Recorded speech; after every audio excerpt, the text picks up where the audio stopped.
Christmas night. She's a fucking delight. Winter cold to hot summer rays. Reindeer will fly, pulling Santa's sleigh.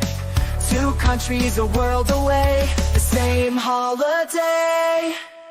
The Clown Queen cares for everyone. Her roller coaster ride has only just begun. This is her wish.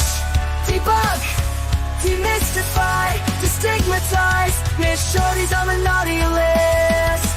This tune is the Christmas sound. Her global roller coaster goes around. It's the holidays at every turn. She is a Christmas star out of Melbourne. Miss Shorty connects all the lights, just checking all right to light up Christmas night. She's a fucking delight.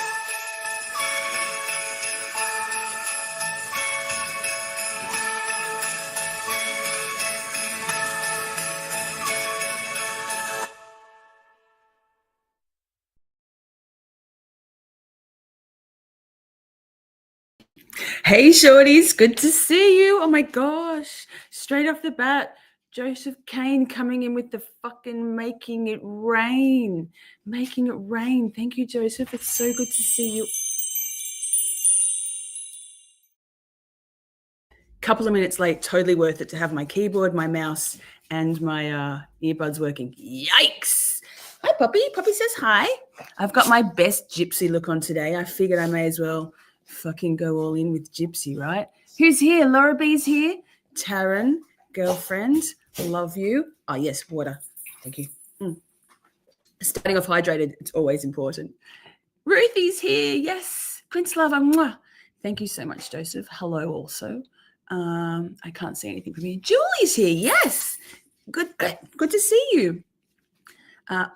Ms. Dog Mom. Me also a dog mom. Yes. Smash that like on your way in, everybody. Thank you. What? Hey, Catherine. Oh, good to see you. Wait. Because come one, come all. If my CPU girls are mods and Catherine, you're in. Blue. It's going to rain blue and green. I can't see anything. Oh, hey, girl. Good to see you. Poppy. I really can't see this screen today. I've had so little sleep. It's not even funny. Yikes. Hopefully I don't get too unhinged, huh? Lol. Irene, you got a membership? What? Watching Friday while having a smoke and laughing. More serious now. Wait, I can't be serious. Neither. Serious nor professional, right? Patricia's here. Hey, gorgeous. Holly, yes. Hey, Massachusetts. You're on the big screen. Yikes. Don't do that to me. Don't do that to your eyeballs. Amber, how's your butter whip? Gorgeous. Good to see you. Get a few more people flocking in. I really can't see the green today. Could be an issue.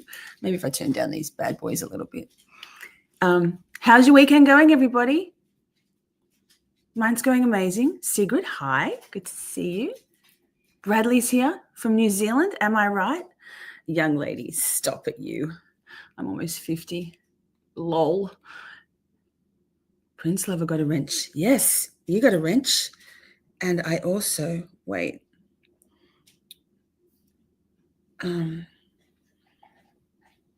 There. Yes. Prince Lover, I don't want you to feel like you're like, I know you have things that you do and you travel a bit with your son, but yes. Also swimming in the petty. I don't know if she's here yet. No tears, Prince Lover. God, somebody has got to tell me to drink water. And if that person has that responsibility, probably need a wrench to remind me, huh? And also, Prince Lover is such an amazing friend and subscriber and now moderator that whenever she can't make one of my lives, she's always watching the replay, timestamping with comments, very engaged and a really amazing part of the community. So yes. Who else am I saying hi to? I will learn to be a good mod. Mate, you can learn from some of the best here who've got Amber has been a mod for a long time. I mean, all of my mods are amazing. Some of them are newer than others, and it's a growing team, and it's so exciting, right? It's so exciting. I just also, I'm not going to say, yeah, Kiwi, cool. I'm not going to say anything, but I just, other than to say thank you so much for the amazing energy that everyone brought to my lives last night. Like it was a beautiful time, and you know, there's some fallout, and we expected that. Sammy's here. Hi, girl. What if anyone? Who? If anyone? Who? If anyone? If anyone? Who? Ambulance driver. Jan. Jan. Good to see you. Ask Bob's here. Canton and freezing cold. Yikes! It's going to be 31 degrees Celsius here, which is 90 Fahrenheit today. So right, yes. Who else? You hate her? I hope you're talking about Jen, because that's going to be awkward. Before I go any further, replay crew, if you're watching this on the replay, because obviously there's a lot going on YouTube all the time, spoilt for choice. But replay crew, if you would like to watch the chat, I do try to put as many of the comments up on screen as I can. That's one of the joys of a smaller YouTube channel and a really intimate chat. We go a bit feral, particularly when Jen McCabe's on the stand. But replay crew, if you would like to watch anyway, let me play this first.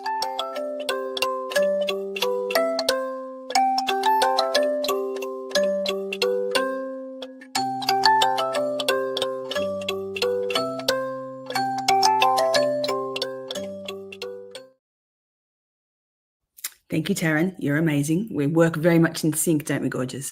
Taryn, just a little reminder for replay crew, and thank you. But if you would like to watch the live chat replay and you're on your phone or an iPad, all you need to do is swipe left on the comment tab, and it will give you the option for a live chat instead of a comment. So that's pretty cool. Hi, Eric. Good to see you. Rose is here. Coco's here. Carrie B. Yeah. Slow mode is sort of shitty, and in channels where there's memberships available, you can escape the slow mode. That's one of the perks of being a member in a channel that initiates slow mode for the chat when it's flying. That you're not subjected to that. But if you don't have memberships, everybody just flying through. So you miss Melbourne, but just not the heat in summer. No, I don't do well with the heat either, nor the freezing cold. I prefer spring and autumn. Who else is here? Shona's here. Yes. Kimbers, is that Kimbers? My brain. Yes, Kimbers, I saw that. I see you. Thank you, mods, for saying hello to everybody as they come on in. We love you all for being here. We also love the lurkers, now more than ever. And so I'm going to say a quick hi to the lurkers too. Come on out whenever you like. We don't bite. It's a really friendly chat. Best mods, best chat, 100%.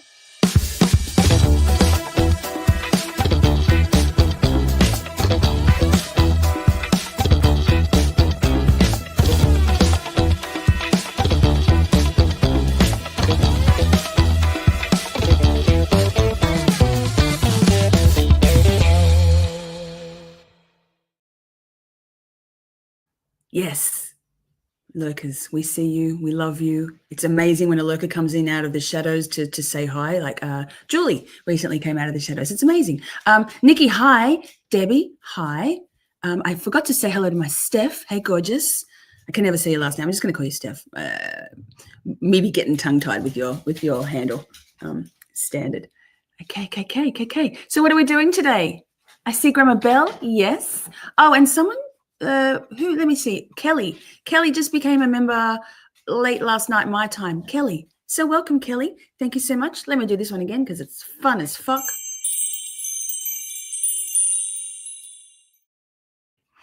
We ain't got no grift, but if you do like cool members only emotes, there's that. There's plenty of them. Christmas ones with the Hey Shorties and the Camp Shorty at the moment. Red and green holiday emotes. Yeah, Christmas. Who else we got? I think I've covered everybody for now. 68 of you in watching. 59. We're waiting for 69, aren't we, Taryn? Lol. So we're going to be covering Jennifer McCabe's. Oh, Anne, I see you. I lurk because I'm awkward. Same girl. How did I overcome my awkwardness? Just do it live on screen. But that's okay. Everybody's got a reason for lurking, whether it's because they feel a bit awkward in chat, they feel a bit overwhelmed, they might be body doubling with us and hi Buster, body doubling and doing other things, maybe at work, maybe cleaning, going for a walk. All those things, you don't have to chat. That's okay. And if you feel like chatting, we love you. You'll always get love from the mods if you're giving love from me, love from the mods, love from chat. Always. Poppers, it's Bussy. Buss. Yes. Okay. Oh, Poppy's here too. She's just a little bit shorter. Poppy's my my canine spirit animal. Poppy is me, effectively. She's a little unhinged. Okay, guys. Thanks, babies. Okay, bye. Don't lick me. There's my dog voice. It is a safe space. Thanks, Bradley. Buster is a bull mastiff crossed with an American Staffy, crossed with one other one. Can't remember now. My brain's gone blank. No surprise there. And Poppy is 50-50. Her mummy is a purebred blue English Staffy, and her daddy is a black lab. So she's a little crazy. Okay. I still haven't been able to. It's been a week, so I've just been writing music, yeah. Haven't had a chance to, Poppy, please don't leave me, Jesus. Haven't had a chance to get those Poppy and Buster emotes, but it's coming, I promise. Coco's here, yes. Wait, Coco's here, hi. Zach, look out, Zach's in the house. And of course, Poppy wants to go outside now. Do you want to go outside? Wait, un momento. Get to the ducking point, right? Who else? Aqua E, wow, everyone's flocking in. So we finished off last week with Jennifer McCabe. We need to talk at the end of day 14, the end of direct examination with Lally. Good news, we made it, and we can start day 15 with His Royal Highness, Mr. Alan Jackson. I'm so excited. Yeah, Pitties are bully breeds are the most beautiful dogs, and I love them so much. Buster is such a softie. They're both beautiful dogs. They're idiots, but I love them. Unhinged is okay, says Patricia, because sometimes you really need it. Right. Is Laura B the counting queen now? Oh, well, I think of it. If you would like to be a part of this community beyond live chats, the Discord, my Miss Shorty Discord, is an amazingly great place. Comprehensive, to say the least. Lots of fun, lots of links shared, documents shared. Cherie often shares lots of documents. I share my music there. We have a counting channel. It's so much fun. So join it. I'm sure the link will be in the chat occasionally throughout. So Dave's channel's here. We're good to go then. We better start. Late but present. That's okay. I was also late, and now I'm president. I'm not president. I'm president of Camp Shorty. Oh yes, good thing. Thank you for reminding me, Kimbers. So, given that Baker's in Denmark and I'm here in Melbourne, and most of you are all pretty much on the east coast of the United States, it's kind of hard to find a time that suits all of us. But I'll be on Baker tonight, 7 p.m. my time, daylight saving time in Melbourne, in Australia. It's 9 a.m. for Baker's time, and it's 3 a.m. for the East Coast. So if you're able to watch it, amazing. If you're not, Replay Crew, 12 Days of Creator. My brain always wants to say 12 Creators of Christmas. I think maybe that would have been a better name. Yes, Easton. Yes.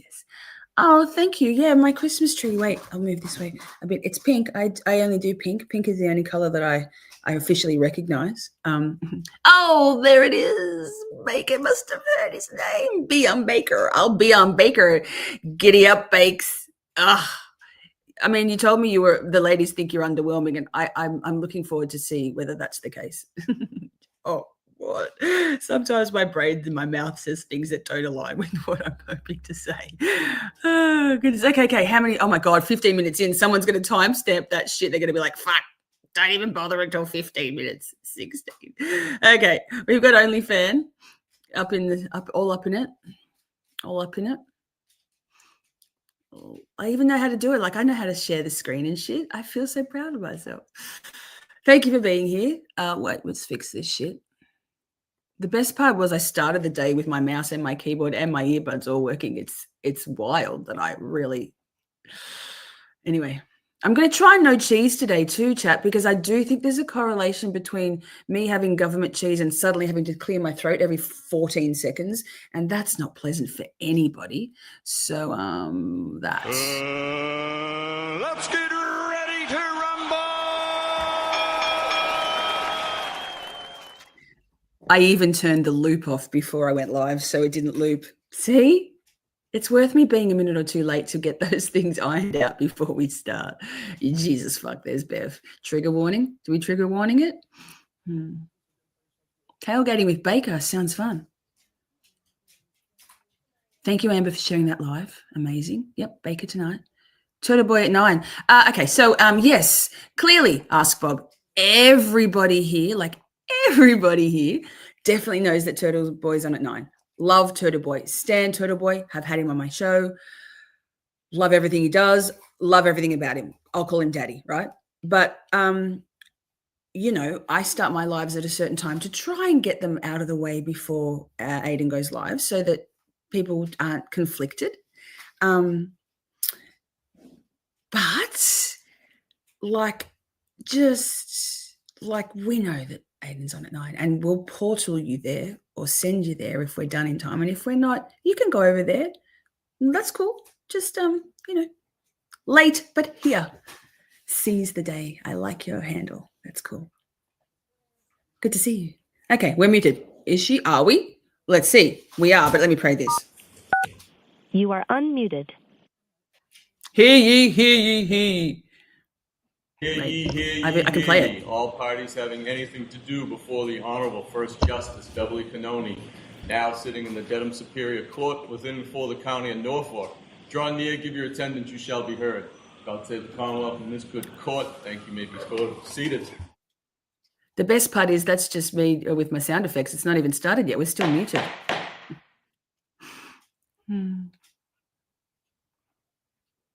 My favorite nickname for Aiden. Same. Hey, Shelby. Good to see you. My girls. I could have never asked for a better bunch of girls than I have around me right now. 10-10. Mwah. 10-10 for these women in blue here. 10-10. And all of you. Like all of you. And the guys. The token guys in the chat. Love ya. Dave's channel, you're going to come out with some zingers tonight. You know the factoids. You know this trial better than I do. Here, oh man, heard it so many times, Amber, right? Karen is so elegant. What a beautiful girl squad. I did write a song last night. I couldn't sleep, standard. And so I wrote a song because, you know, things have been popping off. And so I wrote a song called Girl Code, and it's a fucking zinger. It's in the playlist. Right. Amber's got her foam gavel ready.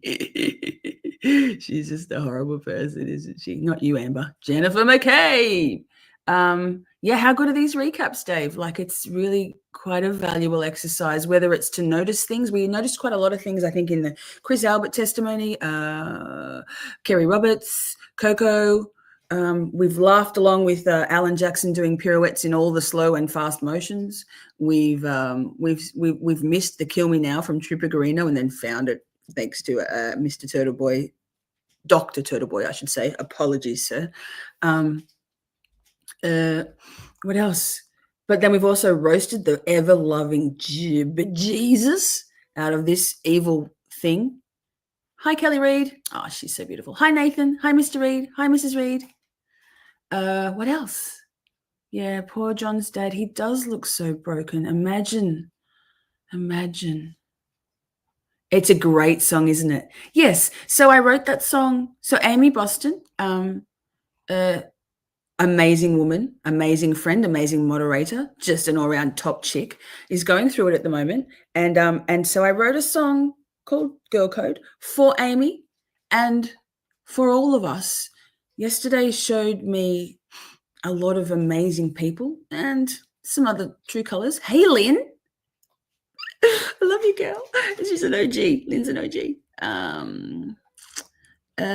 So Paul O'Keefe sucks. Yes. So I wrote this song. It's a banger. It's Californian, Southern Californian punk, which is my one of my preferred. Oh, we're going. Shut the fuck up, Lisa. That's me. I'm Lisa. Hey, don't forget to hit the like. I'll play this again, right? Let's get ready to rumble!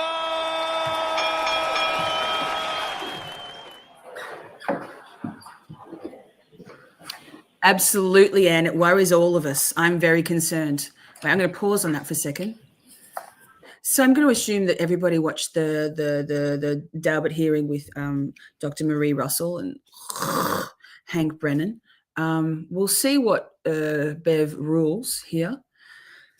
But it's of concern, isn't it? How deep does this corruption and this nepotism and this hubris go in the Norfolk County District Attorney's Office and the Dedham Superior Court? Last week I called it the Supreme Court. Yikes. Sleepy Goose is here. Good to see you. Hey, girl. Let's keep going. They're about to kick off. Ones in the chat if you're excited to watch Alan Jackson go all in on this witch. Ones. I expect to see only ones. There can be no other number in this equation.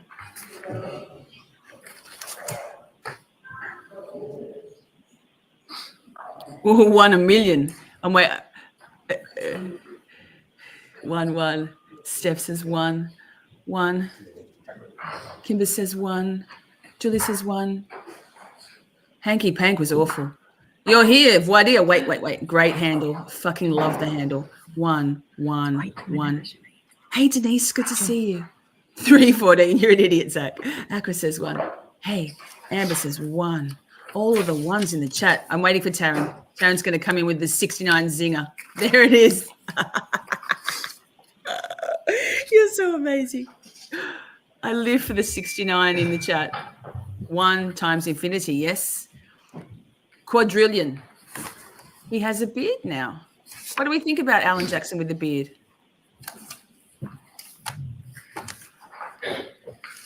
Did Bev hate the beard? Alan Jackson with a beard. I don't know. Alan Jackson's amazing regardless of whether he's got facial hair or not. But what do you think? Do we like the beard? This is clean shaven Alan Jackson. I prefer clean shaven, but that's just me. I'm all for the beards, but not so much on Alan Jackson. Oh, wait, let's speed it up a little too. Not too much. We'll see. We'll just go a little bit fast, right? We don't want to end up overlapping with Aiden, if we can help it. 1. I'll be right back. 1. All right, please. Hear ye. Oh my God, it's muted. Great. It's not me. I'm like, it will happen. Don't you worry about that. Sammy says, yes, corruption is so deep, like an aspen grove. Oh, that's very poetic, Joseph. He's a 10. Boom. Sigrid says 1. Okay. Scotty's here. Good to see you, Scott. Good to see you. Cross and Jen McCabe was on Monday. I got to be in court the Friday before to see her direct. Yeah, wow, Scott. Amazing.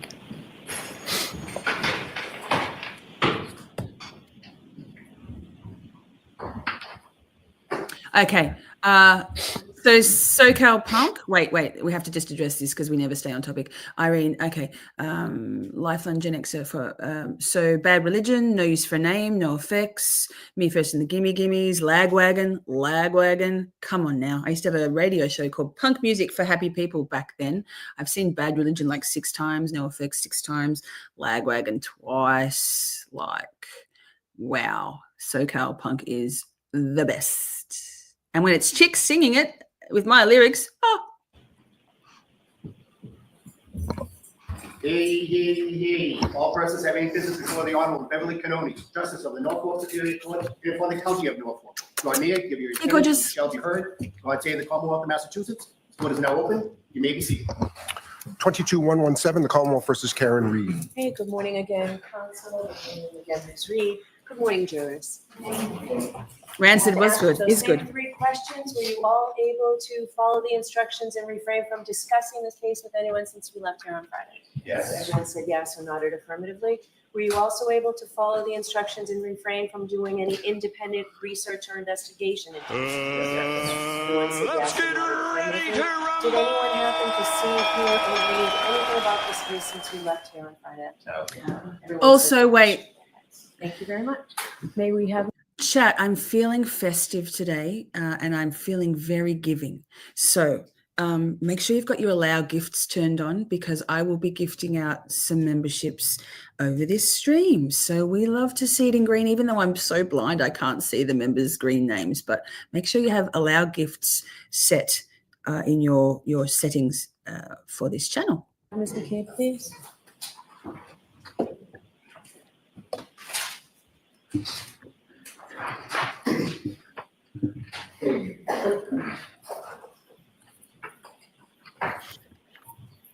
So again, Deputy Michael, step up. Oh, here we go. Raise your hand. You solemnly swear the evidence you're going to be recorded during the case on hand, the truth, the whole truth, and nothing but the truth, so help you God. I do. Good morning. Just All right, checking my Mr. bank Jackson, whenever balance. you're ready. Oh, Thank you, Honor. Joseph. Thanks, McCabe, babe. family is important to you, is it not? Yes. As a matter of fact, it's probably fair to say that family is one of the most important things. In your Wait, life. chat. Yes. You indicated on Alan Jackson has come in hot, obviously, because Action Jackson. We don't need to be any faster than it needs to be because he is on fire. Let's keep going. Friday that you know John O'Keefe, or you knew John O'Keefe, and you considered him a friend. Yes. You also indicated that you know Miss Reed, and at some point you considered her a friend. Yes. But clearly, John O'Keefe was not family, was he? No. He was not a McCabe, correct? No. He was not an Albert. No. Karen Reed is not family, correct? Correct. Not a McCabe. Correct. No. She's not an Albert. No. Ms. McCabe, when you were at Waterfall on the evening of the 28th, going into the early morning hours of the 29th, you spent some time with John O'Keefe and Karen Reed. Correct. You didn't see any tension between the two of them at the time? No. Matter of fact, they seemed like a normal couple to you? I didn't see them interact much. They were both engaging with you, correct?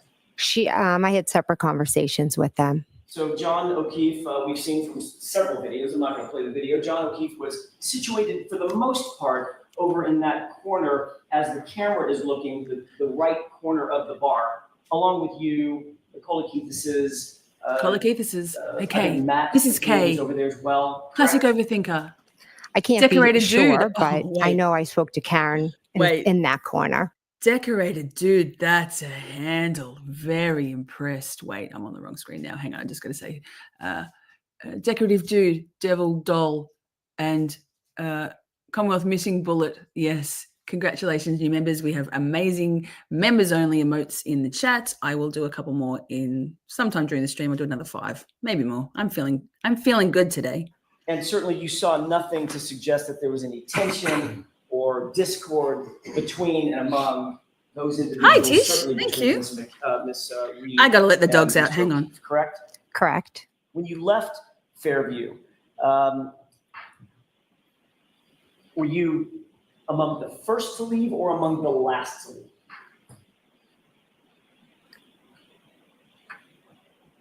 I left with, there was 4 of us that left total. And it was Yes, were. myself. The first of the long pauses, Scott, right? Wow. Oh, did I see Aussie Insider? Wait, did I? Who else is here? Dave T from Boston? Ah, there he is. There she is. He and she. Hi, Aussie. Good to see you. It's a full complement of moderators here. This is the new look team. What do you think? What do you think? I know. I'm thrilled. Can't make a better team. My husband, Matt, Julie Nagel, and Sarah Levinson. When you walked out, Oh, is Petty here too? This was close by. Hi, swimming in the Petty. Oh, wait, are you talking about leaving the waterfall? The water. Oh, I'm There we sorry. go. I was confused. I was talking about Fairview. Leaving the waterfall? Correct. Yes, we were one of the last to leave. All right.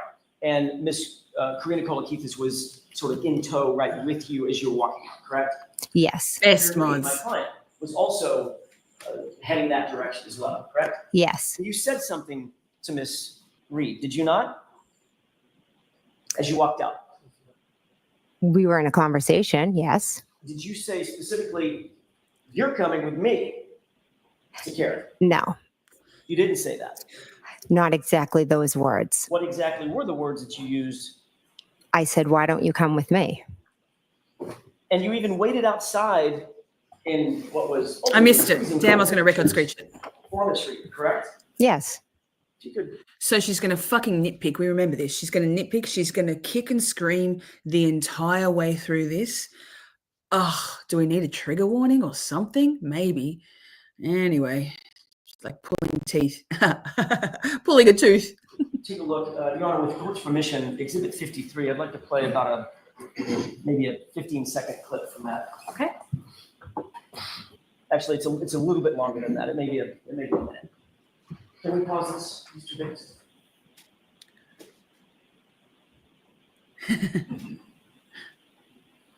Ah, thank you, Joseph. We love having you This is here. about runtime. I'll take any motherfucker's money if he giving it away. Seconds or so. If you could move that up, Mr. Biggs, to 12:10 in about 45 seconds.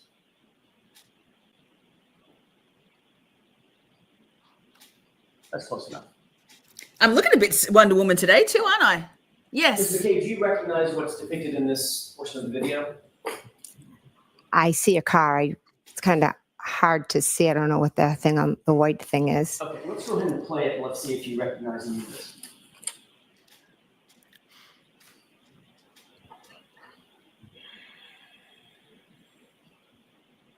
Oh, it's so eerie. Pause, please. Oh, that's a terrible place to pause. Ooh. I'm watching, Dave. I'm watching. It's also not super clear. Can you see a person in that video? From where I'm sitting now. It's a little tough. Yes. Let's go ahead and play it forward. Well, actually, we enhance that just a little bit. Did you see a person in the background right there? I honestly, I can't make out what that is. Let's play it forward and see if this helps. I reckon it just made us hate her even more. Just gave us something else Now to do pick you on. see a person? Yes. The lighting is terrible. I apologize. Not my video. Do you know who that person is? I don't know. That's you. You isn't it? liar. Lying McLiar. I can't tell from that picture if that's me. Okay, let's maybe play it a little bit further forward.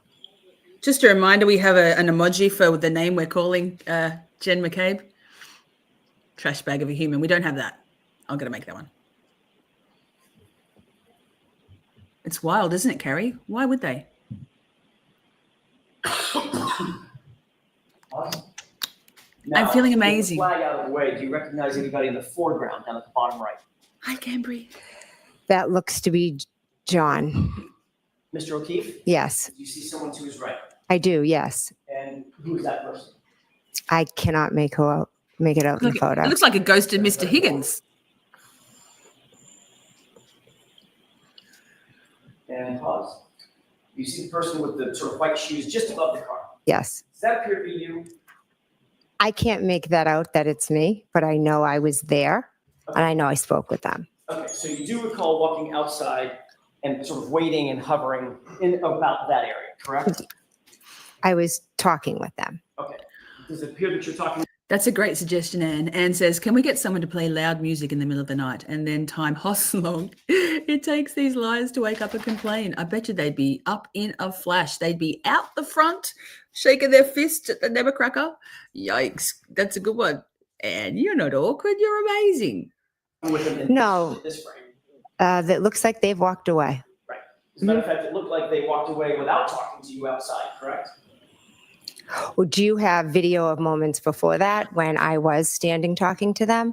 Kevin in from This is the Ireland. point Good to where I see get you. to ask the questions and you get to answer. So I'm Okay. asking you, do you see yourself No, in this frame? that looks like they've walked away. As a matter of fact, it looked like they walked away without talking to you outside, correct? Well, do you have video of moments before that when I was standing talking to them? See, this is the point where I get to ask the questions and you get to answer. So Okay. asking you, Mhm. do you see yourself standing in the parking lot after John and the person to his right had walked up? Yes. Okay. Let's play it for just a few more seconds.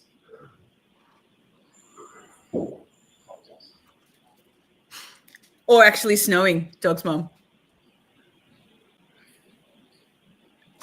We are very strong, Dave. You can't And shake what do you this appear to be community. doing You at that can't. Walking to my car. Detractors, So you take turned around note. and left after Mr. O'Keefe and the person to his right walked away, correct? Correct. As you sit here, even though the video leaves a little to be desired, you know that John O'Keefe left with Karen, correct? Yes, So the person to his right, the more petite person with the long hair, that would be Karen. I would assume. Cool, huh? So you waited out in the parking lot for a few minutes after you said or joked, "You're coming with me," or something like that, correct? Where are we going? It's a surprise. I wouldn't, no, I was speaking to them and then I walked to my car. You didn't say to Mr. O'Keefe, "You're coming with me." You said to Karen Reed, Hey, "You're kids. coming with me," or Yes, something yes, to that, yes, yes. correct? Mr. O'Keefe was not outside when I said to Karen, "You're coming with me." I told Karen, "You're coming with me," because John was still in the bar with Matt. So you asked Karen to come with you in your car Yes, to give her a ride, yes, separate from John O'Keefe. yes. I figured he could go with Matt because they were still in the bar. Was there a reason why you wanted Hi, to Reese. Good separate to see you. Miss Reed from Mr. O'Keefe at that moment? No, Why not just walk to your car with Matt and go where you're going to go? Matt was still inside. So you thought it was important enough to make the statement, "You're coming with me," or something to that effect to my client, to separate her Hi, Shari. from John O'Keefe, even though Good to see you. your testimony is John O'Keefe was just inside the bar. Objection. Sustained as to that form. Ask it differently. Sure. Ask it differently, Did Mr. you believe it Jackson. was important at that point to ask Miss Reed to come with you, which would separate her from John? Yes. Wait. There was never any idea. Yeah, Amber, the things we noticed the second, third time around with some distance between the trial and what we know now, it is wild. She did admit it. She admitted it, but he kind of skimmed over it because she was being a fucking difficult bitch about her verbiage on it. So, but yes, she absolutely admitted it. You're coming with me, but nitpicking on the verbiage. idea of separating them. Except for the fact the idea was, "You're coming with me," not "you two are coming with me," correct? Incorrect. By definition, if she came with you, you'd be separating her from John, wouldn't you? We were standing outside That question talking. could be answered yes or no. By definition, your statement to her, "You come with me," would separate her from John, wouldn't it? It would not because we were all going back to Fairview Road. But not at the same time, Mary. All right, so Your idea is to not surprisingly, I misspoke and chat you a little bit behind, but you'll see in a moment. Well, you'll see now because she does say he does question her further on it, Jackson. Just Lisa, just wait, just listen, pay attention. bring Karen with you, separate and apart from John. We were waiting for John to come out, and I said, "Why don't you just come with me?" It was innocent. I'm not asking for your explanation. You'll get to that with Mr. Lowell. I'm asking for a yes or no question or yes or no answer. By definition, your invitation would separate Karen from John, would it not? Objection. Wide open. Sustained. Move on. Would it or would it not You move on. separate John and Karen for the ride over? Objection. Sustained. Fancy that. Now, Sustained. Get to the ducking point. If Karen Reed had gone with Jen McCabe and Officer John O'Keefe had gone with Matt, KR's Lexus would be left in the parking lot unattended. Why? Makes no sense. Yeah, good point. And then wait, the chat's going. No, it's not flying, but Reese said, "Y'all, JFK keeps bringing up the car rides at 34 Fairview and how John must have let Karen know on the ride, but John was talking to Jen the entire ride over." I mean, we'll never know what they were actually saying during that car ride. I think that there was some G'ing up going on. I think it was probably a bit of a three-way conversation with Karen just going, "This is fucked. I'm not sure." Yeah, right. Okay, we'll keep going. It's just very interesting. All right, so she's definitely on the stand for 3 days because this is different hair to the last day. That's just me. I couldn't remember if it was 2 or 3. So we might do Jen McCabe next week as well, with 16 nights of Shorties starting next Friday. When you arrived at Fairview, some folks were already there, correct? Yes. Who was already there? Brian Higgins, Brian Albert, Nicole Albert, Caitlin Albert, Julie Nagel, Sarah Levinson, and Brian Albert Jr. And then you arrived, as we saw, you walked through the parking lot, got in your car, you arrived, I presume, with your husband, Matt McCabe. Yes, correct. Same. I didn't have anything on the calendar. Mr. Higgins. Mm-hmm.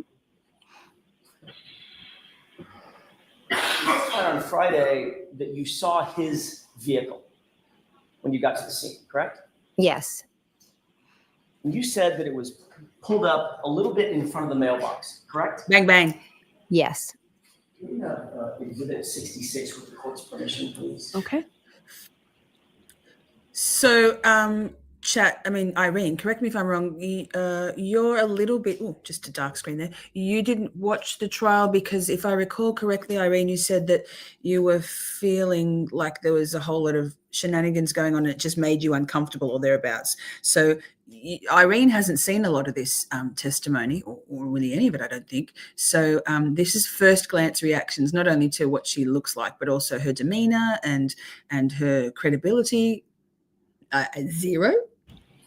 This is a digital model of the location. Do you recognize this? Yes. There appear to be a relative scale model of 34 Fairview. Yes. Kevin, were you here last week? We actually paused on that. I personally saw that bruising on, it could be bruising or it could be acne. It could be stress acne. But I had a theory that perhaps someone, Brian Albert, had perhaps given Jen some sort of reinforcement of her requirements to perform on the stand and make sure she does not fuck up. I felt like and still feel like that tooth is not a snaggle tooth. I think, and people have sent me photos and stuff to try and to work it out. When we zoomed in on it, though, I think I was proven wrong. I think I debunked myself. It looked more like stress acne, but at the time of the trial, I was like, "Oh my God, she's got a cracked tooth and bruising on her face. Someone's roughed her up." But I think maybe I was wrong, which is fine. I love being wrong because then I've learned something, right? This Holly, would what be did Holly the front say? door, correct? Yes. And where's the mailbox? If you can point to it with the laser pointer. Okay. Okay. So you're pointing to an area just. I'm sorry to keep pausing, but you all are coming in with some really amazing comments, and I want to address them as they come. Otherwise, I'll forget. You're here. Let's have a what here. Great handle. One of my latest thoughts is when Jen was first called that morning, Jen rang her sister straight away. I think this might have been when John was moved to the lawn. Interesting. Yes. And then Sleepless Smith says, Sleuth, sorry. So does this mean Matt left his vehicle at the bar? If so, how did he get to 34 in the morning? So many questions with almost no answers, right? Exactly, Jason. We talked about this last week. Who's calling for directions when they're drunk, particularly? Just punch it into the Lexus's navigation system, right?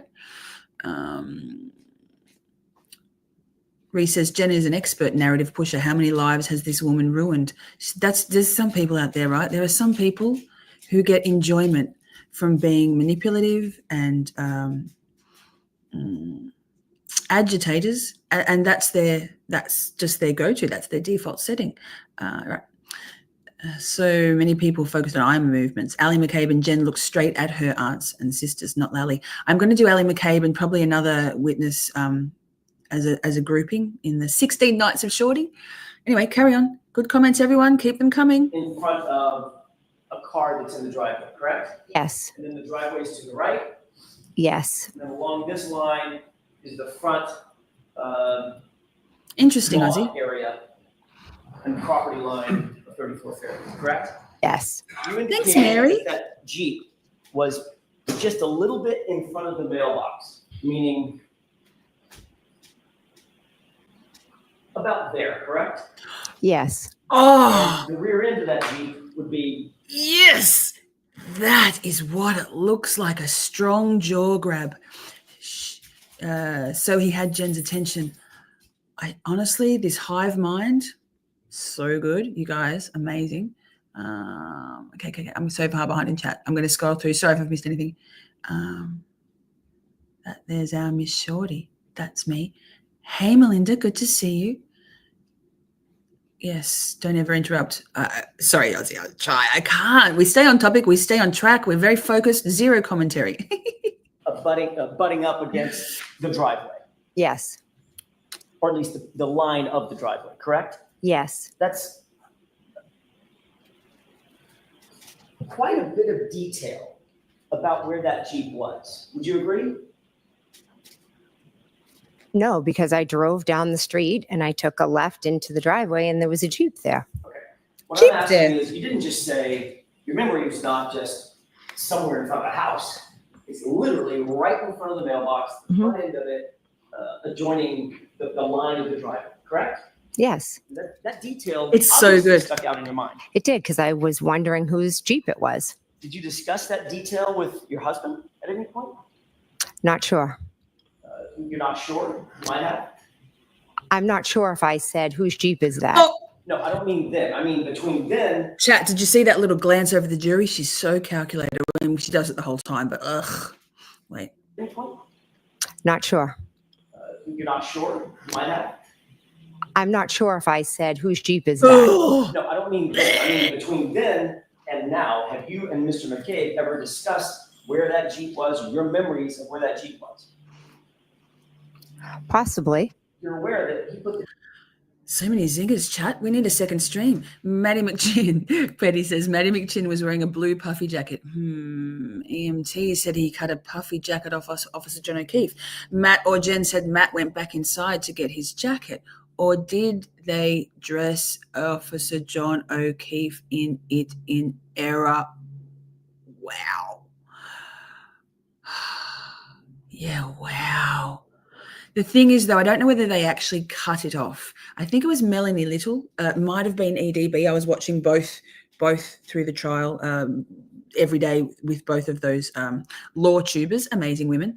And they made a point that if you cut through a puffy jacket, which is filled with down, it's going to put feathers everywhere. And I mean, maybe that leaf blower blew that shit right away, but I don't know. But it could be they didn't cut it off. Perhaps they just moved it off. And maybe it was Matt's jacket. Good thinking. Jeep in the exact same place that you did. Objection. Are you aware of that? I am. Oh, wait. No. Excuse me. Repeat the question.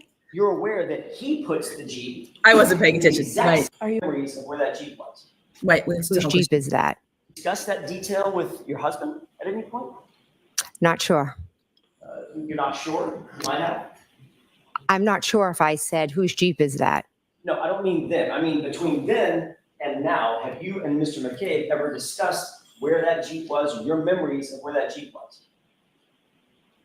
Possibly. You're aware that he put the Jeep in the exact same place that you did. Objection. Are you aware of that? I am. Oh, wait. No. Excuse me. Repeat the question. You're aware that he puts the Jeep in the exact same spot you just put the Jeep, right in front of that mailbox, correct? I know he knows where the Jeep was. I'm not aware what he said in here. Does he know where the Jeep was because you told him what to say about the Jeep? Absolutely not. It's because we drove together in the car and I asked. I possibly could have asked. One at a time, please, I'm ma'am. sorry. I didn't mean to step on your words. I thought you. That's okay. You can continue. Thank you. Appreciate that. I don't I think agree, you Irene. got your answer, though. No, we don't need to hear her answer. Okay. Yeah, I think Madam Court Reporter was asking for your answer. Can you repeat your answer? To the question of did he know where the Jeep was? Whether or not you told him where the Jeep was. I did not need to tell Matt where the Jeep was. He knew because we were in the car together. But you two discussed it. When are you asking? At any time between January 29th and today. I'm sure we have, yes. You were also Shari, he absolutely did. The one that said furrows.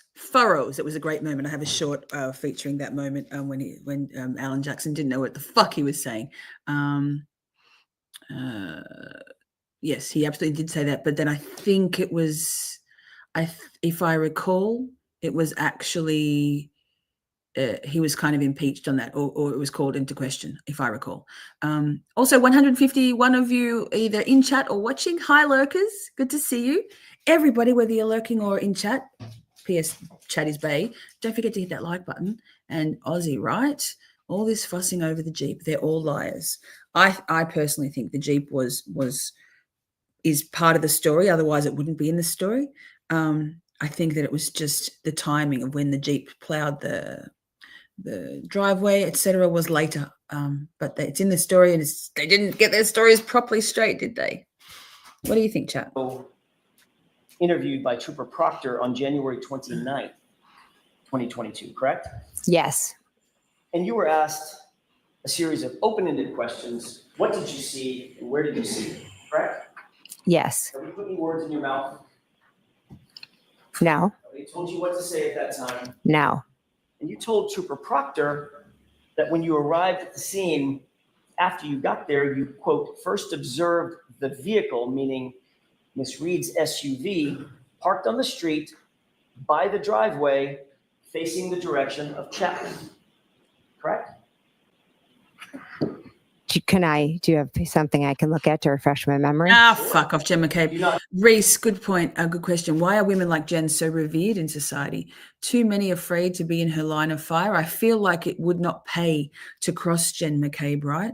I feel like she's a malicious, evil, petty bitch, very much driven by her own self-preservation and agendas. And, you know, it's tough dealing with a narcissist. And dare I say she perhaps maybe allegedly a psychopath. Anyway, she's certainly a cold-hearted piece of shit. Hey, Jen McCabe. Yeah, interesting. I think, is it revered or feared? I think probably feared. You just stay away from bitches like this. It's easier just to mind your own business. I have a memory of exactly what you told Trooper Proctor. Well, I know what Yes or no? You need your memory refreshed? I would like to see what the report says, please. Permission? Yes. Thank you.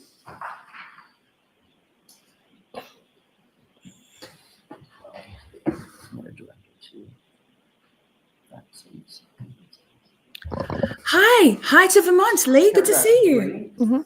This is the face page. You'll review that, especially the highlighted portion. Let me know after you've reviewed it. Just read it to yourself.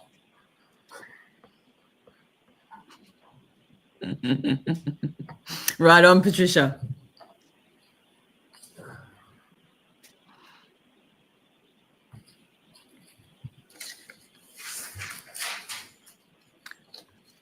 Do you have that? Hi, conscious machine. Does that refresh your recollection? Yes, I know. I told. All I'm asking you, I'm so sorry to do this. I don't mean to be rude. I'm just asking you, does that or does that not refresh your recollection? Oh my God. Regarding?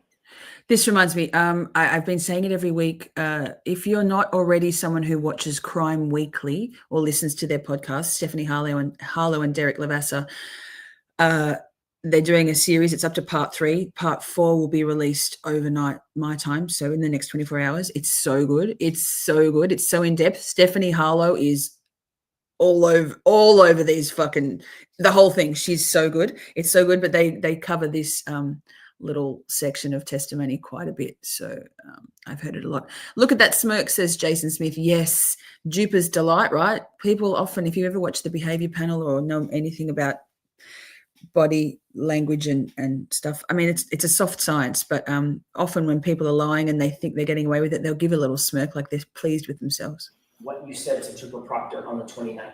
Well, I know what I said to Proctor Trooper on the 29th. Okay. I have to do it this way. It's court rules. I see Does it. that help you with your recollection of what you told Trooper Proctor? I didn't tell I told Trooper Proctor the car was outside when I looked at the front door and was straight outside. I can't quite get the answer I'm looking for. The court is going to require me to ask this question again. Mhm. Does that refresh your recollection, yes or no, as to what you told Trooper Proctor? Yes. I did not say this to Trooper Proctor, no. It doesn't help. No. Okay. May I approach? Yes. Thank you. I mean, conscious mind, you would have never been banned in this chat, but I wasn't live streaming when the trial was on. This has been a more recent thing for me. Definitely cocaine. Definitely those big decorated dudes down up in New York for the funeral were guaranteed they're on the snow flurries and the beers, nose beers. People come around when their eyes are open sometimes, right? So you did speak to Trooper Proctor on the 29th, correct? Correct. And Trooper Proctor asked you some very specific questions about where things were, correct? Correct. Focus on Miss Reed's Hi, SUV. sweetie. Good didn't to it? see you. Asked you questions about where Miss Reed's SUV If you was. can show me in the report. Just read it. So just off of what I just read, is that what you're going off of? Yes? I'm asking for your memory. You're testifying. Yes, so my memory is exactly where the car was. Hold on. So it's very important that both of you, one person at a time, speaks. Okay. Madam Court Reporter has to do what you're both saying, and she can't do it simultaneously. So the best way to do that is, Ms. McCabe, just let counsel ask the question and Okay. then you answer. And if True, it takes a Reese. lot more time than we expect it to take, it does. Okay. Okay, so just Thanks. go ahead, Mr. Jackson. Thank you, Your Honor. I'll slow it down. Did you talk to Trooper Proctor about where the SUV was? Yes. Thank you. And he asked you questions about where it was situated outside, correct? Yes. And you told him that you first observed it parked on the street by the driveway facing the direction of Chapman, correct? I told him that when I looked out the front door, the car Hi, was straight Tommy. ahead. And Tommy's yes, it here, was everyone. facing up Yay. Chapman. Hi, Tommy. Hi, Tommy. By the driveway, correct? That could have been his interpretation or an error on his part. I see. So Trooper Proctor was wrong about what Phew. you said. Objection. No, I'll let him have it. Do you think he's wrong about what you said? I 100% said it was straight out the front door. Okay, next question, please. Thank you, Your Honor. And during the course of that conversation, you never once, Ms. McCabe, not once, mentioned a several-ton Jeep with a snowplow attached to it, did you? I'm not sure if I did or not. Let's take another look at the report. Would that refresh your recollection to see the report? Objection. Do you think that will help you? I'll take a look at it. Okay, May I? yes. Direct your attention once again to paragraph 3. Hi, Lisa. Good to see you. Love your name. All the cool people are called Lisa.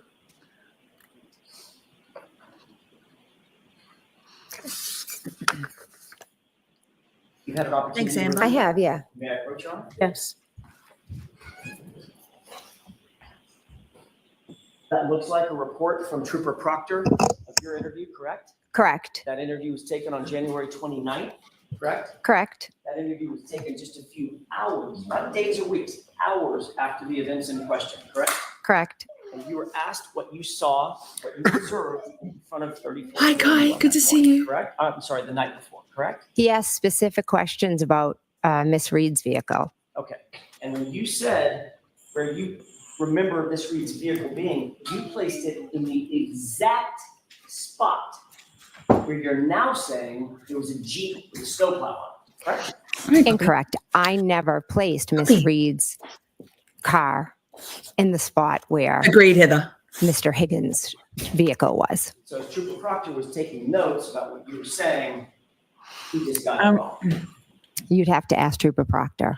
Pooper tractor. I think, conscious machine, that that there was some ploughing going on, but I feel like he probably likely did it at the other end of the night, after John's body had been put on the lawn, right, to get rid of any any footprints and stuff. There's always a reason that people include something in a lie, often subconsciously, but it might be that it's a fact. Sorry, Poppy's drinking a big drink of water.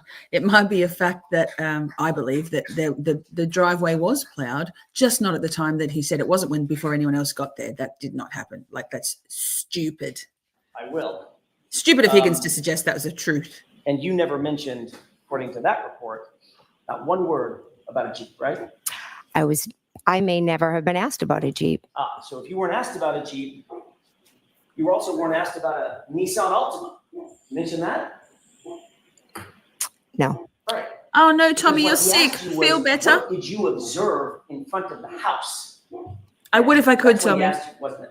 No. And you said, I observed her car by the mailbox. No. And you never mentioned the Jeep, did you?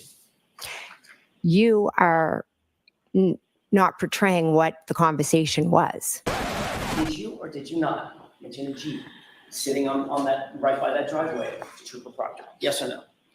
It's not in the report. I don't recall if he asked me about a Jeep. Now, following the events of January 28th, 29th, you spoke extensively to Chris and Julie Albert, correct? What do you mean by extensively? Did you speak at all? Yes, we did. Between now and... So the thing is, with asking for the previous testimony to refresh their memory, it's like technically it's kind of allowed.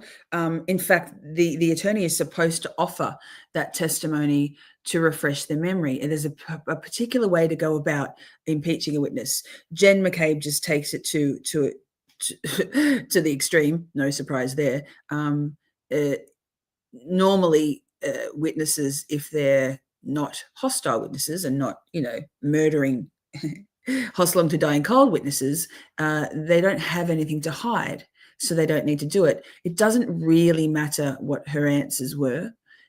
Technically, the jury should have seen all of that as being extremely evasive and extremely resistant. She was, kicking and screaming the whole way. She had to be in control of this whole thing. Stephanie Harlow in the Crime Weekly most recent one, which talked a lot about Jen's testimony,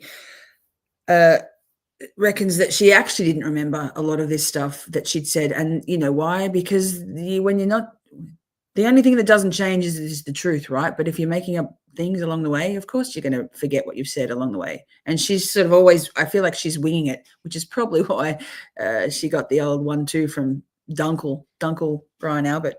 Between then and now. Allegedly. To Chris and Julie Albert. Do I speak to Chris and Julie Albert? Have you spoken to them about these events between then and now? About this case? Is that what you're asking? Yes, Ms. McCabe, I'm asking about this case. Miss McCabe. Of course, I speak to them all about the. Between then and now, to Chris and Julie Albert. Do I speak to Chris and Julie Albert? Have you spoken to them about these events between then and now? About this case? Yes. Is that what you're asking? Yes, you idiot. Yes, she's Ms. horrible. McCabe, I'm asking about this case. Of course, I speak to them all the time about the vicious harassment we are all receiving. Oh, boo-hoo. That wasn't my question.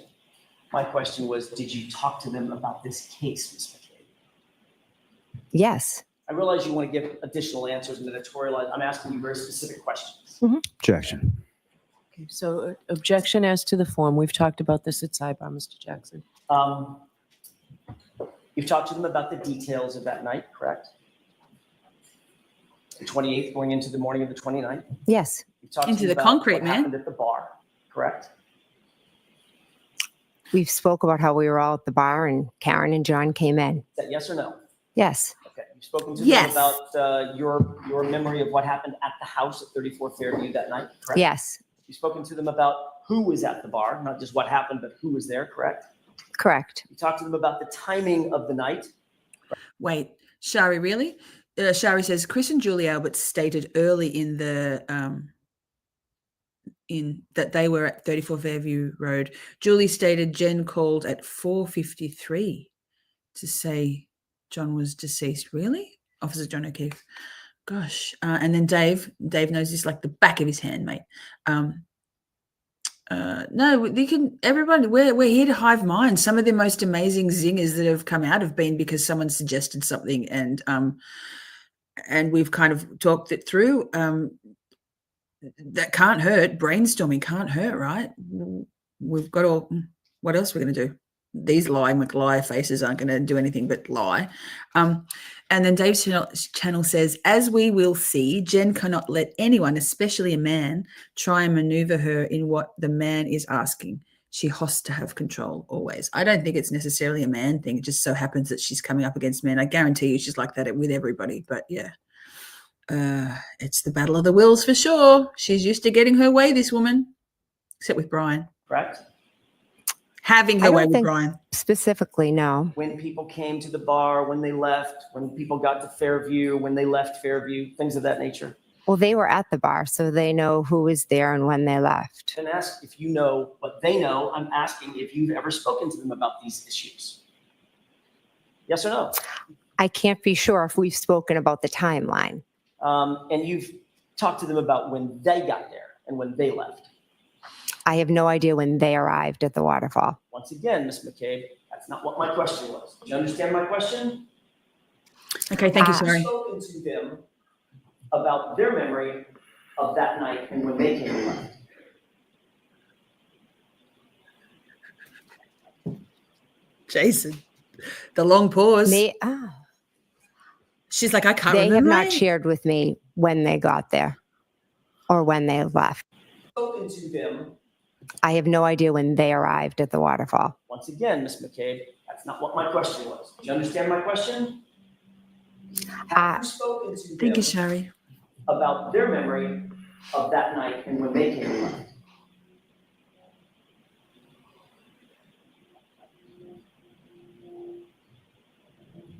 left? Wow, that was a long time. They have not shared with me when they got there or when they left.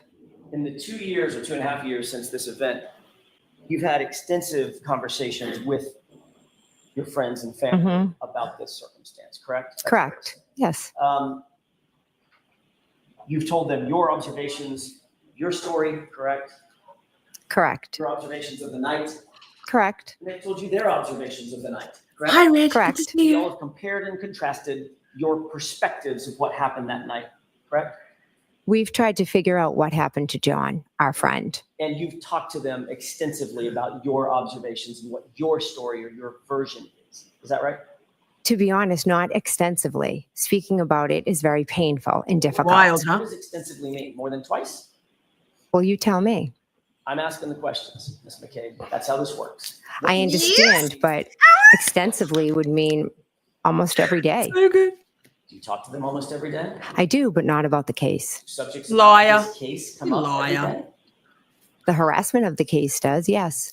What about the specific facts of the case? Ms. No, McCabe? it's the facts aren't spoken as much as the vicious harassment is spoken about. Understood. So you've told them your version of the events, correct? And they've told you their version of the events. Correct. And remind me, Chris and Julie Albert are, in fact, Colin's parents. Correct. Correct. At some point, you became aware that your daughter, Allie, was involved in this matter to some extent, correct? Yes. You became aware that there was an extraction of your phone that revealed some data about her whereabouts.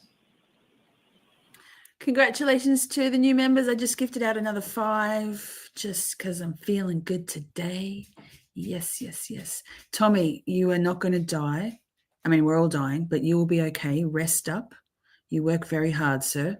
And don't let those mods of yours give you a hard time. Yes, yes, yes. Yeah, Ozzy, how are you feeling? I bet you're feeling sore and sorry after having a tumble in the blackout yesterday. Ozzy told me that she had a blackout yesterday, and I thought she meant she blacked out. And I was like, oh my God, why did you have a blackout? And then she's like, no, we had a power blackout. You fucking weirdo. Me, I'm the weirdo. That's not how I became aware now. Like 360? Yes, I know what that is. That's what I'm asking about. You became aware that your phone was extracted, correct? I willingly handed over my phone. Oh, we'll get to that. Oh, okay. Oh, No, okay. Your phone was extracted. Yes, I handed it over. And you know that your My daughter's pleasure. whereabouts My pleasure, Lee. Were revealed based on data on that phone, correct?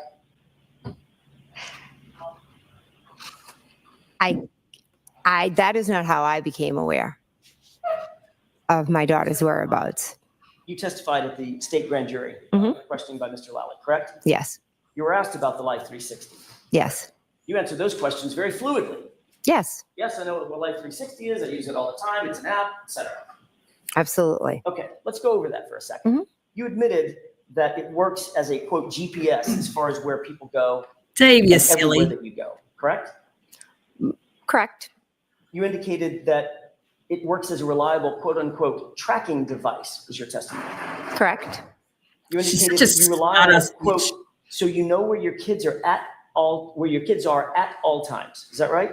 Correct. And you even said that it's a quote unquote good parenting tool. Is that right? Correct. And the reason you said that is because it's accurate in your experience and it's reliable. Is that right? It's a good tool, but it is not always accurate. But you said when you testified in front of the great grand jury that it's accurate and it works as a GPS as far as where you go and everywhere you go, correct? Objection. Did you say that? Jackson. Did she ignore you? Can I see it? Oh, sure. Poor Alan. Poor Alan. It's got to close the door. The dogs are back inside.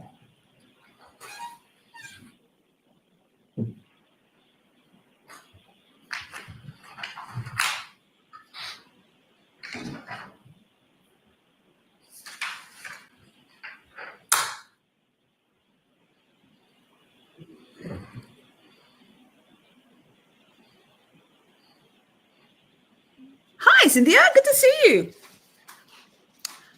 While I think of it, if you're up and about, Tommy, if you're up in the middle of the night tonight and you could just feeling sick, 3 a.m. Eastern, I'll be on Broken Baker's 12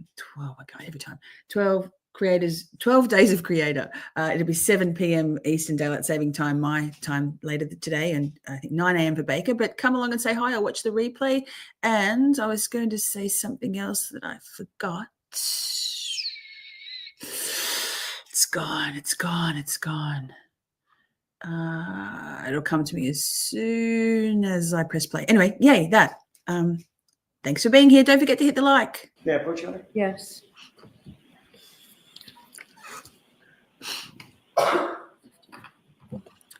Correct. 13. Thank you, Debbie. Yes. Thumbs up for Shorty, not for Jen McCabe. You said 13 through 15? Yes, ma'am. Mm-hmm.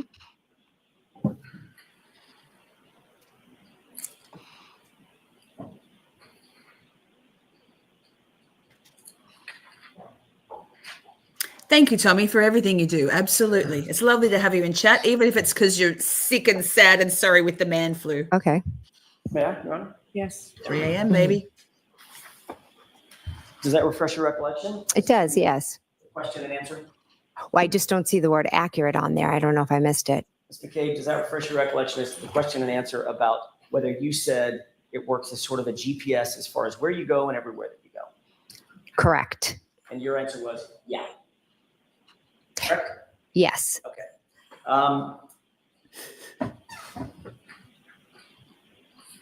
So where did Allie go after she supposedly dropped off Colin Albert? She went nowhere. Did you check her Life 150. 360 app to verify that she went, quote, nowhere? At that point, I had no reason to check her. So the answer is no, you didn't. No. Okay.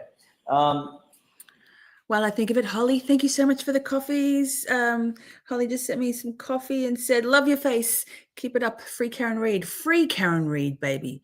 And also, on that note, have you heard my Free Karen Reid song and my Hey Massachusetts song? What the actual fuck? 2 cool songs. Not my voice, but my lyrics and AI music. So cool. Did you ever verify through the 360 app that in fact Allie did not go home, but rather was out driving until after 1:30 a.m.? While I'm on the grift train, one day I'll make a grift list. Thank you so much. Eileen sent, wait, why is it not coming up? There we go. Miss Shorty, I love your show and your accent. Well, thanks. It's the one I've got. The show with James Jackson on Grief was awesome on the North Shore of Massachusetts. We call girls like Jennifer McCabe a twat waffle. I mean, lovely. Not blue waffle. Yikes. Do not Google blue waffle. Do not Google blue waffle. Thank you, Eileen. I guess, like, don't take offense to this. It's funny, but I'll take any motherfucker's money if he giving it away. Shit. thank you, Eileen. That's really kind. And yes, she's a fucking twat waffle with a, who was it? Irene last week going, what's going on with your blinking? She blinks at different times. Her poor eyes. I guess it's all the Adderall or the Coke or the murdering that fucks her up. Go check the app and see that? Did I ever check Life 360 app for that? Yep. No. Okay. But you believed her when she said she came home. Yes. And just like you believed her when she said she picked up Colin, dropped him off, and then came home. Yes. Okay. Oh, Amy. The Alberts have a dog. Amy's here. Good to Had a see dog. you. Pardon me. Correct? Yes. What was the dog's name? Chloe. You indicated that on the morning of January 29th. That's a great idea. I will grift my stickers. Stephs, look at you being all moderating and shit. I love that. Hang on. Help a sister out. Another dirty pause for Jen McCabe. The number of times I said dirty pause last week, and this was off the charts. And also 169 in chat. It's not as good as 69, but it's there. If you would like a free Karen Reid sticker, I have the beautiful quality vinyl stickers. You could put it on your car, on your bumper, on your laptop per Grant Smith Ellis. On your Tumblr, I think Ernie made hers into a magnet. I have about 100 left. I have helpers in the States ready to post them out, Taryn being one of them. $10 donation to Karen's Defense Fund will get you one. $50 or more will get you two. And $100 or more will get you three. Good cause, amazing cause, and you get something for it, for the donation. You can make a donation to her Venmo either. All you need to do is screenshot the receipt and send me, either DM me or email me or Discord or Twitter or Messenger or wherever, and with your contact details and your screenshot of your receipt, your postal address, and I'll have 1, 2, or 3 send out to you. Quick sticks. Dirty pause. Back to it. Mm-hmm. After 6 a.m., it was still relatively dark out. You burst into the bedroom of Brian and Nicole Albert's home, correct? Yes. You did that specifically to wake up, according to you, Brian Albert and Nicole Amy, I'm Albert, sorry. correct? Yes. No, you didn't Google it, Eileen. Where was Cody? Sorry. I don't know. So you'll agree that, at least from their perspective, you walked in the front door unexpectedly, correct? Yes. You walked upstairs unexpectedly, correct? Yes. Still dark outside, right? Yes. You walked through their door, and you said you burst into the door into a dark room where they were sleeping, correct? Yes. Patricia, thank you. Is that via email? I'll check. I did check my email last weekend and I couldn't see anything, so I'll double check. I'll do it right now. I'm pretty sure.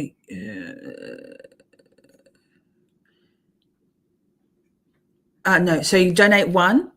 Sorry, wait. $10 minimum gets you one sticker. Up to $49. $50 donation or more will get you two. $100 donation or more will get you three. And no, Amy Boston is called Voices for the Voiceless at the moment. And thanks, Petty. You're bloody sick bitch you are. I love you.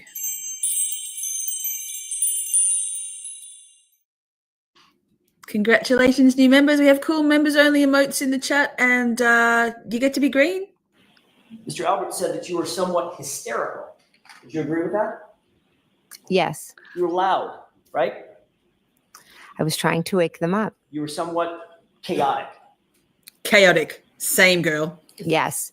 And you don't remember a 70-pound German Shepherd having any reaction. No. Matter of fact, you don't remember the dog being there at all, correct? Correct. You never saw that dog. correct? I have no memory of seeing that dog. Okay, so as you sit here today, Mhm. you cannot say that the dog was here because you don't have a memory of ever seeing it. I did not see it, no. And remind me once again, when you were leaving that night, that early morning before, who was the last person to leave? There was I've got I don't know whether I should say this. I have a guest lined up for Friday next week, 3 p.m. Eastern. It's confirmed now. Perhaps it's whoever Tommy CPU spoke to the other day, excuse me, outside the courthouse. Haven't even had cheese and I've got a frog in my throat. I'm not sure whether I'm going to be stepping into a can of worms. I've been behind the scenes laying the groundwork for this interview. And anyway, that's very cryptic, but we shall see. If anyone can do it, I can do it, right? Yikes. Caitlin?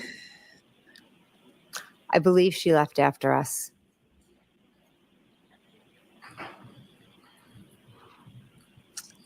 We've talked about this, and I want to get into a little bit more detail about it.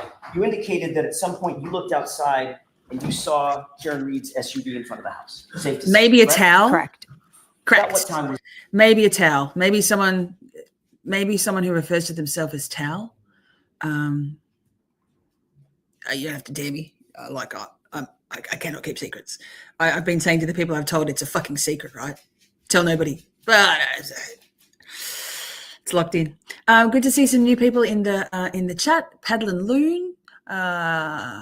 Yes. Oh, and interestingly enough, when we're talking about dogs on the screen, there's one of my dogs bark. Wow, I remember every time I come across a dog because I can't be in a room and not interact with a dog that's there. Well, I've got 2 dogs here and I don't know what they're doing. They look like they're doing naughty stuff. I feel like they might have brought poo in from outside and are eating it on their beds, but let's just pretend.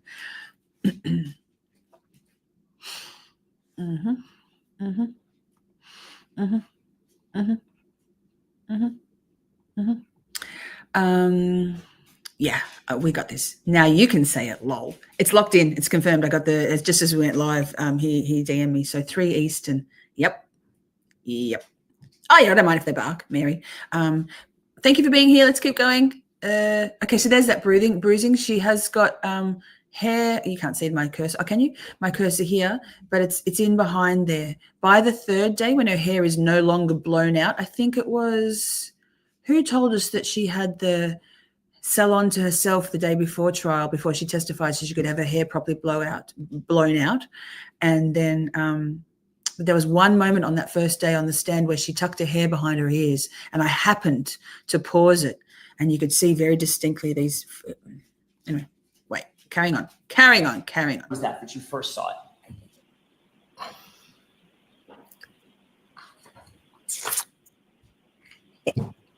I can just give you maybe approximates. I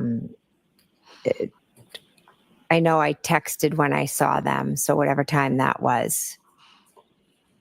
All right, let's see if we can narrow that down just a little bit. You also indicated that you saw Ryan Nagel's vehicle outside. Saw lights. Ma'am, that's assault. Lights Anyway. belonging to the vehicle. I'm looking forward to it. Yes, I knew there was another vehicle outside. And where was that in relation to Miss Reed's vehicle? It was behind it. I didn't pay much attention to it. Okay. I love And drugs, where Ozzy. was I'm here for it. The Jeep in relation to Ryan Nagel's vehicle and Karen Reed's Ma'am, SUV. that's assault. I remember seeing Karen Reed's SUV straight, and then I saw the lights of Ryan Nagel. I did not pay attention to where it was. I was just looking at Miss Reed's vehicle. Was Ryan Nagel's vehicle and those lights that you remember, were they in front of the Jeep or behind the Jeep? I am not certain. Haven't you testified previously that you remember the Jeep being between Ryan Nagel's vehicle and the SUV?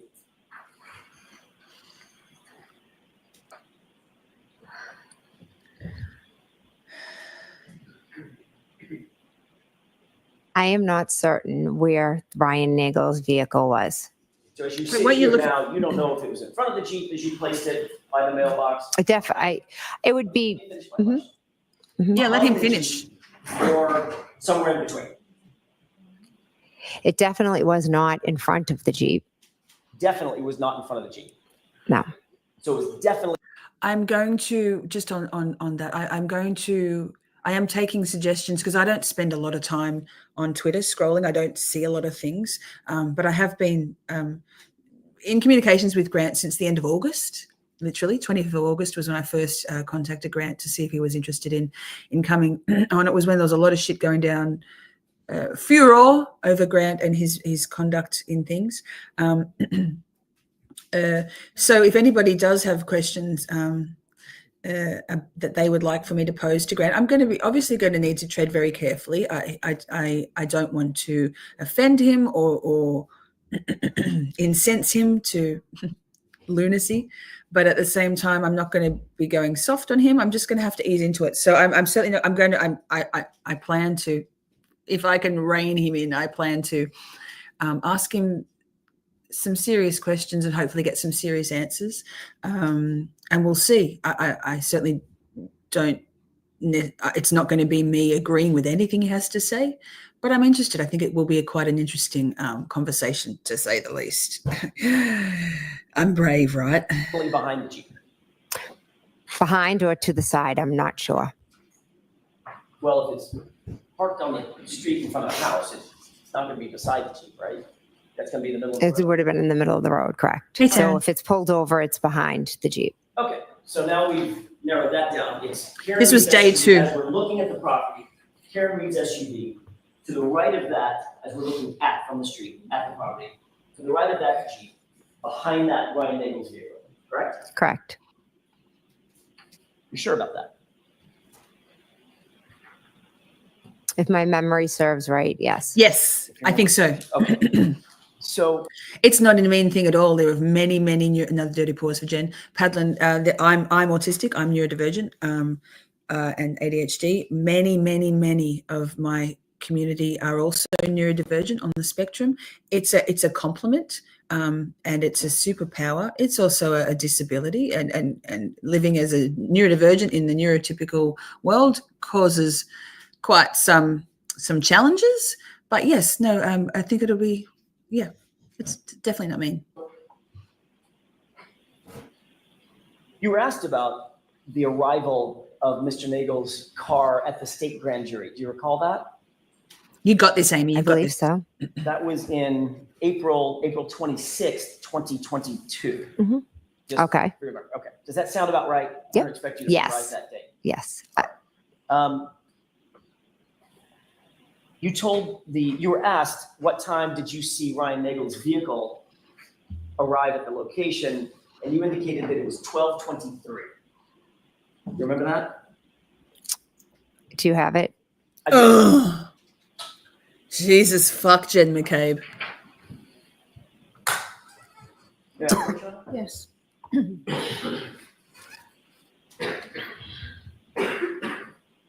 Okay. Yeah. I don't know whether I want to really. Honestly, I'm probably going to stay away from. I feel like probably Grant isn't going to want me to hard hit him toward maybe at the very end. Probably. See. I'm going to have to tread very carefully. And you know me, I'm a fucking professional. Of course I can do that. We'll see. Take a look at lines 21 and on the highlighted portion. Let me know. Okay. May I interrupt? Yes. Right, Cynthia? Yes, I don't want to really trigger him. I really don't. I want to have a conversation. I'm looking forward to it. Do we know what time the brother came, meaning Ryan Nagel? Okay. Correct. And the question from Mr. Lally was, that was from a grand juror. The question Send from me Mr. your Lally suggested was, questions if you know, all week. correct? Correct. And your answer was, I believe he was out front at 12:23. Is that right? Correct. And the reason you could be so precise with that time, Ms. McCabe, is because you had asked Julie Nagel to give you her text messages with Ryan for that night, and you had refreshed your recollection about the time, correct? Correct. All right. And you've also testified that as soon as you saw Miss Reed's SUV, you texted John. Is that right? Correct. Here, exclamation point, question mark. That was the first text, right? Correct. Period, full stop. Correct. Correct. But your text to John was at 12:27. You recall that? Yes. Yes. That's 4 minutes after you know Ryan Nagel arrived at the scene, correct? Correct. Since Karen Reed arrived before Ryan Nagel, she and John had to have been there 4 to 5 minutes before you ever saw her SUV, correct? I need to do my research, Shari. I just can't. Is that right? Isn't that right? I don't like to speak to anything that another dirty pause. There's so many. I honestly, if people can send me some documents, help me with some research. I don't want to go into any conversation ever without as much information as I possibly can have. Because what are they? Attorneys should never ask a question they don't know the answer to, right? Same. Not that I'm an attorney, but I'm close, obviously. So anybody who wants to send me stuff, yes, that I'll it's my last week of work for the year, but I'm I've set myself up for a big week. Obviously, again, love, looking forward to it. And my mods, I'm going to need my mods because I feel like there's going to be some hectic shit in chat that night. Ryan Nagel texted his sister at 12:23 here. And then he texted again that he was going to leave. Then Julie Nagel went outside and Okay, that's not my question. I'm explaining what happened in the 4 minutes. You can explain at another question. My question is very specific.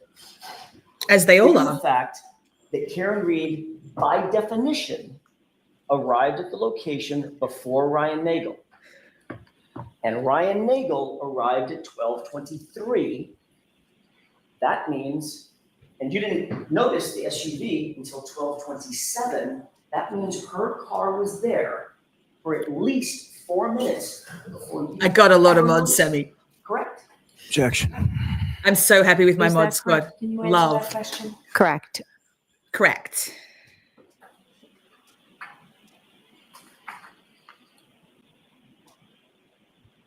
Yes. Wait. Snow condition. We've heard a lot about the snow condition. I'm not going to beat Yes. that dead horse. But it's safe to say that you would agree with me that it was a light dusting of snow, correct? I should be specific about the time.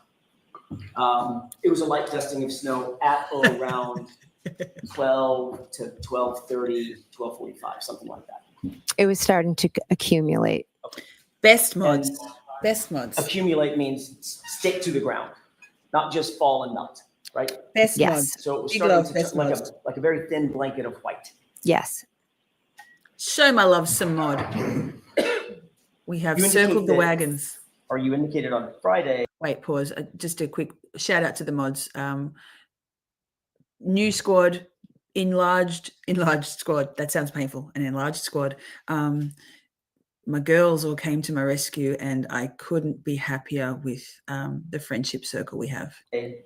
That you saw some sort of tire tracks. Is that right? On Friday? I don't. Free Karen Reed On and top of Turtle your Boy. testimony to Mr. Lally on Friday, you indicated that you saw some tire tracks. I could be wrong. Yes, I don't remember that. Okay, well, let me ask you, did you see any tire tracks? At one point, yes. Okay, when was that point? I'm not sure. Was it before Ms. Reed's vehicle got there? Was it after? Let's use that as a barometer first. I believe it was after Miss Reed's vehicle was there because that's why I was drawn to look outside. And what did those tire tracks look like? How would you describe it? Almost like as a wave went like this. So Going back to Wendy Adelson, Kerry Roberts, who else? Coco Albert. There's dirty pause. The hand gesticulating, the overly animated gesticulations for me, always feels like a bit of a tell, although she is right now describing the shape, the patterns of the the tire marks. Come on, girl. Oh, wait. So maybe that Jeep plowing was to remove any tire marks. Yes, and footprints from the driveway, but perhaps it wasn't just the footprints of the people carrying Officer John O'Keefe out to the lawn, but to also remove any tire tracks of vehicles. See, this is why we put up theories. What do you think, chat? Could be. Seemingly important that the area was plowed by a Jeep. Interesting. Like a half J? To my recollection, it was almost like started, if Miss Reed's vehicle's here, let's pretend, it was kind of like that. Like a bit of a wave. So if you started on coming towards her, it'd be more of a wave. Okay. Like this in the road. What it sounds like is perhaps, I don't want to put words in your mouth, but perhaps what you're describing is tracks in the middle of the road. If someone is pulling off parallel, it would pull to the right. See you, Shona. And then stop. Have a family day, a lovely family Those are day. the tracks that you saw, that's the wave that you saw? It wasn't up to her car. It doesn't look like your description. Okay, fair enough. I'm just trying here. So if it didn't go up to her car, Hi, Chrissy. those tracks belong to somebody else. Well, when I saw her car, it had already moved up. Well, wait a minute, you already said that when you saw her car, it was directly in front of you. And then it moved at one point. Right, that's not what I'm asking about. Let's just take the point at which you first saw the car. Mhm. Is that yes? Yes. Okay. When you first saw the car, Mhm. that's when you saw the tire tracks. You just said that. No, I did not say when I first saw the car, I saw the tire tracks. I thought you just said a couple of questions ago that you saw the tire tracks because Rose, your yes. attention was drawn to her car. Hi. That would be the first time you saw her car, correct? I'm saying I saw the tire tracks because I was looking out at her car. I never said when I saw the tire tracks or where her car was when I saw the tire tracks. Well, I thought you just said, because I asked. Not sure. when did Was you it see snowing? the tire tracks? You said, I saw the tire tracks when I looked and saw her car because my attention was drawn to her car. I saw the tire tracks. Hi, That would be Kevin. the first time you looked at her car, correct? It's not, doesn't have to be the first time I looked at her car. Word I salad, looked up right? multiple times. Did you see the tire tracks the second time? Did Well, I'm not exactly sure. you see them the third time? Again, I'm not sure. Okay. No So drama, clearly the Zach. first time. Could have been. But they didn't lead to the back tires of her car, did they? No.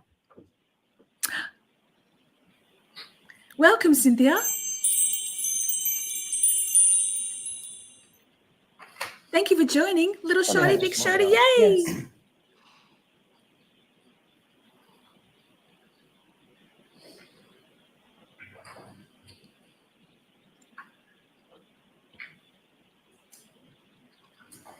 In addition to Trooper Proctor interviewing you on the 29th. you Very also gave, challenging, Shari. extensive testimony on April 26th, 2022 in front of a state court grand jury, correct? Correct. And you were asked about the location of Miss Reed's vehicle. I'm still staying with that for just a quick second, if you don't mind. Is that right? If you don't mind. Correct. Cracked. You were asked where that SUV was in relation to Ryan Nagel's car. Is that right? Would I be able to look at it to refresh my memory, please? Well, let's start with this. Do you remember being asked about Karen Reed's SUV and Ryan Nagel's truck? Correct. To be honest, I've had a few grand juries, so if you could show me what you're talking about, I would greatly appreciate it. So Dave just said that in T-5, Alan Jackson gets very raw. Alan gets really raw. So we'll be paying attention. Hi, Debbie. Good to see you. Did you see I've got a new song out called Girl Code? I wrote it overnight and got it good this morning. Can't sleep, can't eat, can write music. Lol. No, bitch. Okay, so we're paying attention. Love you, Karen. Free Karen Reed. Correct.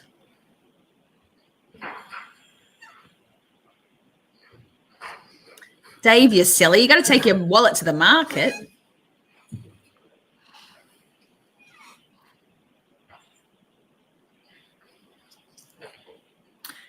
This Friday at 3 Eastern, Mary, locked in. I'm in just a moment, Your Honor. Yes.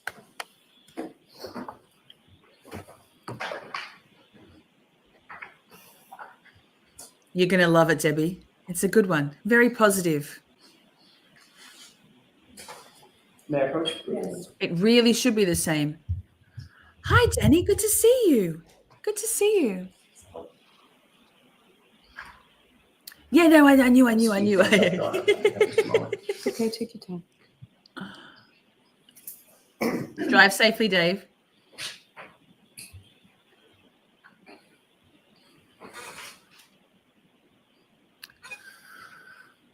Yeah, what is the time? Where is everybody coming in from? Hang on just a moment. Where are you? Tell us where you're at. Where are you coming in from and what's the time? And what are you drinking? I've got water. On that note, where are you? What's the time and what's the day? What part of the world are you in? Let's see.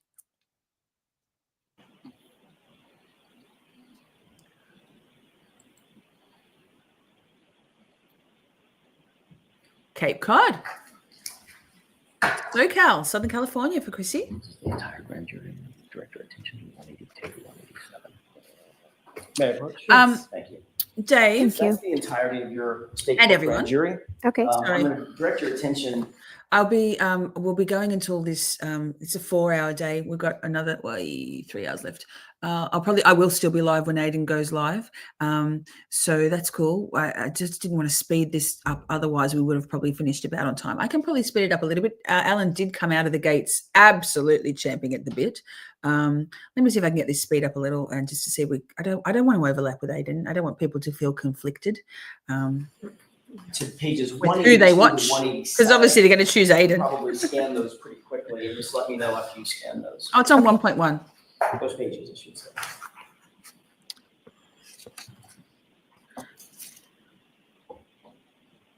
And Amber, her hair was much more beautifully blown out the first day, but this is day 2. And then by day 3, it's all like slick behind her ears and stuff. So it looked very voluminous the first day. All right, so what do we got? Where are we?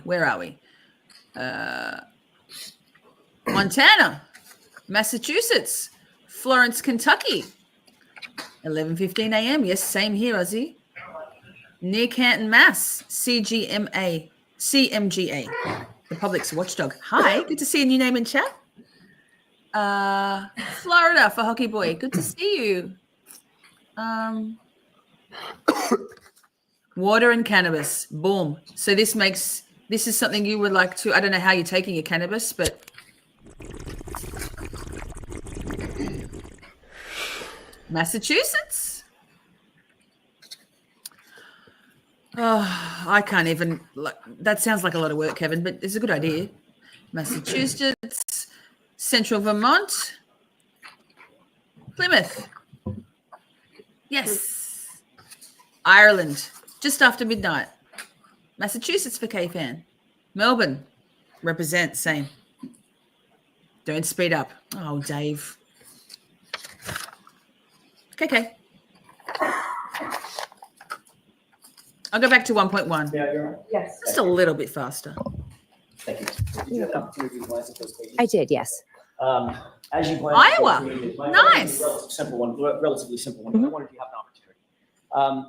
At no point when you were describing the vehicles that were out front in front of 34 Fairview on that Gold night, Coast. at no point, 10:15. under oath in front of that grand jury, did you ever mention a Jeep? Did you?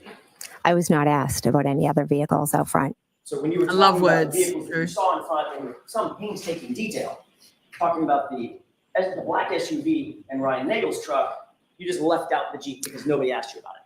I didn't read anything in that about Ryan Now, Nagel's sure, you're a Southie. vehicle. Did you miss it? I Minneapolis. must have. Okay. Is it in there? Yeah, it is. Okay, what? Yeah, it is. We'll go back to that because I don't want to talk over the top of Jen being a lying McLiar face. Montreal, Quebec, 7:15 in the evening, just after. The Bing next to Brockton. 7:15. Yep. Boston, Plymouth. Boston wants to go outside. Hang on. Try doing a song for Karen using Queens. We will rock you, Eric. I don't know. I don't like I actually don't know how to input a song with the melody of another song. Good idea though. Beautiful moon. No alien drones here yet. Good drones. Stay away from the drones. Wisconsin, Holly. New York City. Plymouth, Massachusetts also. Awesome. I'm so happy to see you come into the chat. CMGA, the public's watchdog. Yes. Water and gummies. Arizona. Debbie's in Arizona. Athol. Gigi's in Athol. East Falmouth. Is that how you say it? Florida. Gin and Diet Conic. Debbie, are you having the orange gin? Are you? Oh my God, I poured them strong. Hey, Moon Goddess, it's good to see you. Louisiana, Taryn says, and I have sweet tea right now. Okay. West Virginia, Mountain Mama, Garrett Gruden. I love seeing new faces. Look at that. You ask a question and people come into chat. Thank you for being here. Well, before I get going, one more thing. May as well just say thank you to the lurkers, because there's always people lurking behind the scenes for whatever reason. We see you. We love to have you here.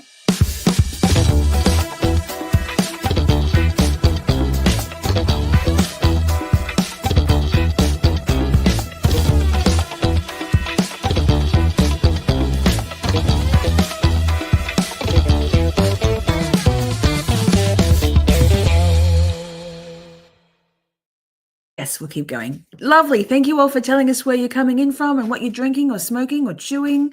And the weather. It's going to be a warm one here today in Melbourne and cold in Massachusetts, right? In fact, asked about Ryan Nagel's Jeep. And I'm going to go back because I missed a bit. In front of that grand jury, did you ever mention a Jeep? Did you? I was not asked about any other vehicles out front. So when you were talking about the vehicles that you saw in front, there were some painstaking detail. Talking about the black SUV and Ryan Nagel's truck, you just left out the Jeep because nobody asked you about it. I didn't read anything in that about Ryan Nagel's Jeep vehicle. Did you miss it? I must have. Okay. Is it in there? Yeah, it is. Okay. Yeah, it is. About Ryan Nagel's Jeep, weren't you? Southie. If you want to show me. Well, I don't want to sit here and. Did you review your transcript? Just read it all. I didn't see it. Ms. McCabe, Wait. Objection. You can't interrupt when I'm talking. Okay. I will do the same for CCTV. I told. Okay? As you reviewed those pages, you were asked about the car Very you saw cold. in front. Did you not? I was asked about Miss Reed's vehicle. Massholes. And at no point did you mention a Massholes. Jeep being behind Miss Reed's vehicle, as you testified today, correct? The Have a questions lovely were all evening, about Prince Miss Lover. Reed's vehicle. At no point, my question is this, it's yes or no. You did or you didn't. Did you mention ever in that grand jury that there was a Jeep behind Miss Reed's vehicle? Yes or She no? is, Irene. She I'm is. not sure. I'd have to read it all. As you sit She here, is, do you Irene. recall mentioning the Jeep? I was asked about Miss Reed's vehicle, and those are the questions I answered. I can't. You need to keep your Okay. voice up, please. Sorry. Oh, Try this wait. As you sit Wait. That was Madam Court Reporter. Look, there's her face again. See those bruises? It does look like fingerprints, doesn't it? And there's something down on her neck too. That could just be a shadow, but this here, can you see my cursor? I can't tell it. I don't know if you can see it. I think you can. That there. Yeah. Kevin, what do you think? What do you think, chat? That was Madam Court Reporter talking. Iconic. Oh, wait, what am I doing? Something. God knows. Madam Court Reporter. that there was a Jeep behind Miss Reed's vehicle. Yes or no? I'm not sure. I'd have to read it all. As you sit here, do you recall mentioning the Jeep?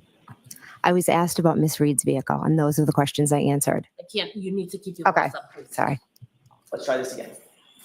As you I sit love here, her. Do you recall sounds so cute. mentioning the Jeep? I would have to reread the transcript. You don't have to reread the transcript to answer the question. Do you recall mentioning the Jeep? If you don't, you don't. I may not have been asked about the Jeep, so I did not mention the Jeep. Fair enough. Oh, Poppy. Did you and Mr. Higgins, between then and now, between the date of the incident and now, Hi, have you ever had a Clutch. conversation with Mr. Higgins about where his Jeep was parked? No, Have you ever had a conversation with Mr. Higgins about anything having to do with this case? I do not believe so. Did anyone, leaving Mr. Higgins aside, did anyone tell you anything about Mr. Higgins' Jeep and what he testified to? No.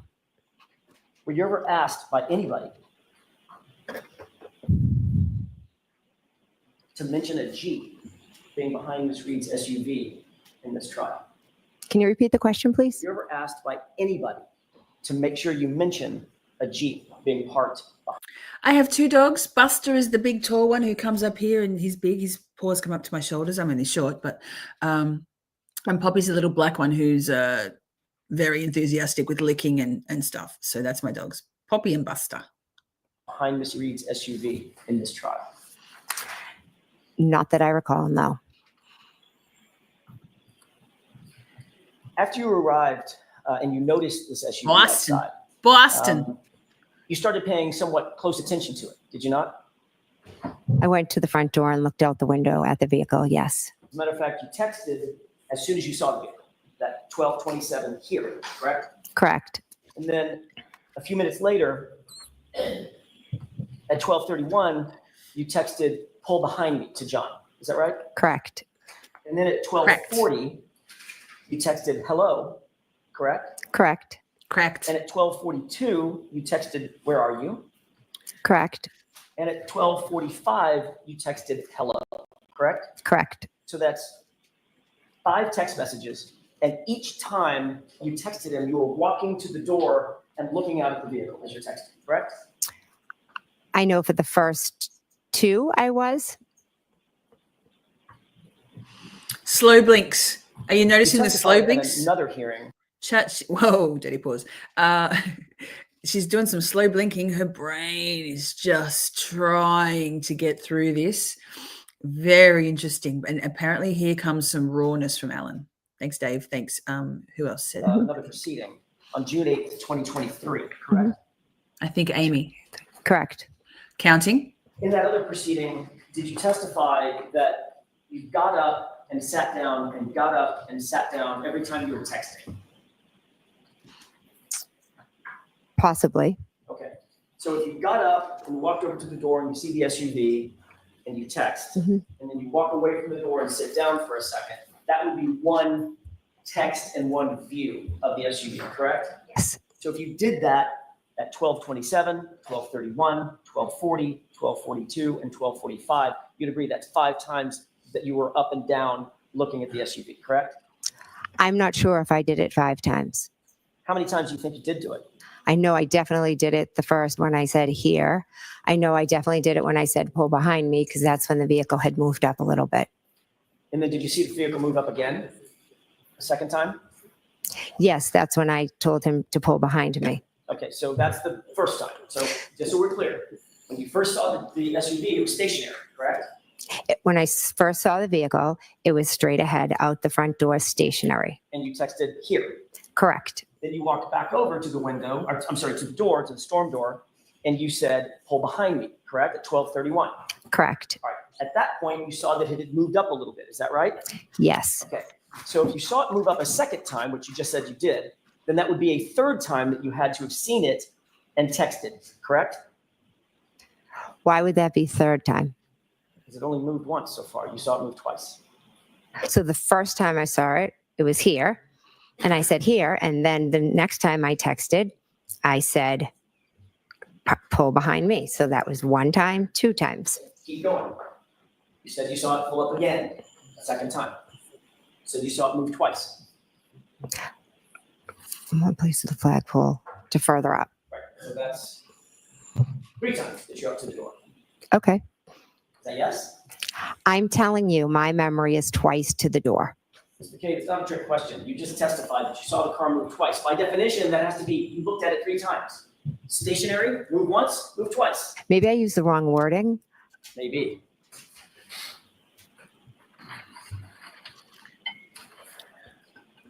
Pausing for a moment to say welcome, Janine, to the Discord server. I'm pretty sure it was Janine who just joined. Yes, welcome, welcome. We have a lot of fun in Discord. It's a great place to continue these conversations. We have a whole bunch of, what are they called? Channels, hashtag topics about Karen Reed and the trial and things. So welcome. Would you come along and join in? I'm gonna have just a moment, Your Honor. Sure.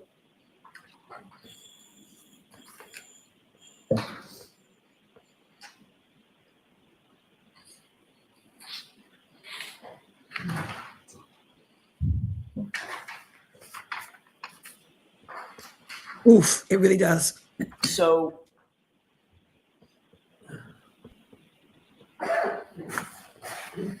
when you testified in front of this other proceeding,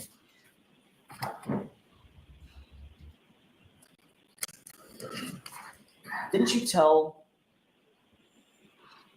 testify that you walked up and sat back down 5 different times, watching that car and texting every single time?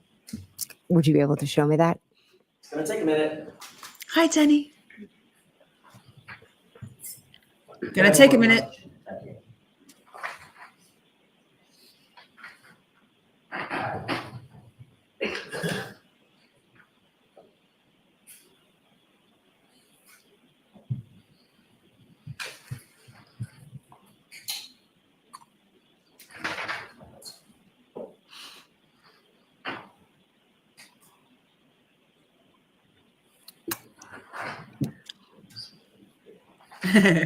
Would you be able to be a jerk about it? Yep, can do. Hi, bang, bang. Pull up, bitch.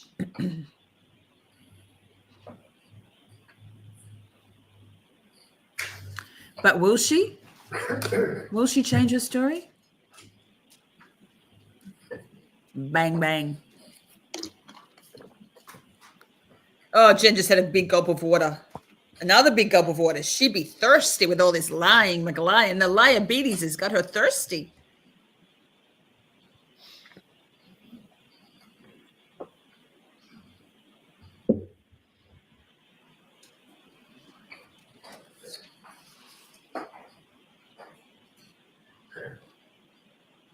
Karen's just like, fuck this shit. Fuck this lying bitch. Imagine. I can't even begin to imagine how Karen must have felt and continues to feel. Just horrific. May I, Your Honor? Yes. Did I say something? What did I say? I spend a lot of time with you guys in America. Take a look at those 4 pages. For the record, that's pages 780, 784. Okay. Base stamp. Many positives After about you've had a the chance to trial review date that, moving. just look up Yes. and let me know.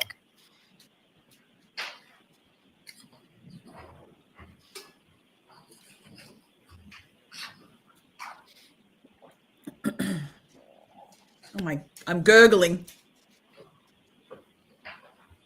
Here's the link, Discord link. I think those links last for a week, but we'll post them every chat, every live. Hey, the other Jules, good to see you.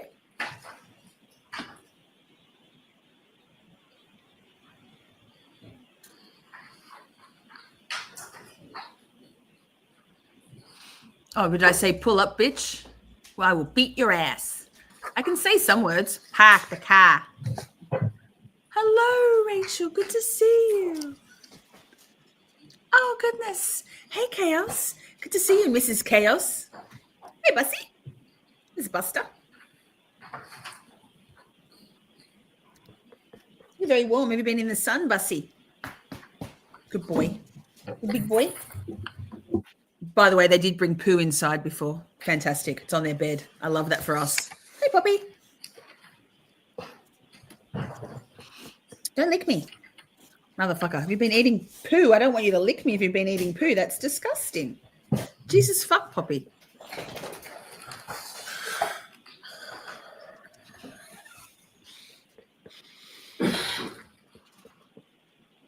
I am so very single. Very recently single, actually. Couple of weeks tops.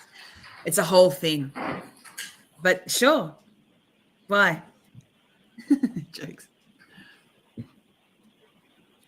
Taryn, if anybody can teach me a southern accent, it's you, girl. I love your accent. It's so beautiful. Yeah, it's fantastic. It's like they're not fed or something. Hang on, I'll pause before she gets going. It's like I don't feed my dogs fresh lamb chops fresh. What do you guys call it? We call it mincemeat. You call it, what do you call ground beef? They get to have cat food because they like cat food more. They get bones, they have antlers, they have treats, they have dry biscuits like kibble, and still they go outside and get some poo and bring it inside. It's great. I'm like, why the fuck does it smell like poo here? What the fuck?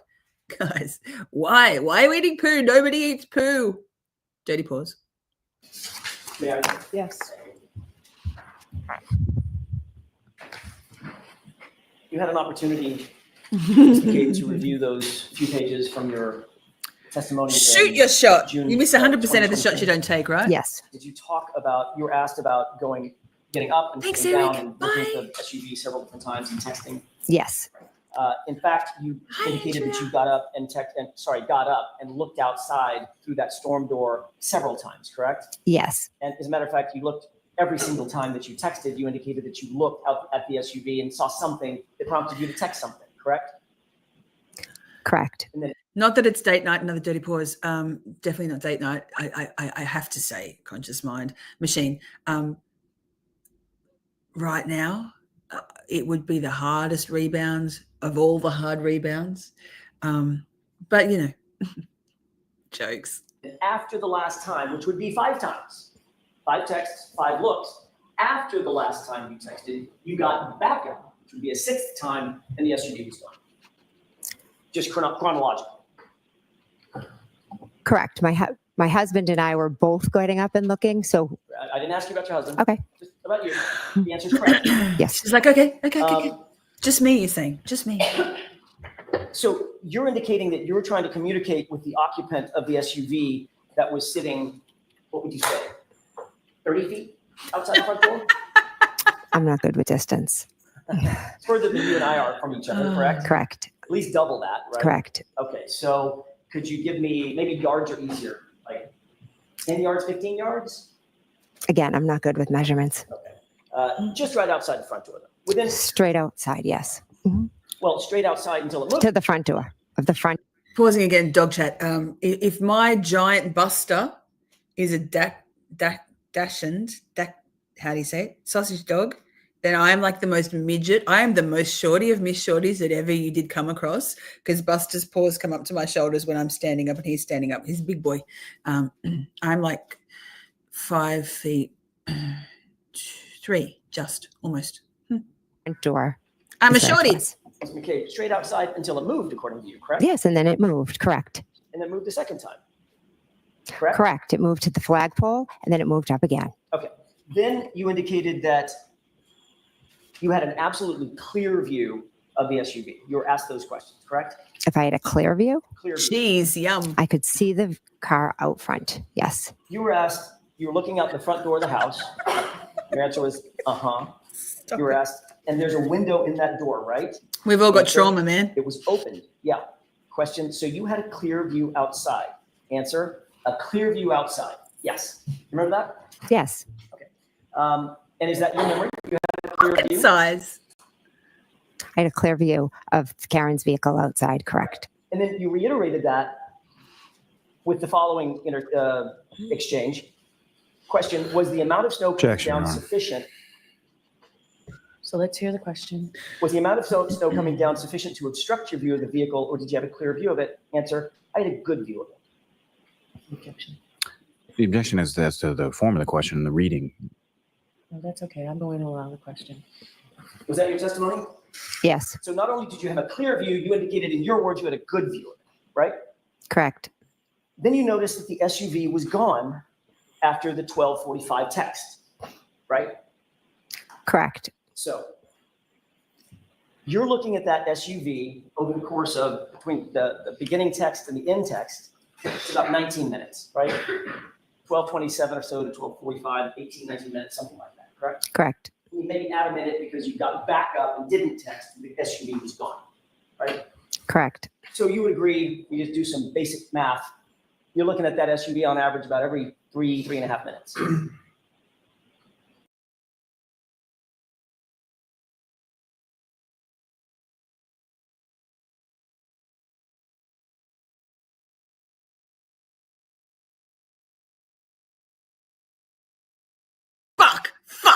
It was always going to be one, right? Oh my God. That was a long one too. Jesus fuck chat.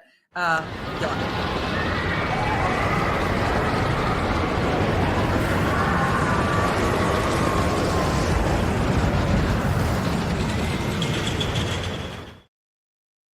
Fuck. If you're new here, welcome. I do that all the time. That was my first one. Usually it's an average of 3 per stream. That was a particularly long one. I'm not sure how long I was muted for. I can't even look back at the chat now to see everybody going muted. You are unmuted. Anyway, I'm just going to stay out of the chat for a second. I guess I'm. If you want to pull out the times and you can look at them. Well, we talked about the times, and you agreed that you were texting between 12:27 and 12:45. Correct. Right? So if you were just to divide that by 5 times, getting up and looking. Night, Shari. I don't know, I Love do the you. math in my head. Maybe it's every 3 minutes or so. Correct. At no time did you hear any noise or sound outside that was unusual? No. Did you hear any squealing Hey, tires? Sherry. squealing brakes? The standard shorty, right? Oh my God. What just happened? Why is it gone quiet? What just happened? What just happened? Oh my God. Siri just thought I was talking to her. Siri. No. You didn't hear any screaming or yelling? No. You didn't hear any loud voices, foul language, or door slam? Professionals. No. You didn't hear any verbal argument or the revving of an engine, anything like that? No. Matter of fact, you didn't hear any collision or crash? It's iconic No. shorty. Sherry. Matter of fact, the entire time that you looked out at that vehicle with that clear and that good view, you didn't see anything out of the ordinary, did you? No.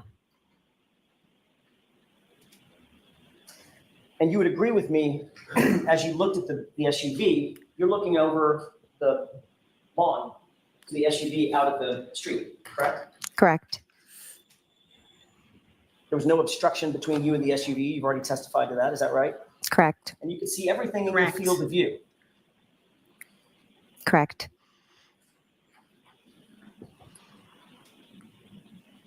And then you saw the SUV gone. It had driven away. after Tommy 12:45. CPU to go to bed. Correct. Gee, her voice cracked then, didn't she? She's like, her brain's going, I don't know if I can say it's correct. Tommy CPU, you should go to sleep and go to bed.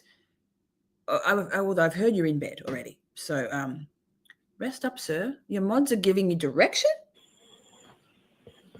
So I have a question, Ms. McCabe. Mhm. Where was the body? I have no idea. I'm assuming the body was on the front lawn. The problem with that Good is man. you were looking at the front lawn, weren't you? I was looking at the vehicle and where it had moved. She's such a You know smart what ass. the view is? Would you like to explain it? You had a clear and good view Exactly, Joseph. across that lawn to the SUV, didn't you? When it was straight out, I did, yes. You had a clear and good view of that SUV the entire time until it left, didn't you? I could see the black SUV, correct. Nothing was 100% chaos. I wasn't looking at the ground. I didn't ask you about the ground yet. Smart You looked at ass. the ground. Nothing was Smart obstructing ass. your vision, was it? No. So you had a clear and good, your words, not mine, a clear and good view of the SUV. The Higgins call is hilarious, and kudos for JFK for spotting his voice straight away, and he gave himself away completely, didn't he? Old Higgy was with his decorated dudes, and then his hard hang up. If it wasn't him, he would have stayed on the line and said, "What are you talking about?" Yikes! Yeah, 100%. I didn't see it live, but I've seen it many times clipped on all the Twitters and shit. Yes. And everything in front of it. I never said everything in front of it. I saw the SUV. It's black. It has lights on. And as it moved, I could see it with its lights. You had a clear view of everything between you and the SUV. All the things closer to you and the SUV. I wouldn't say that.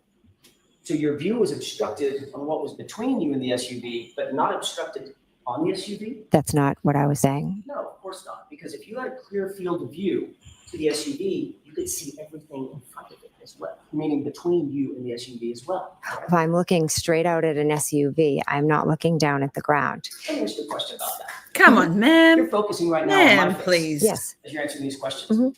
You think you'd see, I don't know, an alligator sitting in front of me if it was there? Objection, Your Honor.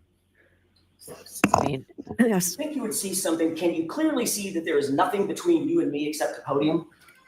Yes. Well, there's a table. Yes, You don't the have to side by look down sides. to see that, right? Correct. You're looking directly in my face, but you can see things that are between you and me because you have a field of vision, right? Objection. so I'm going to see counsel at sidebar for just a minute. Sidebar. Yes, it was definitely Higgins, 100%. The side-by-side comparisons of his testimony where he says wrong and I can't remember the other ones. Chat, help me out here. You'd see an alligator, right?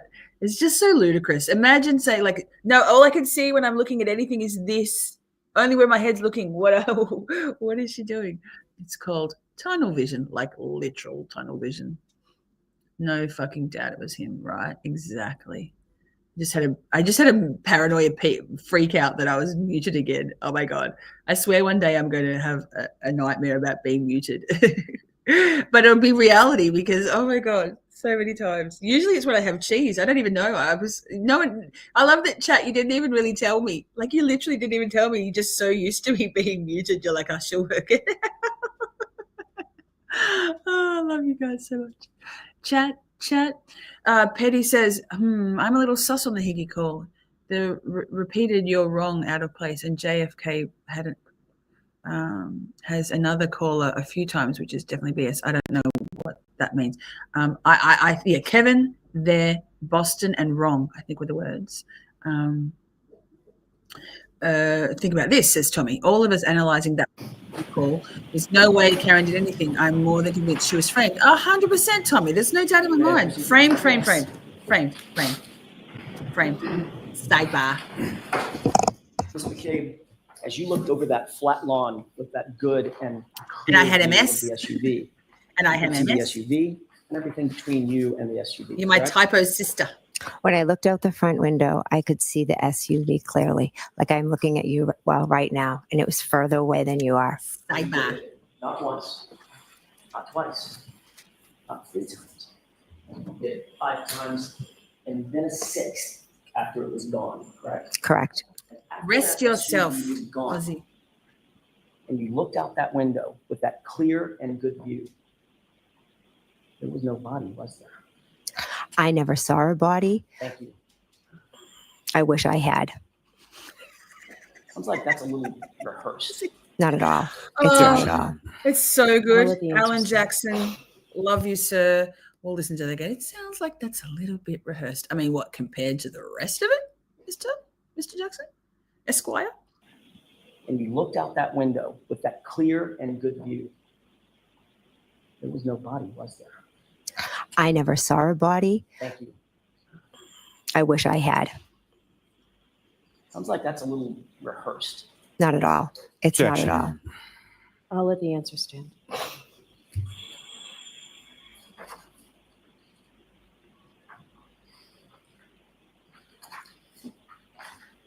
You left the location about 1:45. Is that right? Yes.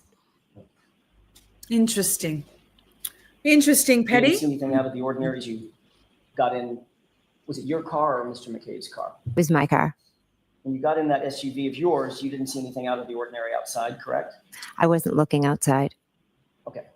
I know that that is the answer that you want to give to every question. My question is yes or no. Did you see anything out of the ordinary? No. Thank you. You didn't see anything out of the ordinary when you got in the vehicle? No. You didn't see anything out of the ordinary when the vehicle backed up? No. When that vehicle turned to the, I guess it would be to the right, to leave toward Chapman, and the headlights illuminated the area in front of you? Didn't see anything out of the ordinary then either? I wasn't looking out the front window. Again, there's that question. There's that answer. My question is, did you see anything out of the ordinary?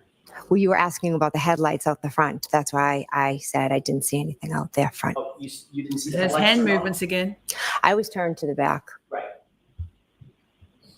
Did you see that the headlights came on in the car?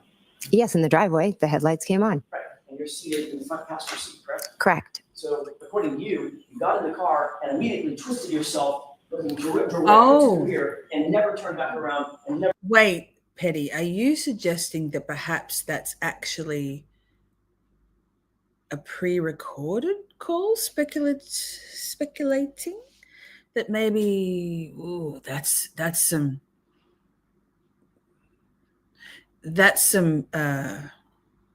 interesting opining. I don't know. I'll ask James. James went, yeah, JFK made up a call and pretended it was Higgy. No, I don't know. We'll see. I'll listen to it. But I'll say, well, I've got it paused. Chat, you know what it is? My tummy's rumbling real loud. What do I do? How much do I want to be after clearing my throat any second? Give me like 14 seconds to probably fall over my lighting cables and stuff. And in the chat, if you know what I'm going to do, right?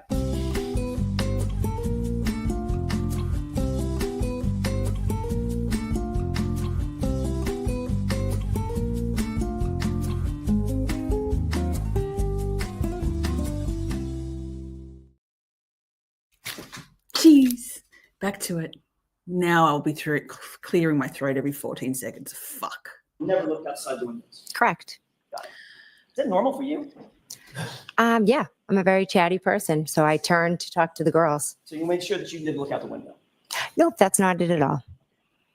You also didn't hear anybody. You did hear some of the girls in the back, since they were so chatty, talking about bread and sandwiches or something.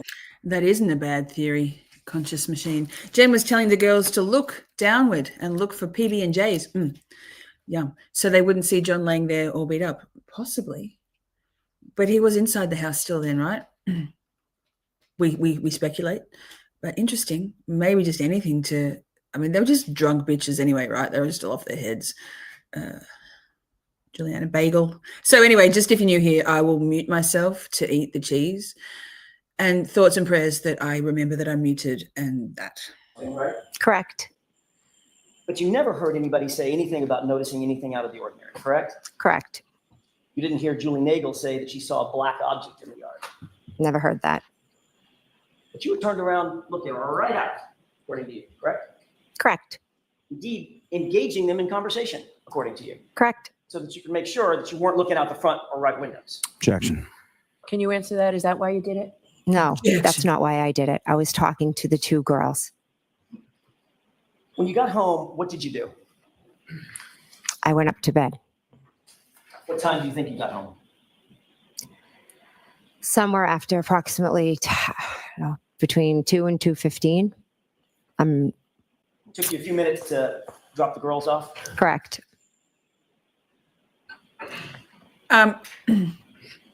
Every time, when you got home, you got on your every time he says the girls, like I just think of boobs, you know, boobs. phone, correct? Yes. Before you got on your phone, you went upstairs to your bedroom. Yes. Did you use any applications? Well, let me ask it this way first. Did you make any phone calls, just using your phone, any phone calls after you got home? Debbie, a narcissist, there's no question in any narcissist's mind. Oh, she looks like the devil there, doesn't she? Narcissists, there's no question. Everybody believes them because delusions of grandeur, right? So she would absolutely think she is killing this, like equally how they killed Officer John O'Keefe. She would think she is driving this shit home, no doubt in her mind that he is believing every word, because who wouldn't? Because she is Jennifer McCabe. Either downstairs or upstairs. I do not believe so. Did you use any applications to communicate with anybody through Wi-Fi? Do you know what I mean by that? Like FaceTime audio or WhatsApp, phone calls, things like that? A text message? No, actually, and you may not use these, but I'm asking, did you use any kind of third-party app? Hi, Belinda. Good to see you. Wi-Fi, VoIP calls other than just a phone call? No. Okay. Sounds like you don't even know what that is. I don't even know what you're talking about. Fair enough. So it's safe to say that you didn't use or you don't use any multimedia to communicate. You don't use FaceTime or Snapchat or Signal or anything. Liar. I've used FaceTime with my children, yes. Not for phone calls. No. Like FaceTime audio is a way that you can make the call. No? I've FaceTimed with my kids at school, but That's videos, right? Thea Walsh says none of this trial or any future trials are to find Karen guilty. More to divert attention from the obvious guilty parties. It's not rocket science who did this, right? I don't think that the Commonwealth actually necessarily assumed that she would be found guilty, but that perhaps she would be acquitted, and that they could then say, oh well, the jury got it wrong. We did our best. Lally doing his best, and no further investigation or prosecution. However, the jury didn't come to that conclusion, so here we are again, and it has to perpetuate, right? Good point, though. Oh, okay. So yeah, I guess not. You didn't do that night either. Not that I recall. Did you? Now I'm going to get back to your question. Did you text anybody? I did, yes. Who did you text? I texted my sisters, and I texted my husband and a friend in a group chat. You texted your husband and had a friend in a group chat? Mm-hmm. Yes? Yes. Your husband was home? Yes. I don't either. I think it was legit. I don't know whether it was Higgins. I feel like it was Higgins, but I think it was a legit call. Their reaction, pause. From what I can see, their reaction was very, very spontaneous and real, JFK and James. Like, that's some pretty damn good acting. And I mean, JFK does keep everything really real. So does James. They're not, I think you're right. I think that perhaps it could be that it wasn't Higgins. Decorated dudes. But yeah, I think you're right. There'll be no JFK slander or James Jackson slander on my channel ever. Not that Petty was slandering anybody. She was just putting up a theory, and that's what we do here. We can talk about things. It's an open, safe space for all theories here. And ask you real quick about later that morning when you went to John O'Keefe's house. You mentioned on Friday that you went into his house and began to look around for him when you first got there with Carrie Roberts and my client, Karen Reed, correct? Yes. You indicated that you looked in his bedroom, saw that the bed was made, correct? Yes. You indicated that you looked around other parts of the house looking for him, searching for him. Is that right? Yes. You obviously saw the blankets and pillows on the couch downstairs in the living room, correct? I peeked over at the couch. And you're aware that Karen Reed stayed on the couch. She peeked that night to wait for John to come home. Okay. I'm not aware of that, no.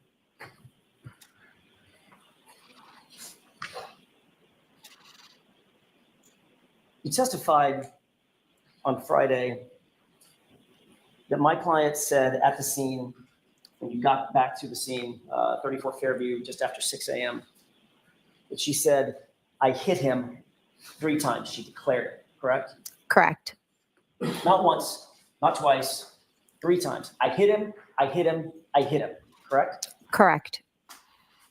You have a very specific memory of that event, do you not? I do. Obviously, that's an incredibly impactful thing for you to remember. Is that right?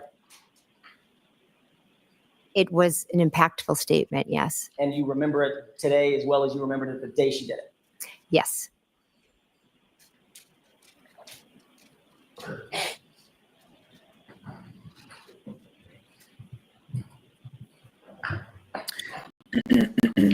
There's the throat clearing chat already. God damn it. Jesus fuck chat. Yeah, I agree. How can 12 people not agree when millions who are now watching also agree? I guess it's the making sure that in the voir dire, the correct, the optimal mix of the jurors are seated from the veneer, and statistically. What are you growling at? What are you growling at? Sorry, Buster was just growling. Statistically, there's always a chance. There's no certainties. Juries are a risk. How can you pick it? They might not necessarily be completely honest about their biases, whether they're known or just sort of intrinsic. Like, for example, am I right, Petty, that one of the foreman, it's just come out that it's been doxed that he was was in a car accident, hit by a car, and he didn't disclose that apparently. So that's a problem in a motor vehicle accident death by motor vehicle accident, excuse me, and you end up being the foreman. Interesting. I may have just a moment. Thank you.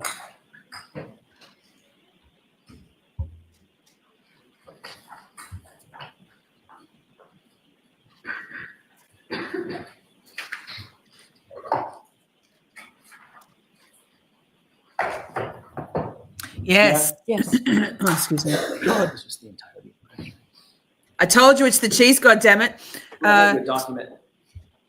Wait, pause. Did you, before So Fanning did oversee the jury. I find it hard to blame them. I blame the trial court and the Norfolk County District Attorney's Office. Yeah, that's suspicious, right? How can he oversaw the jury? He also was the one who, did all their checks, their background checks and stuff. They're like whatever it's called, clearance, something. He knows all their details.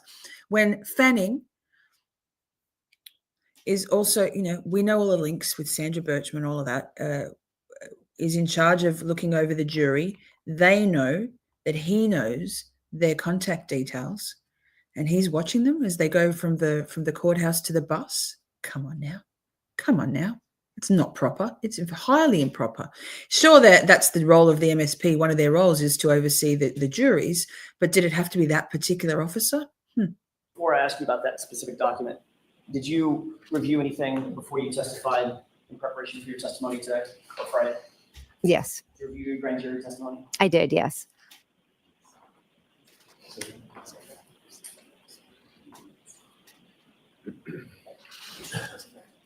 Understood. You did review your grand jury testimony. Oh, that's correct? better. Yes. God, it was so The bright. document in front of you, you recognize it? Yes. That is, in fact, a true and correct copy of your grand jury testimony that you gave on April 26th, 2022. Is that right? Correct. Incentive to join the Discord, Petty. Motions in lemonade. You'll agree that your testimony in that case, in that hearing, rather, April of 2022, that was just a few months after the events in question, right? Yes. You were under oath at the time that you gave that testimony, Yes. and you were subject to the penalty of perjury when you were answering those questions, correct? Yes. Ms. McCabe, I'd like you to turn to the page, since you've reviewed this, turn to the page of that document where you ever said in your testimony, my client said, I hit him, I hit him, I hit him. Was I asked what she said? I get to ask questions. Well, I'd like you to direct me where to look. I want you to look at me. Is that the third time he's had to say to her, I get to ask the questions? I think it is. Wow. Lisa, he was planted there for a reason, to keep tabs on what was being discussed. First-hand knowledge that could be fed back to the corrupt. Yes, 100%. He was the ears, right? We don't trust any of these people. Hey, Massachusetts, what the actual fuck? Lost your freaking minds, right? Wild. So you know what? If I reckon I would bitch slap Jennifer McCabe if I was Brian Albert, 100%. Like, bitch, turn down that sass. Be a good witness. Toe the party line. Toe the McAlbert line. The entire grand jury testimony if you need to, and turn to the page where you ever said. You read my mind, Debbie. That my client said, I hit him, I hit him, I hit him. I'm not sure if it's in this document, but I can tell you today with 100% clarity, she said, I hit him, I hit him, I hit him on that morning. So it's not in that document, is it? I'm not sure if I could take the time, and do you want me to read over Yes. 200 pages? No, Yes. ma'am. No, I don't ma'am. want to take the time. No, we don't want to take the time. You You're reviewed wasting the our document in time. anticipation of testimony, right? Correct.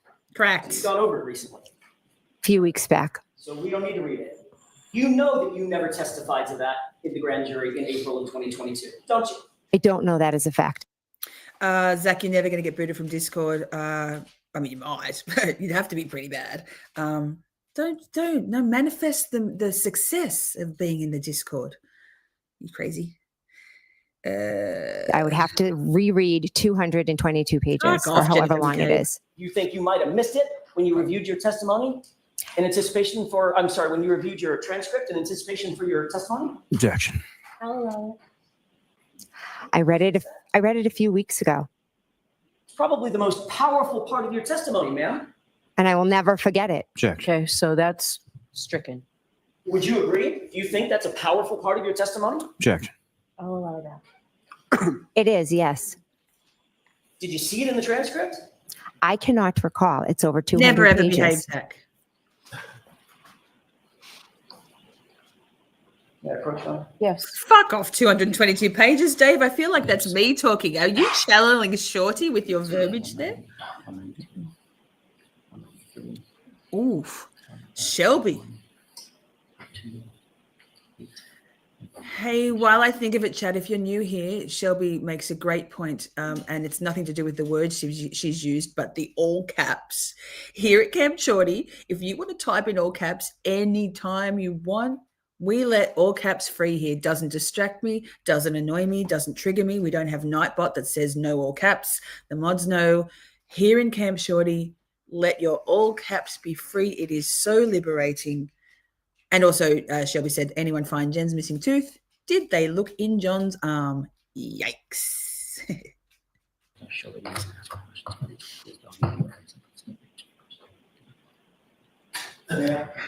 These are select Hi, Diane. pages out of your grand jury testimony.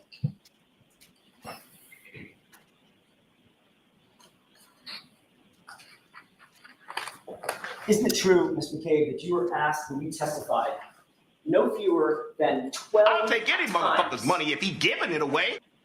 what my client said, Thanks, Joseph. either at the scene or on the way to the scene?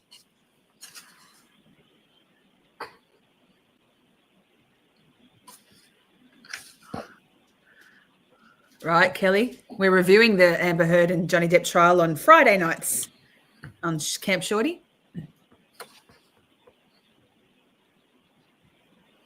At the scene, I was asked twice, according to this. My question is, isn't it true that in April of 2022, you testified no fewer than 12 times? Okay, so I'm not going to interrupt AJ because he is firing right up. But Zach spent $2 to say all caps is the poor man's super chat. You know what? Maybe, or maybe it's just emphasis and excitement and forgetting that you're on caps lock. I'm going to go back a little tiny bit because me talking over the top, AJ's firing right up.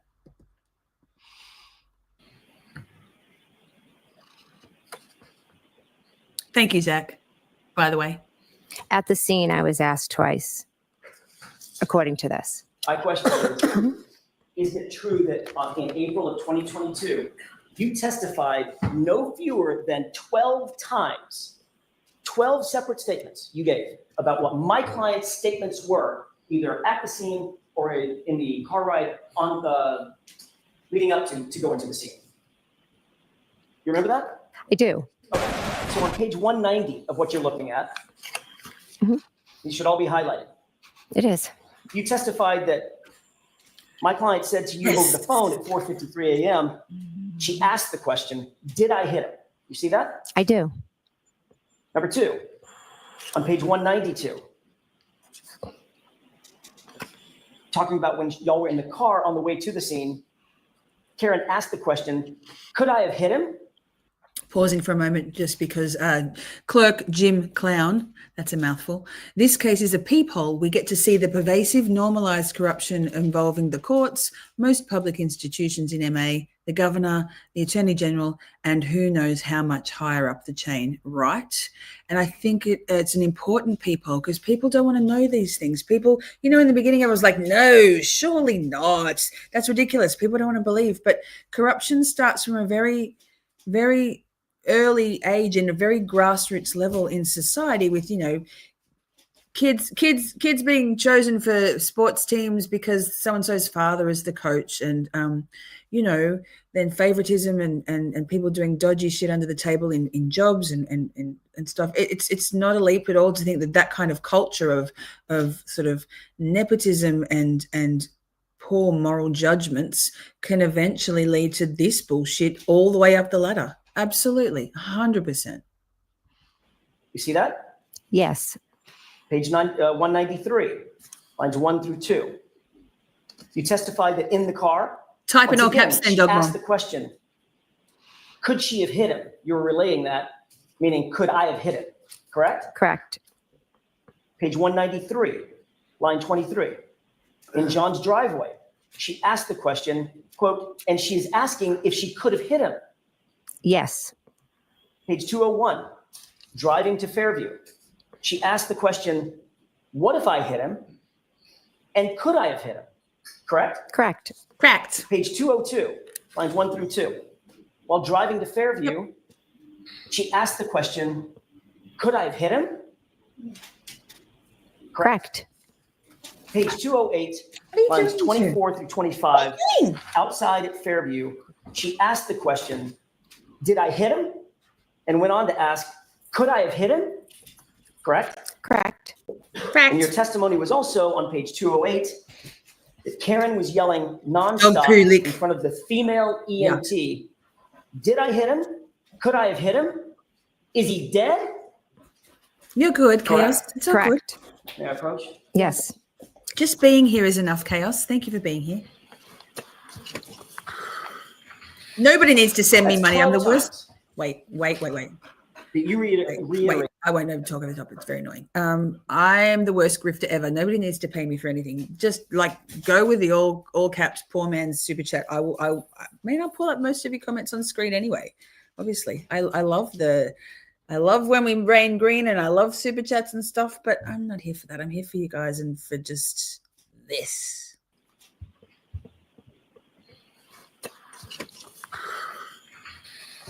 That's 12 times that you reiterated Exactly. under oath, under penalty of perjury, in April of 2022, what my client's statements were either at the scene or leading up to getting to the scene, correct? Correct. Every single one of them, 12 separate times, you indicated that she asked a question, something like, Hi, could I have Peaches. hit Good him to see or you. did I hit him? Welcome. Correct?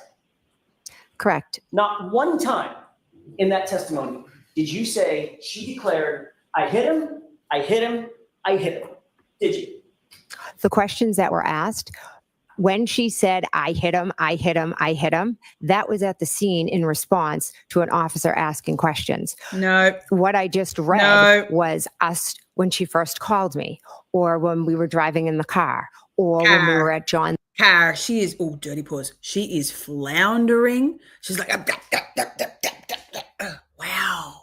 house. So I was answering the question that I was asked. She's like, you guys believe me, don't you? To the jury.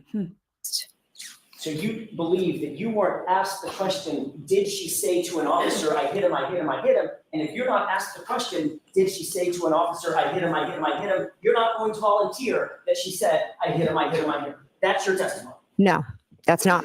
My testimony is I'm our just officer was asking her what his name was and different things about him. And at that point, she was saying, I hit him, I hit him, I hit him. Which officer? I do not recall. Whatever, Jennifer You McCabe. hit him. You just told me that was the most impactful thing in the morning. It was shocking. So what officer did she say this to, supposedly? I was more focused on her and her hysteria than which officer was asking the question. So you have no idea who the officer was even, correct? I'm not sure which officer was asking her. It could have been. Oh, dirty paws. Emphatic. The number of times last week I said dirty paws to Jennifer McCabe is hilarious. Zach, thank you so much. Not Zach, sorry, Joseph. And Zach also. But thank you for $2. You're flicking out coins at me, man. I love it. Thank you so much. What am I doing? In general or right now? This. I'll take any motherfucker's money if he giving it away. $2 is $2, mate. Nothing to be sneezed at. Thank you. I can't stop, won't stop flicking out the monies. Been an EMT. Someone said, what is his name? Does he have medical conditions? How old is he? But you were asked that question, ma'am. On page 208, you were asked what she said in front of the female EMT who was asking her questions. And her answer was, your answer was, she said, did I hit him? Could I have hit him? Is he dead? Is that right? That is correct. That would have been a good time to offer up that she confessed, I hit him, I hit him, I hit him, right? Objection. Sustained as to that form. Look, wait. Stop, okay. chat. She is happy. Wait, I'm going to go back. Watch her face. She is so happy that she got under his skin, that she has rattled him to the point. I don't think he's rattled, but you know what I mean? She's interpreting his frustration and outrage as that she's winning. Have a look at her face. Wait, watch her face at the end of that chat. Correct. That But might have been a good time to offer up that she confessed, I hit him, right? Objection. Sustained as to that form. Do you see that smile?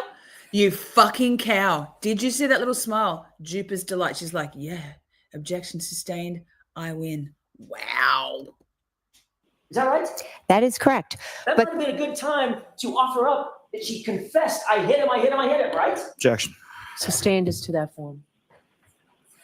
Ms. McCabe, the truth of the matter is you've manufactured this new story for this jury because you think it helps you out. Amber, yeah. Absolutely not. Hey, Jersey Jen. You called 911 at 6:04 a.m. Is that right? Yes. Your Honor, with the court's permission, Exhibit 36 has already been marked and entered. I would ask to play a Jen, do I recognize your name from The Shaming of Jay? Is that where I've seen you around? Good to see you. Maybe I'm going to be rude and you've been here in my chats before, but yeah, I love seeing new names that I recognize and new names that I don't recognize. I just thought of it. Someone mentioned in my live last night that they loved my double fist vape, and I wasn't quite sure what they meant. It sounds a bit sus, but I just realized then because I often hold them both. I have two, and I hold them both. I don't inhale both at the same time. Anyway, carry on. Sorry, sidebar. a portion of that 911 tape, not the entirety of it. Okay.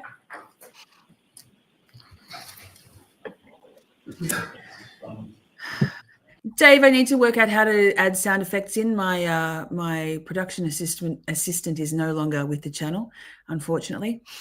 So I think it's probably pretty easy. I just need to grab sound bites. I will put it on my notebook because give me a problem I can't solve, Dave. I can solve any problem, and if you suggest that, I think that's a great idea. Cha-ching. Carry on, Jennifer McCabe, with the lying McLies.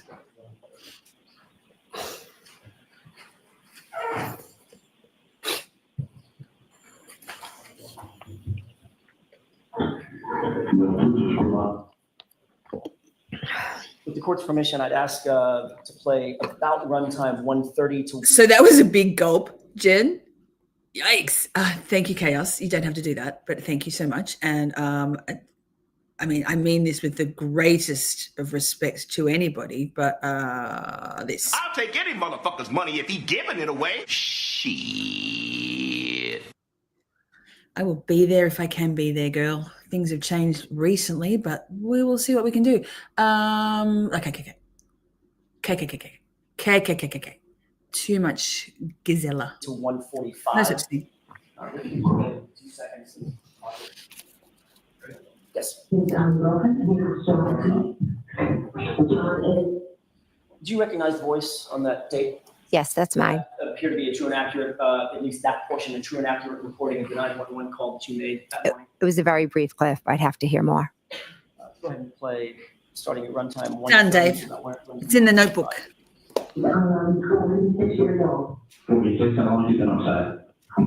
Yes. Hey.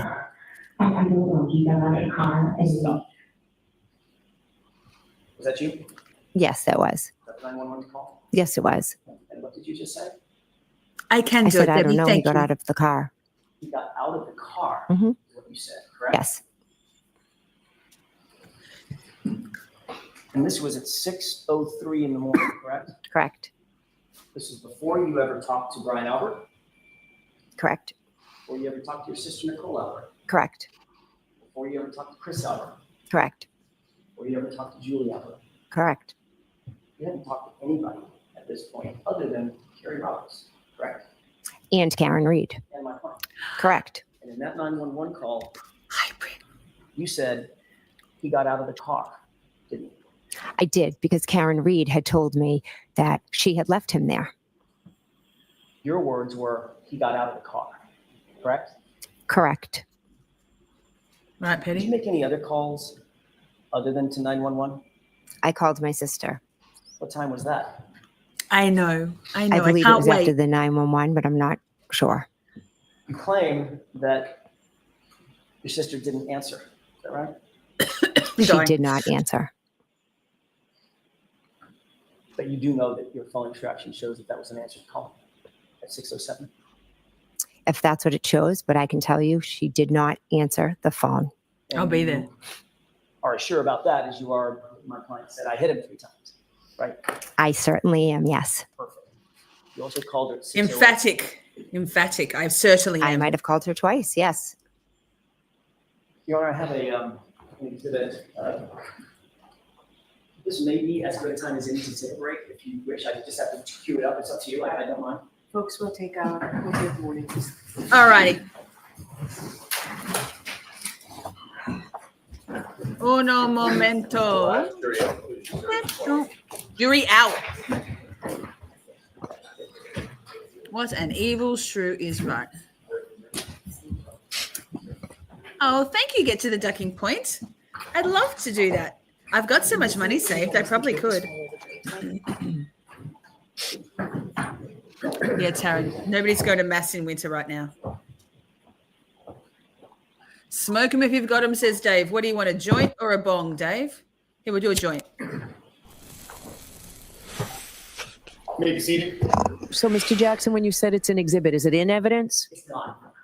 Okay.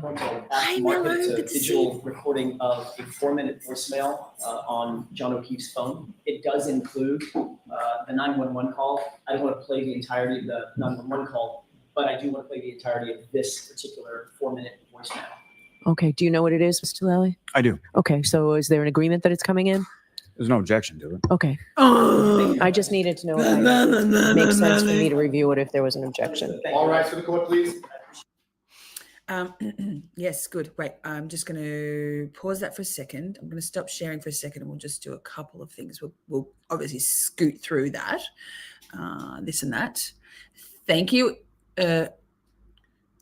If anyone ambulance driver, anyone else noticed how much mouth and hand flapping Jen did on the dash cam? Like 90% of the time she was chasing Karen around and talking to the cops. No, I didn't notice that. Interesting. I mean, she has MS, so no shade on people with MS, just Jen putting that in there wherever she can. That's pretty good, Petty. Hey, lurkers. Anyone here who hasn't hit the like button, take a moment. Hit that like for us. My hair's driving me nuts. I went with a different style today and it's killing my life. She whispered. He got out of the car, realized and became quiet. Opal Gypsy. Hey, Jen still hasn't explained why she didn't say officer down or my friend John. There's so many other words she could have used other than there's a man on the lawn, right? So do you want to listen to Hey Massachusetts? Is Holly still here? Yes. Hey Massachusetts is like 2 minutes long. Let's listen to that and then we'll just have a musical interlude. Don't freak out. We're coming straight back. Oh, no, but actually, no, I'm not going to do that because Turtle Boy goes live in 40 minutes and you will all fucking... You could go to this Turtle Boy. It's fine. It's fine. I won't be offended at all. Let me just get it right to the spot again. You can't see me doing it. Just let me, please, God, remember. Can I please remember to actually share the screen? Am I remembering? I'm remembering. Total professional. Thanks, Nay. Hit the like special humans. Yes. Hit the like to show how much you hate Jennifer McCabe.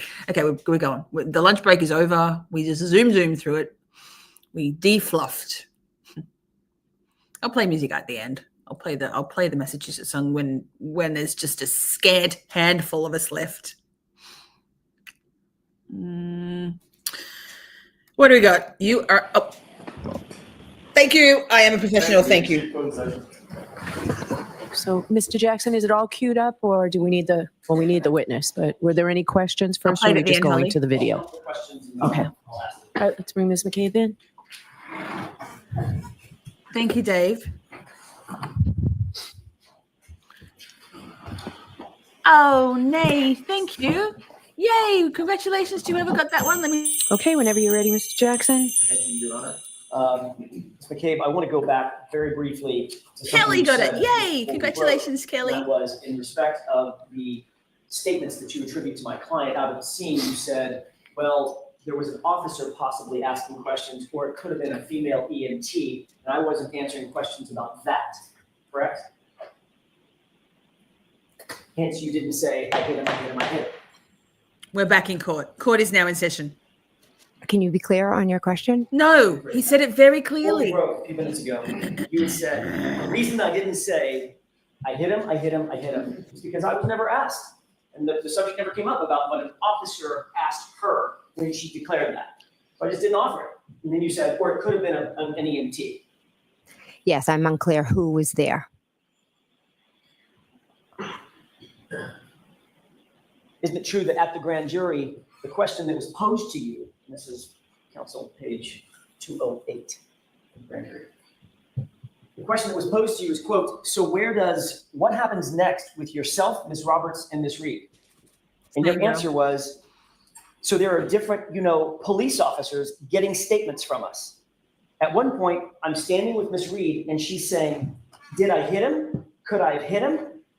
And there was, I believe, an EMT, a female, standing right next to me, listening to her yelling, did I hit him? That's a good idea, Marcy. Is he dead? Great idea. Is he dead? Is he dead? It was pretty much nonstop. Remember that testimony? I do. So in point of fact, you were answering the direct question about what happened in front of the police officer and the... Pause just for a moment. That's funny. Bishmack should have used the money spent on her cheesy lab-made diamond ring to fix her snaggle tooth. Yeah. Someone speculated, when was it? I don't remember. I think it was yesterday, or maybe it was today. I don't know, time. That or maybe it was in Discord. I can't remember. Who was it? Was it Amber? Someone suggested that maybe she left that tooth like that for sympathy. I don't know. That's a good idea. But Jersey Jen, fun channel. Thank you, Drew, for telling me about it. Lovely. Thank you for welcome here. And this is what I say to the super chats and the super stickers and stuff. I'll take any motherfucker's money if he giving it away. Yikes. Okay, we're keeping on going. Thank you, Jersey Jen. How lovely to have you here. Welcome. The EMT, correct? There were multiple police officers and multiple EMTs present. So now this is another police officer and a different EMT. I'm not saying that. Okay. But nowhere in this did you say that she declared... Oh, it's tonight. Thanks, correct? Correct. It's all a blur. I would like to have Mark as next in order. Okay. May I approach? Yes. Twat waffle. Hi, Tracy. Good to see you. No, we've had the twat. Wait, pause. So someone earlier, I can tell you who it was earlier. It was earlier. Eileen said, on the North Shore of Massachusetts, we would call girls like Jennifer McCabe a twat waffle. So you're not going to be judged. I then suggested that perhaps an alternative would be blue waffle and said, don't Google blue waffle. So don't, but if you're brave, you could. Either way, she's both. Thank you.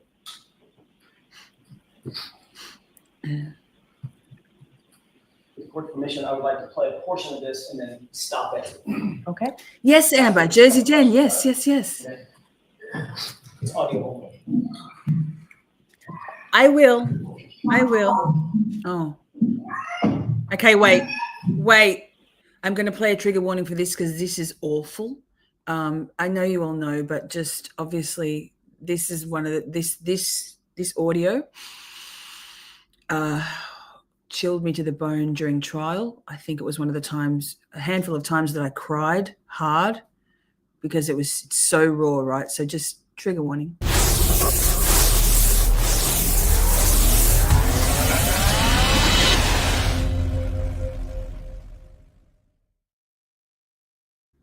So if you need to step away, you can, but we know. It's audio only.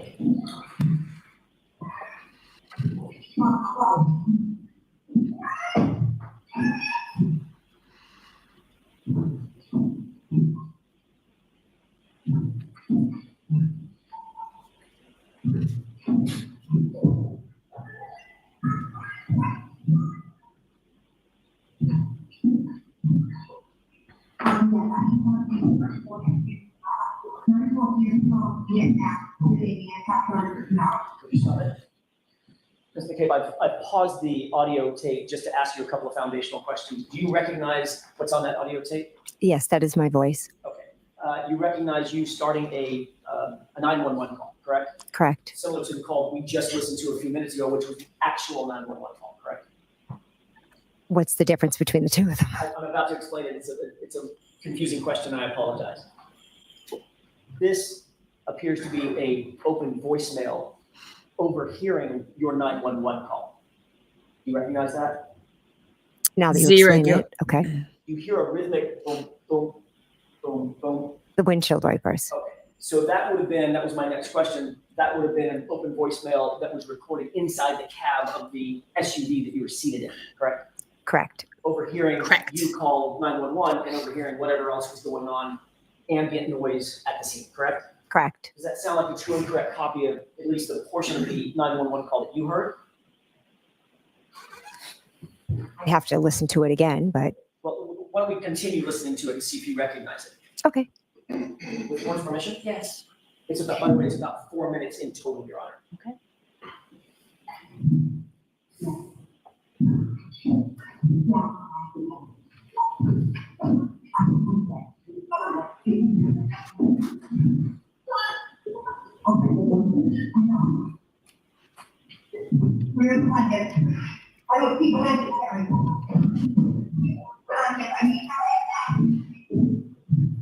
Pause it.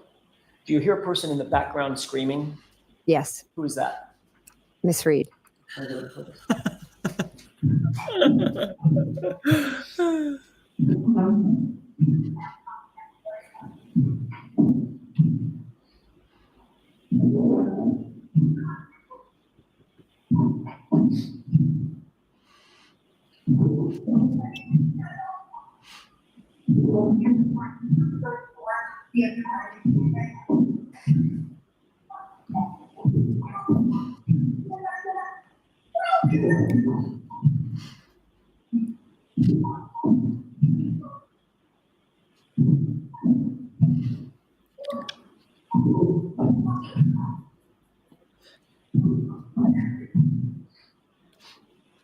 Exactly, Debbie.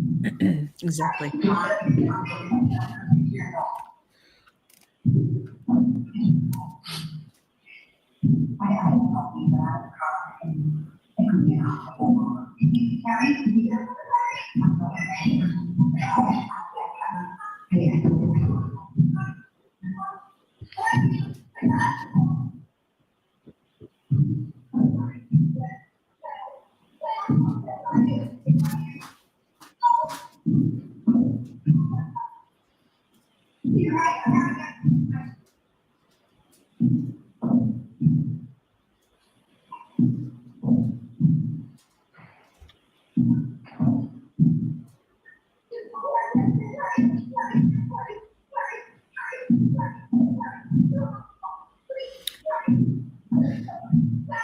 Chat, what do you think about her facial expressions at the moment? Do you think that's manufactured? Do you think that she's trying to put on an air of like being back in the trauma? Or do you think maybe she's having some reflective moments? Does Jennifer McCabe ever have reflective moments? Watch her facial expressions. It's hard when you're listening to the audio, but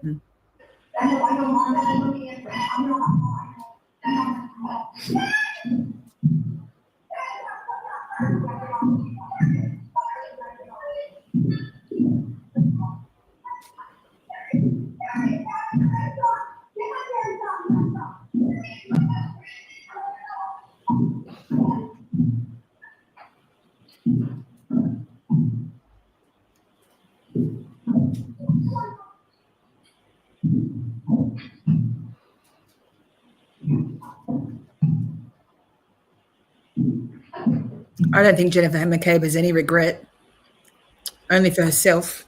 Ms. McCabe, did you hear the audio recording that we just marked in evidence? I did. It was very muffled and some parts were very hard to understand. Understood. Mhm. The person on the phone, who was that person?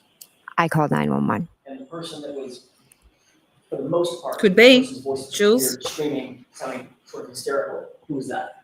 Karen. Hustling to You dying also cold. hear Carrie Roberts' voice at various times in the background. Yes. And she was, for lack of a better word, trying to calm Karen down. Yes.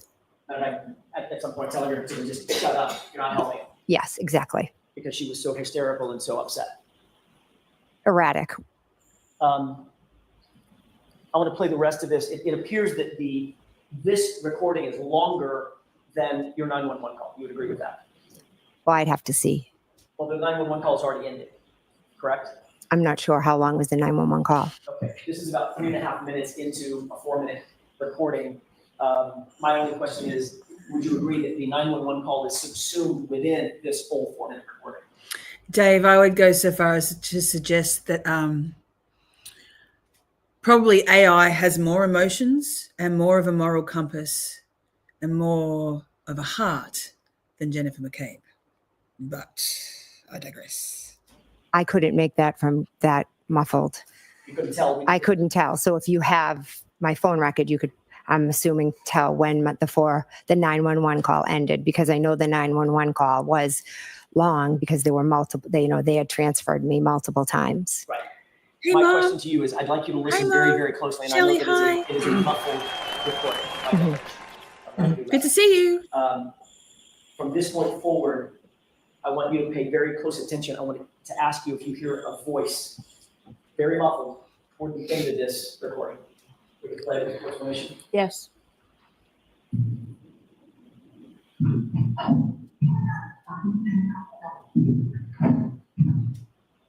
Stop. Did you hear a muffled voice in the foreground after you heard Ms. Reed scream or yell?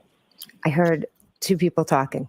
Love you. One of You like my them new is a song? very Girl muffled Code? voice on this recording, correct? Most of the recording was muffled. The one I'm talking about is I just played the voice that was muffled in the foreground of the audio recording, for want of a better phrase. Yes, I heard that. Yes. Was that you? Oh, hi, Mandy. I don't know if that was Long me. time no see, Nobody girl. else in the cab of the car with you, was there? I was standing at the trunk of the car, outside of the car. Kerry Roberts was over by Mr. O'Keefe, Agree. Yes, they were kind of running back and forth at times. and Karen was over by Mr. It's a good one, huh? O'Keefe for most of that. Yes, Poke. But you were the one by the car. back and forth. Hmm. You called Nicole. Thanks, your sister. Mandy. Good to see you, darling. By the way, did we finish playing this just for, okay, thank you.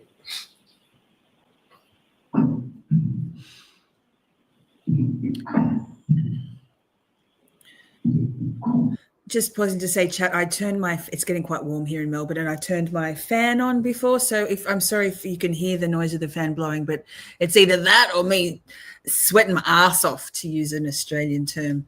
And nobody needs that.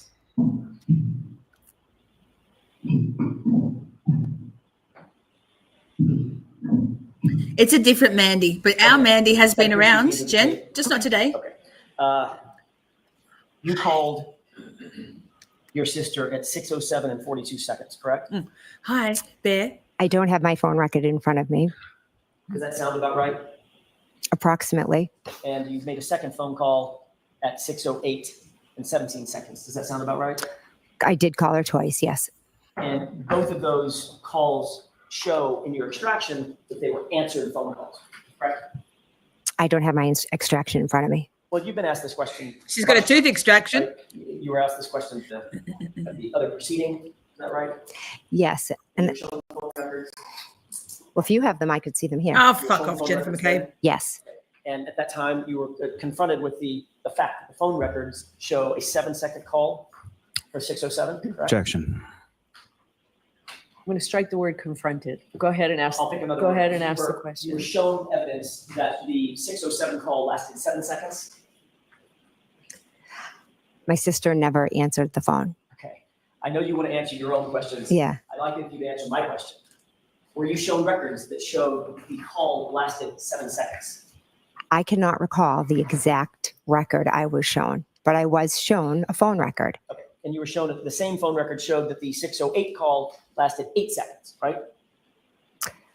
Again, I don't have it in front of me. Does that sound about right? About right. And there were a number of other calls that showed answered that weren't answered. Well, we'll get to those in a minute. So the two calls at 6:07 and 6:08 at least the records indicate about 15 seconds worth of open line time, talk time. 7 You're seconds, good. 8 seconds, right? Same.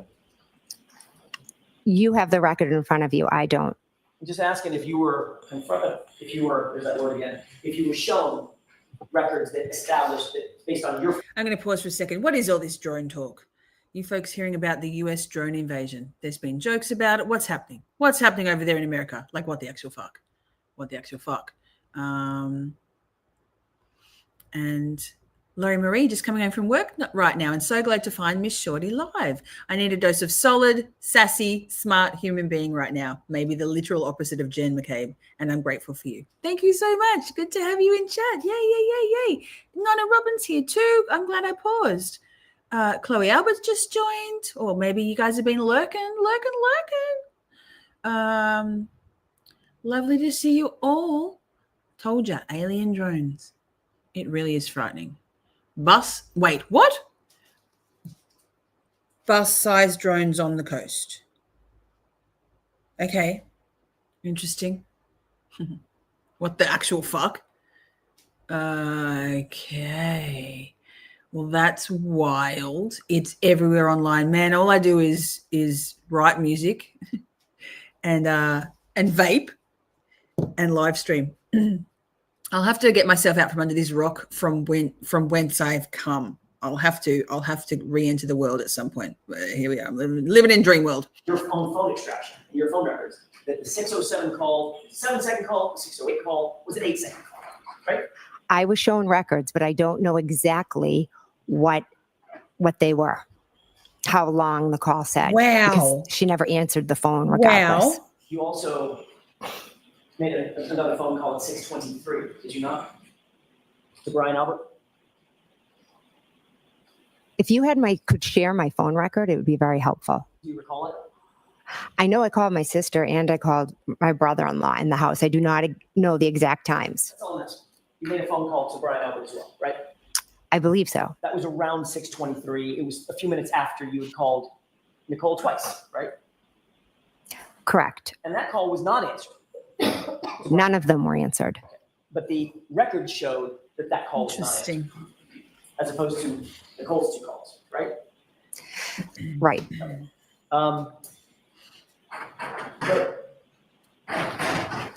The calls to Nicole were deleted from your phone before you turned that phone into law enforcement, weren't they?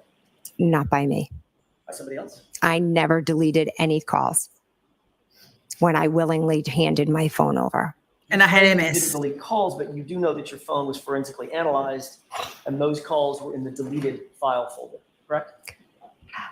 I have seen that, but there were 20 calls all in a group that were all deleted. So cherry picking a few makes it look a different way. Okay, so we'll get to those. I'm not cherry picking anything. Okay? Mhm. I'm asking you questions Hi, about Atta. records. Which I would love a copy of if I could see. We'll get to that in a second. Fuck off, Jen Just McCabe. going by your It's the memory, you've worst. seen these records a bunch of times. You've been questioned about these records a bunch of times, right? Yes. So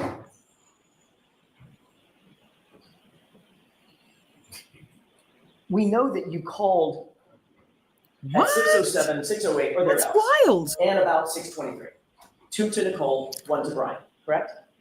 Correct. And you'll agree with me that notwithstanding those phone calls, by the way, did you leave voicemails? No. When did you hang up? Before it went to voicemail, or was it into voicemail before you hung up? So it was a bit of a hysterical scene that morning, and I was in a state of shock. And I was just calling my sister and my brother-in-law. They did not answer the phone. I cannot tell you when I hung up because it was a hysterical scene. I was in a state of shock. Everyone was running around. And what seems to be forgotten is that my friend was lying there on the ground. Oh, I don't think anybody's forgotten that. She's so fake. Wait, let's do that again because wow. What seems my brother-in-law, they did not answer the phone. I cannot tell you when I hung up because it was a hysterical scene. I was in a state of shock. Everyone And was horror. running around. And what seems to be forgotten is that my friend was lying there on the ground. I don't think anybody's forgotten that. You, in fact, did not leave voicemails for any of those 3 calls, did you? Again, I don't have my phone record in front of me. Fuck off. Because Nicole didn't get any voicemails because the calls were answered, right? The calls were not answered. Too You agree fast. with me that It's all right. We can be here as long as we need to be. Brian and Nicole Albert, Brian Albert being a police officer, never came out of the house? Correct. Neither did any neighbor. Correct. I know you'd like to continue editorializing. Mhm. Jackson, he's so This isn't good. it. If you can answer my question, I'd ask that you do that. Did Brian Albert come out of the house? No, Did Nicole Albert come out of the house? no. Thank you.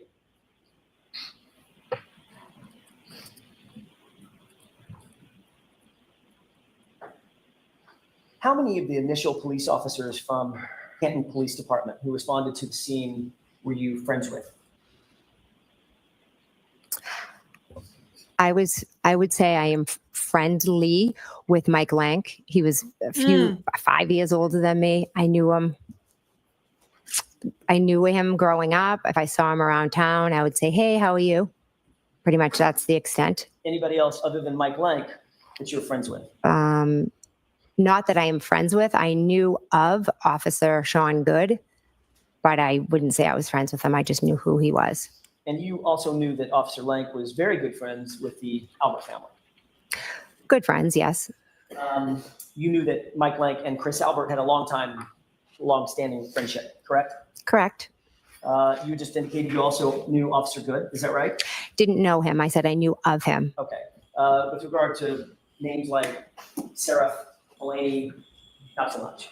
Seraph has a sister that's the same age as my sister, but I had never, to my knowledge, met Seraph. And of all the officers who responded to the scene, the two who actually went inside the Albert home to talk to Brian Albert and others was, in fact, Mike Lank and Officer Good. I've been pulling up, excuse me, your comments on screen, but I thought I'd read CH's out. She was not in a hysterical state, though. She was calm, distant, and detached. Not saying all of those things don't happen in shock. She just doesn't strike me as someone who is non-reactive. Dirty pause also. Yeah, interesting point. The person who was losing their ever-loving mind was Karen. I would suggest that Jen was staying calm in the eye of the storm, as she needed to do, with her zero emotions, zero empathy, right? Gee, Joseph, I hope that's not to me. I mean, I'm a funny cunt. I don't think I'm just a cunt with a hard T, cunt. I don't remember Officer Good in the house. I only remember Officer Lank. The reason you know that, the reason you have a memory of what was happening inside the house is because you were allowed to actually go into that home, correct? Correct. And you went into that home before any of the officers went into the home. Is that right? Correct. You were allowed to have private conversations with Brian Albert? I woke Brian Albert up. Were you allowed to have private conversations with Brian Albert? Dunkel. Yes. And you were allowed to have private conversations with your sister, Nicole? Yes. That was before the police ever went in to do any formal interviews of you, Brian, or Nicole, correct? Correct. Did you discuss in these private conversations how you three were going to answer any questions for the police when you were asked? No. Did you talk about what you were going to say in any respect? We were in shock. There was no. No. Did you talk about what Brian and Nicole were going to say in their interviews with the police? No. Did Brian Albert give you any advice as a police detective what you should do or say when you were interviewed? No. Did he give you any advice as a police detective what you should do with your cell phone? Yes, Sammy, yes. No. Skeletor. Did he tell you that the police might want to get a hold of your cell phone at some point? No. Did you two discuss the calls that you made to Nicole Albert at 6:07 and 6:08 and the call that you made to Brian Albert at 6:23? No. No. Did you ever discuss the idea of potentially deleting any of those calls that were made that early morning? Absolutely not.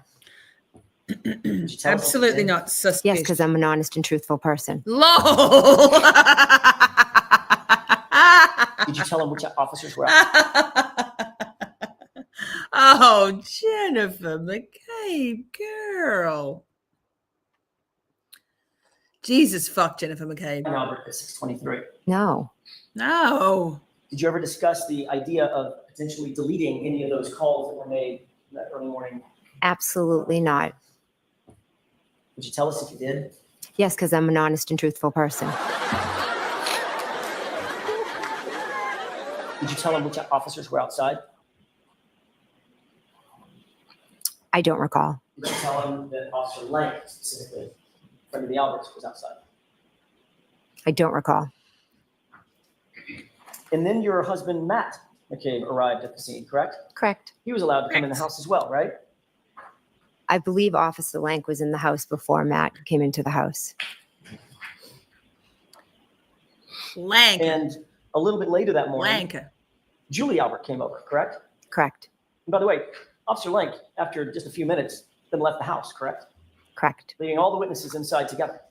Correct. And I can't remember if I asked this question or just thought it out loud. Did Julie Albert come over? She did. And then Chris came over. Yes. Even Brian Higgins came over. Correct. These are all friends and family of yours, correct? Not Brian Higgins. I had only met a handful of times. But you consider him a friend.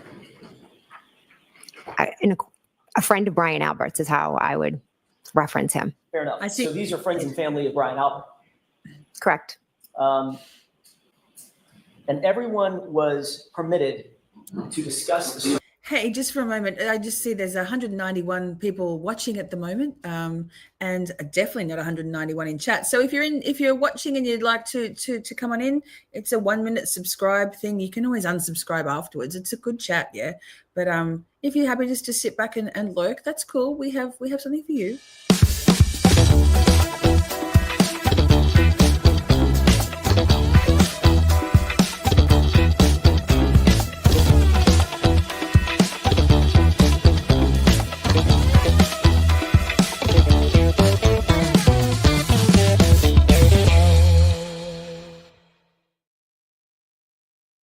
But also, lol, as soon as I played that, 10 people dipped.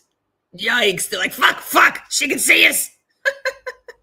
Circumstances of the evening before going into the early morning hours with each other with no police there, correct? I sat with my family in shock and horror. Shock and horror. Are you allowed to discuss shock the and circumstances horror of the night before going into the early morning there, correct? I sat with my family in shock and horror.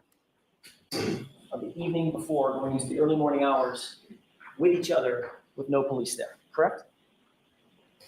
I sat with my family in shock and horror. Horror. Other with no police there, correct? I sat with my family in shock and horror. Were you allowed to discuss what have the I done? circumstances of the night before going into the early morning hours amongst yourselves without any police presence? Yes or no? There was no reason for us to be allowed or not allowed. We did nothing wrong. Understand my question? Did you get it? Yes, I understand your question. Can you answer it? Yes or no? Were you allowed, that group of folks, were you allowed to discuss the case without a police presence? Yes. Okay. I'd say many. So you Sammy, listened during I'd say there's that quite a few. Just friends making and family sure. gathering, you listened to what Brian Albert had to say, correct? He didn't really say much. He was able to listen to what you had to say? Again, you're creating a scene that didn't happen. Anything, Ms. McCabe. I'm asking some questions that you don't seem to want to answer. Objection, Your Honor. All right, so let's ask a question and let's get an answer. Okay. Yes or no? Was Brian Albert there within earshot when you discussed your version of what had happened? I didn't discuss much. I sat there in shock and horror. So I spoke Shock and very little, horror. to be honest with you. Well, Shock when and he did horror. speak, he could hear. Shock and horror. Yes. And Nicole could hear. Shock Yes. and And horror. Chris Albert could hear. Chris came much later. And your husband, Matt McCabe, he could hear. Yes. Okay. And then when Chris is talking about what happened at Waterfall, you could hear and Brian could hear. In other words, everybody could hear everybody. Chris came much later. When Chris came, I was almost about to leave. I'm guessing that the topic of what had happened was still on everybody's mind. Everybody was trying to figure out what had happened. And you just Like lol. I'm not going to read anything into it, but lol, 20 people less since I played that. Oh, guys, it's okay. Lurking's cool. For whatever your reasons, it's cool to lurk. It's cool to lurk. It's cool to lurk. We're just doing this thing, right? We're just watching this evil woman. Discussing it amongst yourselves. That's my point. With my sister and my brother-in-law and my husband. Correct. Correct. Shock and horror. Before you left, you said you were about to leave. Before you left, We really are, Tracy. another Albert came over to the house, correct? I don't recall seeing him. Who's him? Kevin Kitchen Albert. cleaning, lurking. How'd you know I was talking about Kevin Albert? Because you said another Albert came over, and I was 6 brothers. told later it was Kevin. I see. I So you believe that Kevin was not there when you were still there. I was in a state of shock. He may have walked And in. horror. Do you remember? I don't horror. remember it. No, You could have. he could have been, absolutely. And you knew he was a Canton police officer. Yes, You had already gotten a call from Michael Proctor, hadn't you? yes. He told you he wanted to speak with you. Hi, Clara. Correct. So Thanks you for knew at coming that out of the point that lurk. Massachusetts State Yay. Police Tennessee. troopers had taken over the investigation of the case, correct? Correct. Did Michael Proctor tell you that the Canton Police Maybe. Department had been recused from the case? Objection. Sustained. Let me ask it a different way. I like Did you lure not and jerk know as well, in any Jenny. way, shape, form, or fashion, at that point, that Canton Police Department was not supposed to be involved in the case? Objection. Sustained. Speaking of Trooper Proctor, when Speaking of Trooper Proctor, he's next weekend, by the way. Oh, sometime in 16 Nights of Shorty. So from next Friday night, I'll be streaming every night, multiple streams, because who needs holidays when you can stream every day when you've got your time off from work. But Trooper Proctor is scheduled for, I think, this time next week. However, we've got another little bit more of Jennifer McCabe. So, but 16 Nights of Shorty consecutive. And while I think of it, it's coming up to that time. We all know the time. So let me just say this. Wait. The white curve is for the immediate loading and unloading. This is a gentle reminder. YouTube is in an airport, so there's no need to announce your departure. If you're ready to take off to another channel, go ahead. No boarding call needed. We'll be here whenever you're ready to tune back in.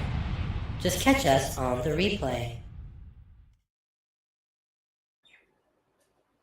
when you first interviewed with him, that was January 29th, 2022. We've already discussed that a little bit today, correct? Correct. And he was taking notes while you were interviewing with him. Is that right? I believe so.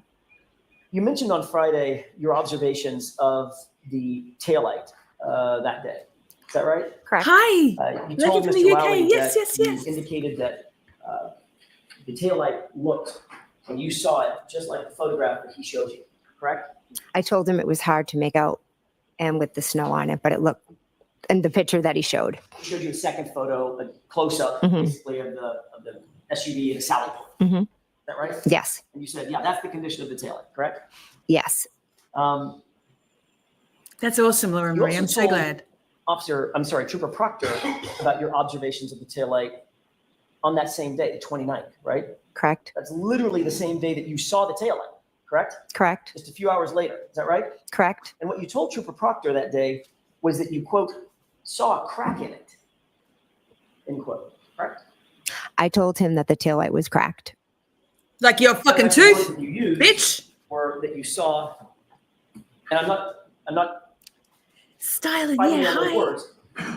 You saw that it was cracked. You actually said, I saw a crack in it, correct? My tooth. That's what he said. I said, I'm telling you, I said the taillight was cracked. So this is another example of him screwing up your words, correct? That's a You'd good one. have to ask Trooper Proctor. Pooper tractor. So I'm asking you, did you say, I saw a crack in it? I said the taillight was cracked. So you didn't say, I saw a crack in it, right? I said the taillight was cracked. Pause, Taryn. There's 169 watching right now. 169. It's a milestone number always. Anyway, yes. Taillight talk incoming. Dirty pause. The photograph that you were shown, with the court's permission, it's Exhibit 92, I believe, from Friday. Okay. May I, Your Honor? Yes. You see that photograph? You were shown this photograph on Friday. Does that look like the taillight has a crack in it? It's cracked. Yes. Like a It's tooth. actually completely missing. isn't it? Yeah. And I believe in one of the reports, one of the many reports, it will say that I said it was cracked and missing pieces. Right. Does that look like it's cracked and missing pieces, or does that look like the entirety of the taillight is basically gone. 69 is all of our numbers, Taryn. It's just because we're all like literally 12 in our brains, but like almost 50 in our years. Well, I am, not you, Taryn. Sorry. Of course you're not almost 50. Ugh, the shock and horror. Again, in that picture, there are the red pieces. There are some of it still there. So it's cracked and missing. In a state of shock, that was my description. Got it. So in a state of shock, you said there was a And crack. horror. No, Hours after. I said it was cracked. I never said there was a crack in it. So if Trooper Proctor wrote that down, that would be an example of him getting your words wrong yet again. Objection. Correct? That's been answered. Let's move along, please. That's okay for that. Thank you, Your Honor. Okay.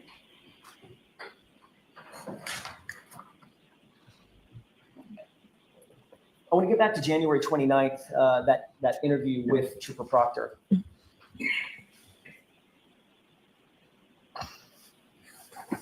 After this interview with Michael Lank, you eventually made your way back to your house. Is that right? Yes. You went with your husband, Matt? Yes. You're just a baby, Taryn. Was going to show up and interview you and Matt, Mr. McCabe, correct? Oh, snap, Sharon. On the phone, he wanted to speak with me. Is that a yes? So I wasn't aware. He asked to speak with me. I wasn't Answer aware the question, he was going bitch. to speak with Matt. Okay. You were at least aware that you were going to be interviewed. Correct. You told Brian Albert that Trooper Proctor was planning on interviewing you as well. Correct. Before Trooper Proctor showed up to conduct that interview at your house, Brian Albert actually showed up at your house, correct? Correct.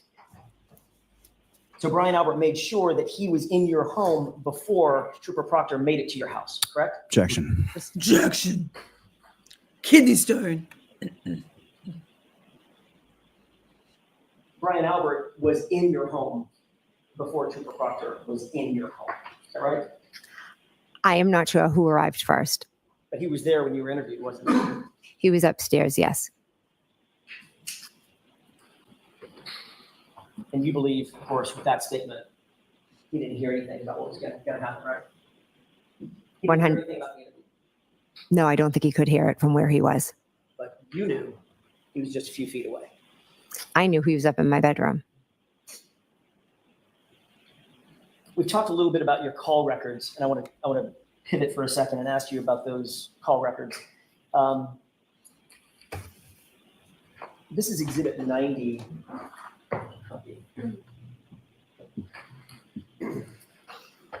May I approach? Yes.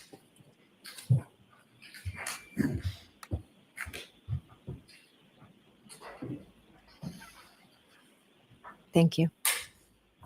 Oh, now she's got manners? Murdering and manners. What a combination. You recognize that document? I do, yes. You were shown this document last week, is that right? Correct. This Correct. is a forensic extraction report of John O'Keefe's cell phone that you were shown on Friday, right? Correct. You acknowledge that it's an accurate report of calls found on John's phone between you and him. Is that right? I believe so, yes. Okay, and this shows the calls that you made to John's phone or you received from John's phone on or between or at or between 12:14 a.m. and 12:50 a.m. I want to. Hey, just one other thing. If you are going over to Aiden, Turtle Boy, just make sure you say Shorty sent me, Shorty raid, something like that. Something. Just give me something. Please and thank you. Thoughts and prayers. Cheers. I want to direct your attention to those time frames, correct? Correct. All right, I want to start at the bottom, and it may go in reverse chronological order. Okay. I think it does. At 12:14, it shows that you called John O'Keefe and that call was answered. Is that right? Yeah, correct. At 12:18 a.m., it shows that John O'Keefe called your phone and that was answered as well. Correct. And then at 12:29 a.m., you also called John O'Keefe's phone and y'all had a short conversation as well. Is that right? No. The record shows, I think it shows, pardon me. Unknown, correct? In terms of whether it was missed or answered? Excuse me, can you repeat that? Sure. The 12:29, I want to concentrate on the 12:29 a.m. call. Okay. That one in the Celebrite extraction, it shows in terms of whether the call was answered or not. Thanks, Joe, for staying. Status is unknown, Wait. correct? I just want to say, if you are staying, thank you so much. I really appreciate it. I love having you guys with me, Shorties, while you're here. I appreciate every one of you spending your time with me, with us, mods particularly, but also all of chat and lurkers, everybody. Thank you so much. It means a lot to me, and we always have fun for her, however long it lasts. Yeah, nothing lasts forever. It's on the last page. Yeah. Second row from the top. 1229. Unknown, yes. However, you've already acknowledged that y'all did have a short conversation on that 229. No. 229 call, correct? We didn't speak at 229. We spoke at 1214 and we spoke at 1218. We never spoke at 1229. So you're indicating that 1229 call was either missed or otherwise went to voicemail, something. The 1229, yes. Amen, Taryn. Amen. I want to show Dodged you a fucking bullet, let me ask mate. it this way. According to this, there were 6 more calls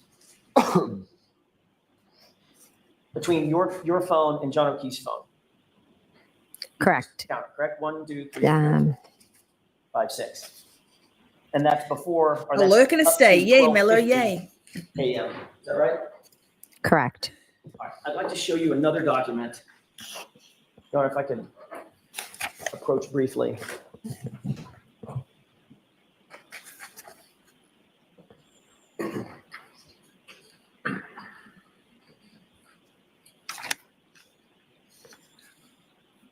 So she did the same thing yesterday, right?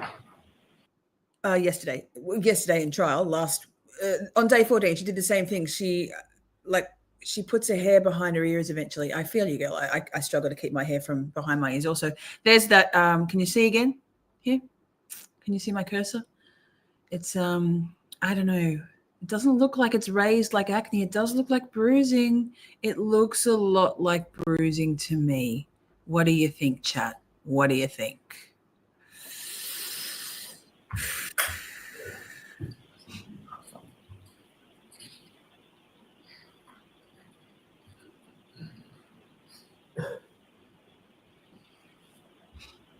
May I? Yes.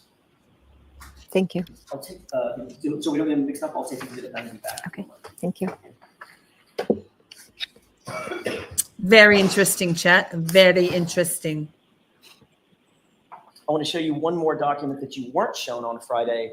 Do you recognize this one? No. Okay. No. If you look where it indicates on the left column, I'm just putting my thumb here, the Okay. left column, the MSISDN user, there's a number that ends there. 0142. 0142. You want me to approach? Yes. So I'm going to answer this question before we approach. I have no idea what we're approaching about. This document? Literally, I'd love you to stay, Marcy. Sure. Dr. Russell for the win. Yes. Oh, we muted, chat. Goodness, sidebar. So the bruising, what do you think? Okay, so Celebrate. What are we saying about Celebrate here? I saw something, but I didn't. Well, actually, before we go any further, we're all in on the same joke, right? My taillight was cracked and John's, I think she said John's head was pulverized, but John was pulverized. Yes. Yikes. And still here. Yay. Debbie's not leaving. Marcy said I'll have to have her escorted out by Trooper Fanning. Yikes. No, she didn't say that. That was mine.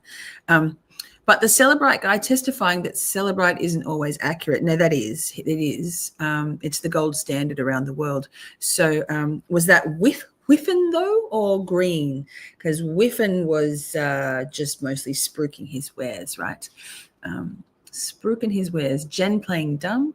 So do you think she was pressured to testify this way? No, I don't think she was. I speculate that maybe Daddy Uncle Brian Albert might have had to pull her in line with a bit of like, snap out of it, bitch, something, blah, blah, fucked up. Yes. Her spirit is the most beaten to me. If you watch close, then you will see. I don't know whether Jen manages to carry herself a little better, right? I think for me, Nicole Albert is the most broken of all of the women that testified in this. Also, Julie Albert lost a lot of weight in between those photos on John's front lawn and trial. I mean, I guess the guilt and stress of covering all this shit up would take its toll. Your Hivwadia says, I can't remember where I saw it, but on the night someone said the girls were upstairs and the boys were downstairs drinking. Well, where does Juliana Nagel fit in that one? Because is she a boy or a girl? She's a beard, we've established. Oh my God, my hair's driving me nuts. I feel bad for John's dad too. Black and blue face and a missing tooth. Exactly. That's what I've thought all along. I was making a short during trial. I was making a short of something of Jen's testimony. I can't remember which. I think it was a bit where she's gaslighting about talking about how Kerry Roberts. Anyway, we're back on. Yes, I think there's something there, Marcy. It looks like fingerprints, yeah. Maintenance, may I handle Yes. an unredacted version? Yes. No, Petty. Sleep well. Thank you for being here. Love you. Thank you. You're welcome. If you look on the left column, Ms. McCabe, Yes. You'll see something that says Apple ID. Thank you. Yes. Look to the right of it. Do you recognize that unredacted portion? I don't want you to read it out or anything. Do you recognize that? Yes. Whose Apple ID is that? That's mine. Okay, if you look, Colin hit Jen. Oof. Could be. 6 lines below that, there's a full phone number. Again, don't read the phone number out. Just tell me if you recognize it. I do. Whose is that? That's mine. Okay. May I go, Charlie? Yes. I'll take the unredacted copy back. Okay. So we don't get it mixed up. It's not a dog bite. That's for sure, Britt. Does this appear to be celebrate extraction of your phone records, your Apple ID? Oh, chaos. Yes. Okay. Yay, she's back in green. And you recognize, without telling me what it is, you recognize that phone number as your phone number back at the time and the Apple ID back at Welcome the time. back. Yes. Associated with the phone that you then turned in to law enforcement, correct? Correct. Interesting. Okay, so MS can also cause you to bruise more easily and for them to appear more severe. So even if he, like, we're totally speculating here, obviously, I can do it over here from my safe little spot on the other side of the globe. Interesting. I didn't know that. Oh, thank you so much, the other Jules. First time watcher, subscribed, liked, and will give credit. Looking forward to watching more. Loving it here. See you all soon. Yay, Jules. Welcome, welcome. That's exciting. I love that. I love that. I'm sure people who love it here, yeah? We're not everybody's cup of tea. We don't take ourselves too seriously. We take this shit seriously, like Jennifer McCabe. But thank you so much for the super chat. I really appreciate it. Glad to have you on board. Plenty of stuff in my back catalog of content if you want to catch up on everything.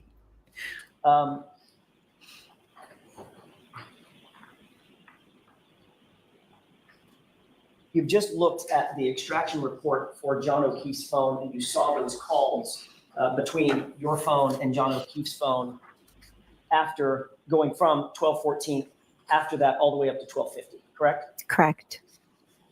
Take a look at the last couple of pages, page 3 and 4 of your own cell phone extraction report. And tell me if you see a single call listed between you and John O'Keefe for January 29th between 12:14 and 12:50. I think it was Brian, personally.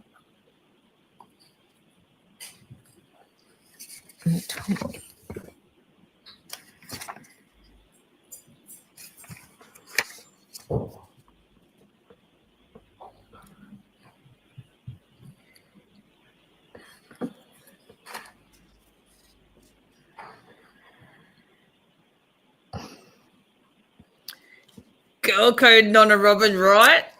There are calls to a number that I'm assuming is John. I'm just not sure. I see a call. Wait a minute. Wait a minute. This isn't what I remember rehearsing in my story. This report has times weird. everywhere. Right. It's chronological except for the calls that were deleted. Absolutely. You see a call at 5:52 to John O'Keefe's phone. I see a call at 5:52, yes. But there's not a single call before 5:52 a.m. between 12:14 and 12:50 a.m. Is that right? Not one.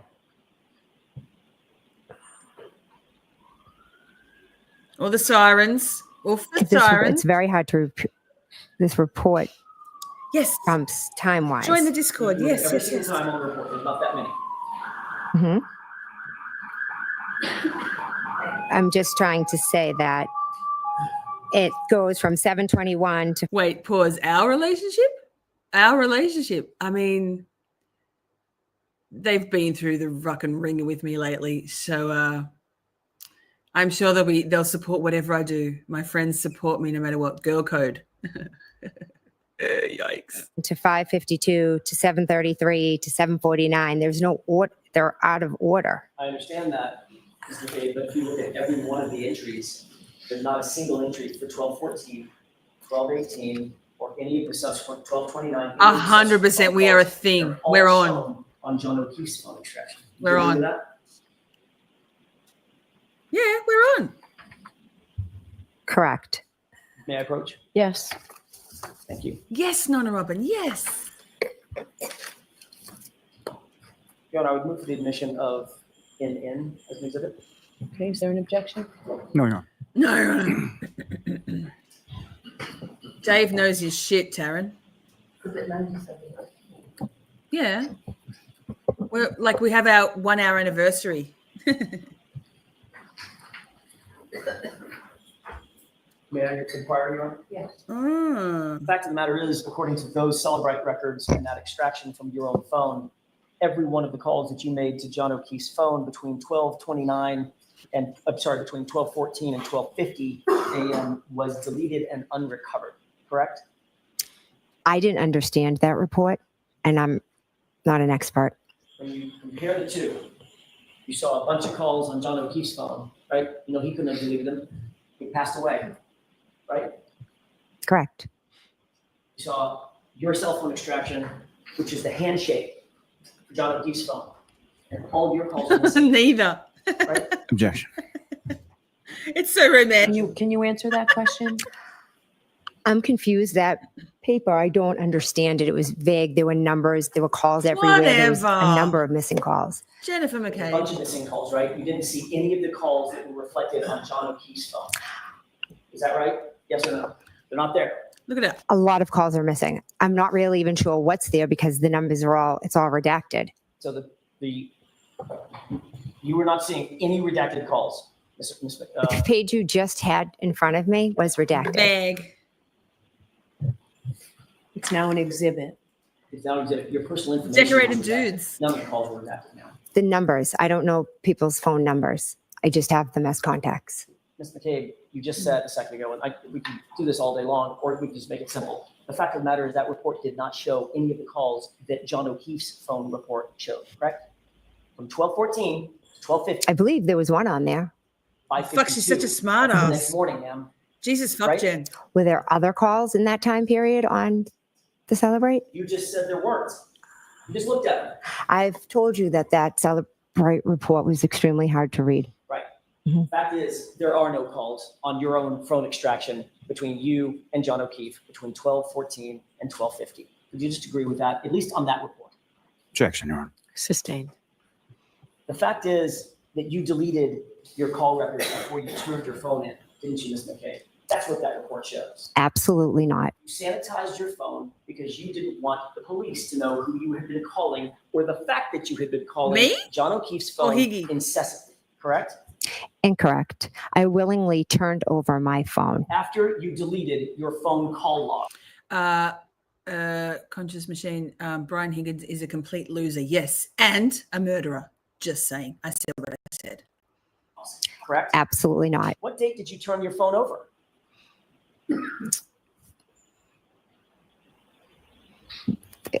Possibly February 3rd. How many days after this incident was that? 4, 5. 4. So you had plenty of time to talk to that friends and family group and ultimately decide to delete your phone calls, correct? Objection. Sustained. Did you ever have any group chats with family members who are witnesses in this case? Yes.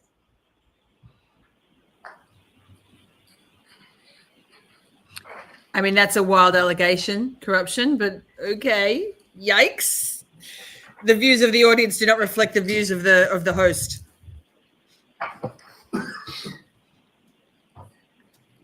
May I approach you? Yes.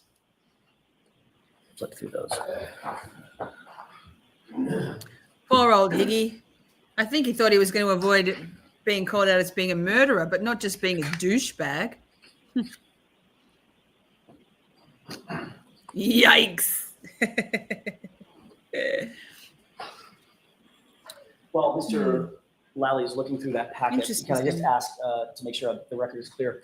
Did you delete any of your calls before you turned your phone into law enforcement? Yes, all of them. Many, I many. spoke with the two officers that I handed my phone over to, and I asked if I could delete the personal conversations with my daughters. And they said absolutely yes, that I could. So other than calls with your daughters that you Wait, deleted, though. did you delete any other calls? Who? Which officers said that? Like the Canton PD officers or the MSP officers?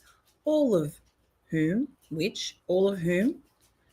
Shady as fuck. So, okay, Jennifer McCabe. On your phone at all? There were text messages. It was actually text messages with my daughters that I deleted, and that was all I deleted. Did you delete any phone calls? I do not recall deleting any phone calls at all. I would have no reason to delete anything. That's very different. I gotta let the dogs than out. Hang on. Any phone calls? I do not remember deleting phone calls. Means you might have. In day-to-day life, people delete things, but I do not recall deleting any phone calls. In day-to-day life, did you delete any of the calls to John O'Keefe? No, Did you delete any of your calls with Nicole Albert? no, Did you delete any of your calls with Brian Albert? no, With Chris Albert? no, With Julie Albert? no. Colin Albert? I'm back, Chad. I'm back. Did you notice that slight pause that she, hang on, was it Nicole Albert? There was a pause before she answered. Normally she rapid fires those no's, just boom, boom, boom. Have a listen. Any phone calls? In day-to-day life, did you delete any of the calls to John O'Keefe? No, Did you delete any of your calls with Nicole Albert? no, Did you delete any of your calls with Brian Albert? no, With Chris Albert? No. Hey, Patricia. With Julie Albert? no, Colin Albert? no, With any of the witnesses in this case, did you delete any calls before you turned that phone over? no. Wait, that deserves a call out, read out. Wadia says, I don't think Higgy could get a root pulling weeds. Do the US folks know that in Australia we call getting your dick wet a root? Yikes, that's a good one. It's very Australian. Lol, I haven't heard that before. Yes.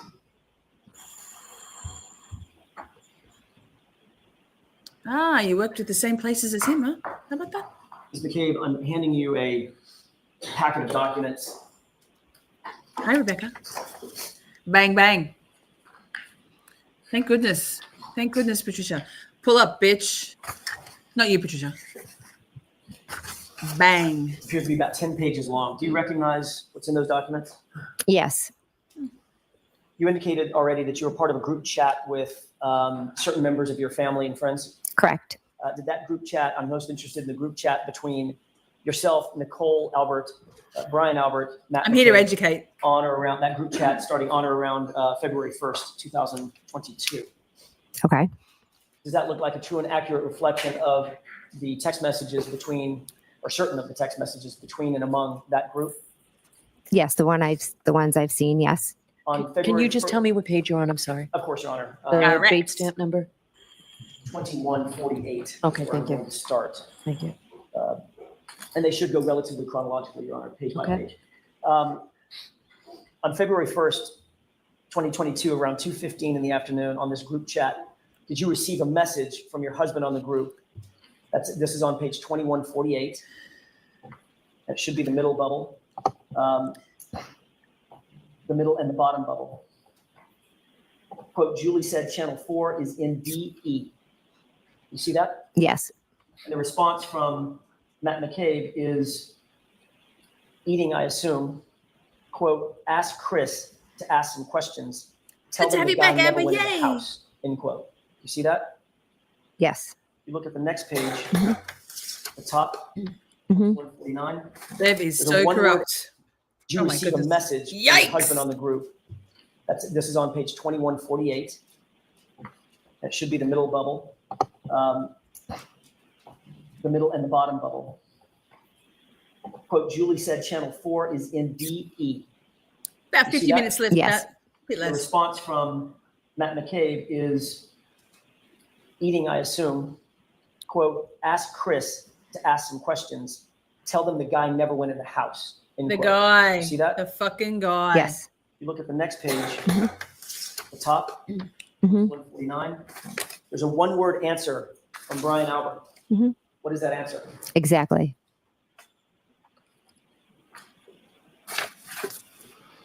Does it appear to you from this Brian Albert? Mhm. What is that answer? Exactly. Yikes. Does it appear to you from this chat that Matt McCabe was directing witnesses, specifically Chris Albert, what to say to the news media? Objection. I'll allow that. Is that what you're seeing? That is not how I would understand this. He never went in. Tell them he never went in the house was the story that had been concocted between and among this group of people on this chat, correct? Objection. Objection. No. John never went in the house. It wasn't a story. It was the truth. And it is the truth. Just like she said, I hit him. Correct. So according to this chat, at least, at the very base level, this is one witness telling another witness to give certain information to the media that could be useful to the group, correct? Tell them the guy never went in the house, right? Objection. Sustained. Matt McCabe was directing Chris Albert. Chris Albert wasn't even at the house, was he? Chris Albert was not at the house, no. But this chat is Matt McCabe, your husband, telling Chris Albert, who was never at the house and would have no personal knowledge of what happened at the house, to specifically say, the guy never came in the house. The guy, by the way, being John O'Keefe. Right? Interesting, the distancing language. I mean, we've spoken about it a lot, right? But the distancing language of there's a man on the lawn on the 911 call, and then tell him the guy never came in the house. And also Chloe, I think someone else sort of detailed those things, but distancing language, words matter. People even subconsciously try to distance themselves from things by choosing words from their guilt, choosing words that have that effect. That's what he wrote. So Chris was at the house, right? Does that sound to you a little bit like collusion? Objection. Sustained. At some point, you sought out Carrie Roberts' cell phone number shortly after the 29th, or maybe not, maybe on the 29th. Correct. You didn't have her cell number in your phone? No. One of your primary concerns was to make sure that you got in contact with Carrie Roberts before the day's end, right? I wanted to speak to Carrie as she was on her way to the hospital, and I wanted to check in on John. One of your primary concerns, Ms. McCabe. Pausing for a moment, Britt. Have you watched any of other? Wow. Have you watched any of Bev's other cases? I went looking for the Chesney. Is that it? Chesney case. Because Scott McGinnis suggested that it was worth watching. All I could find was a couple of little 2-minute clips. If anyone does have any pointers, anyway, that they can point me to Bev's other stuff that's televised. My research skills are not great on some things like that, and my time poorness and my ADHD goes, nah, not looking, couldn't find it, miss me, I'm out. But interesting, dirty pause. Was that you wanted to make sure you got a hold of Carrie Roberts and had communication with her before the end of the day. It had nothing to do with getting in touch with her by the end of the day. It was a friend reaching out, wondering how her friend was doing, who was just taken off the front lawn. On the 29th. Yes. So before the end of the day, Ms. McCabe, you can do this all day long. Before the end of the day, you were trying to get a hold of Carrie Roberts, correct? Immediately in the morning, I Ooh. wanted to get in touch with her. Emphatic. So you sought out her phone number. First, you tried my client, Karen Reed, correct? Correct. But then you Correct. found another source for that information. Is that right? Correct. Hi, Miss Shalina. Good to And you see said you. just a second ago, you were claiming that you needed that information because you knew that she was on the way to see John O'Keefe's parents, She was picking them up. and you wanted to check on them. Correct. You've been friends with the O'Keefe family for years, haven't you? Correct. So you didn't have a need to get Carrie Roberts' phone number, did you? I wanted to speak with Carrie, see how she was doing. I was not going to call Peg. Yes, Conscious Machine, I heard today that the huge Duke lacrosse team scandal of rape has been admitted to being a lie. They were convicted and now she admits to making it all up. So I'm not quite sure. Shari was in here before. I'm actually interviewing Grant Smith Ellis next Friday at 3 Eastern. And I feel like Wendy Murphy, his mother, is involved in that and that she knew about that lie. But yes, there's all sorts of shenanigans that directly affect innocent people's lives. You had her phone number, didn't you? I do, yes. So if you wanted to check on somebody, you could have just called her. I was not going to call Peg O'Keefe on the way to see her son at the hospital. 100%, buddy. That was just too much. I wanted to ask Carrie. I'm sure she was boggled down and probably did not want to Confirmed speak early with today. anyone. It was a simple thing. I made sure I got Carrie Roberts' number so I could check in and see how John was doing. Also, we had just been through an extremely traumatic event together. And I There's had nothing MS. evil here. Roberts' number. There's nothing But you evil wanted to make here sure that you control except her. Is doing. Not want to speak with anyone to see her son at the hospital. Check on your friend. That was just too much. I wanted to ask Carrie. I'm sure she was boggled down and probably did not want to speak with anyone. It was a simple thing. also boggled down isn't a term, it's bogged down, but okay, freak out lady liar. I made sure I got Carrie Roberts' number so I could check in and see how John was doing. Also, we had just been through an extremely traumatic event together. There's nothing evil here. There's nothing evil here. Because you wanted to make sure that you controlled her story as she left your site, correct? Absolutely not. Did you take any steps? Emphatic denials always a tell. Yes, the teeth, Dave.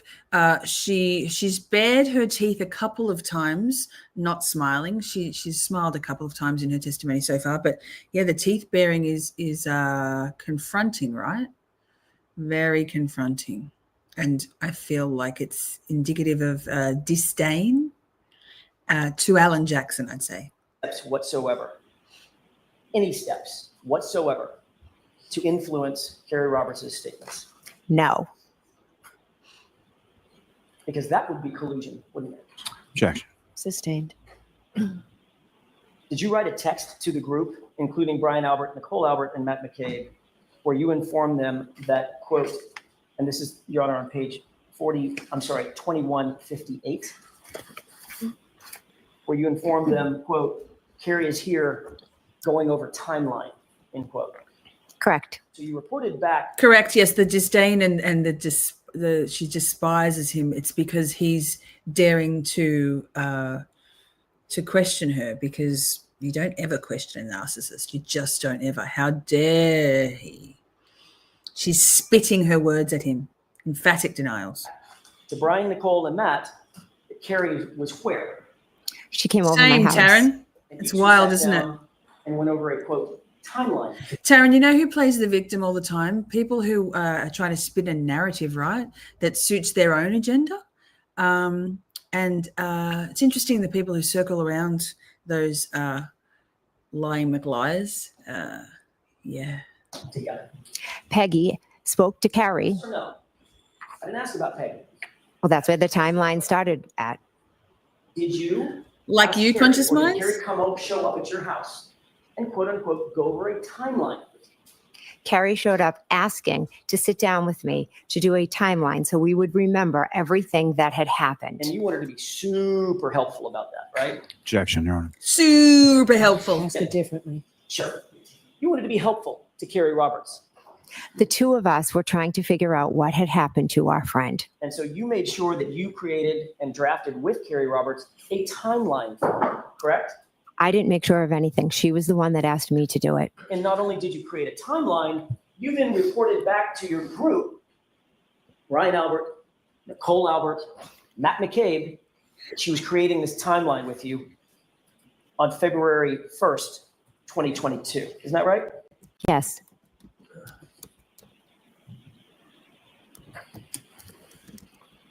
After you created or drafted this timeline with Carrie, she actually sat for an interview with the police, did she not? That's not in the chats. I'm just asking. She sat down for an interview with the police, didn't she? When? You tell me. It's my question. I'm not sure of when you're talking about. Okay, let's start over. Yes. After this timeline was created on February 1st, at some point thereafter, Carrie Roberts conducted a formal interview with the police about this case, correct? Do you have the report of the? Exactly, Patricia. Why did they need a timeline? So in the mental blank, Crime Weekly episode 3, and they're talking about this, and they did talk about the timeline. And oh, now I've totally forgotten what I was going to say. Timeline. Yeah. Well, I sound so like smart and stuff now, don't I? I was going to say something good, but it's gone out my brain. So that, carry on. Sorry, guys. Sometimes. Of that date? We're sort of bearing the lead. She did the interview in your living room, ma'am. Ma'am? In my defense, we've been live for 4 hours, and it's not that long, but it is kind of.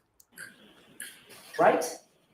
There was, on Tuesday, 2 officers came to the house, and she sat in the other room and spoke with them. So, using my question, she did the interview at your house. Yes, I had actually. Wait, they came to my house. I had something actually more insightful to say than that. No surprise. The one actual good insight I've had all 4 hours slipped my mind. But yes, they needed a timeline for that. But it was something about Crime Weekly. Something. Great episodes. Thanks for coming to my TED Talk. Was to interview me, and she happened to be there. So they asked if they could speak with her also. Okay. Did she or did she not do an interview at your house? Did, yes. That wasn't that hard.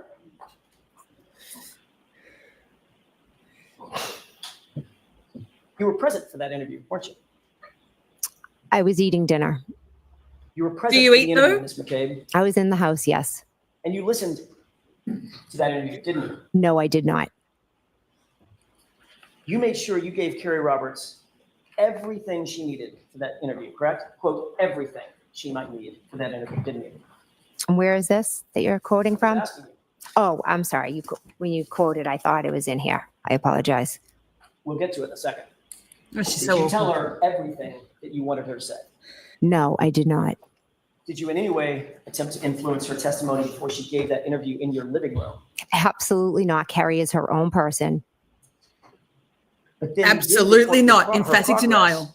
To the Albert and McCabe group in that group chat, didn't you? Can you show me where, please? Sure. Isn't it true that in a She's group infuriating. text with Brian Albert, Nicole Albert, Matt McCabe, you wrote, and this is She on really page is, Patricia. 2159, quote, and we handed handed phone to Carrie. You remember that? I see that, yes.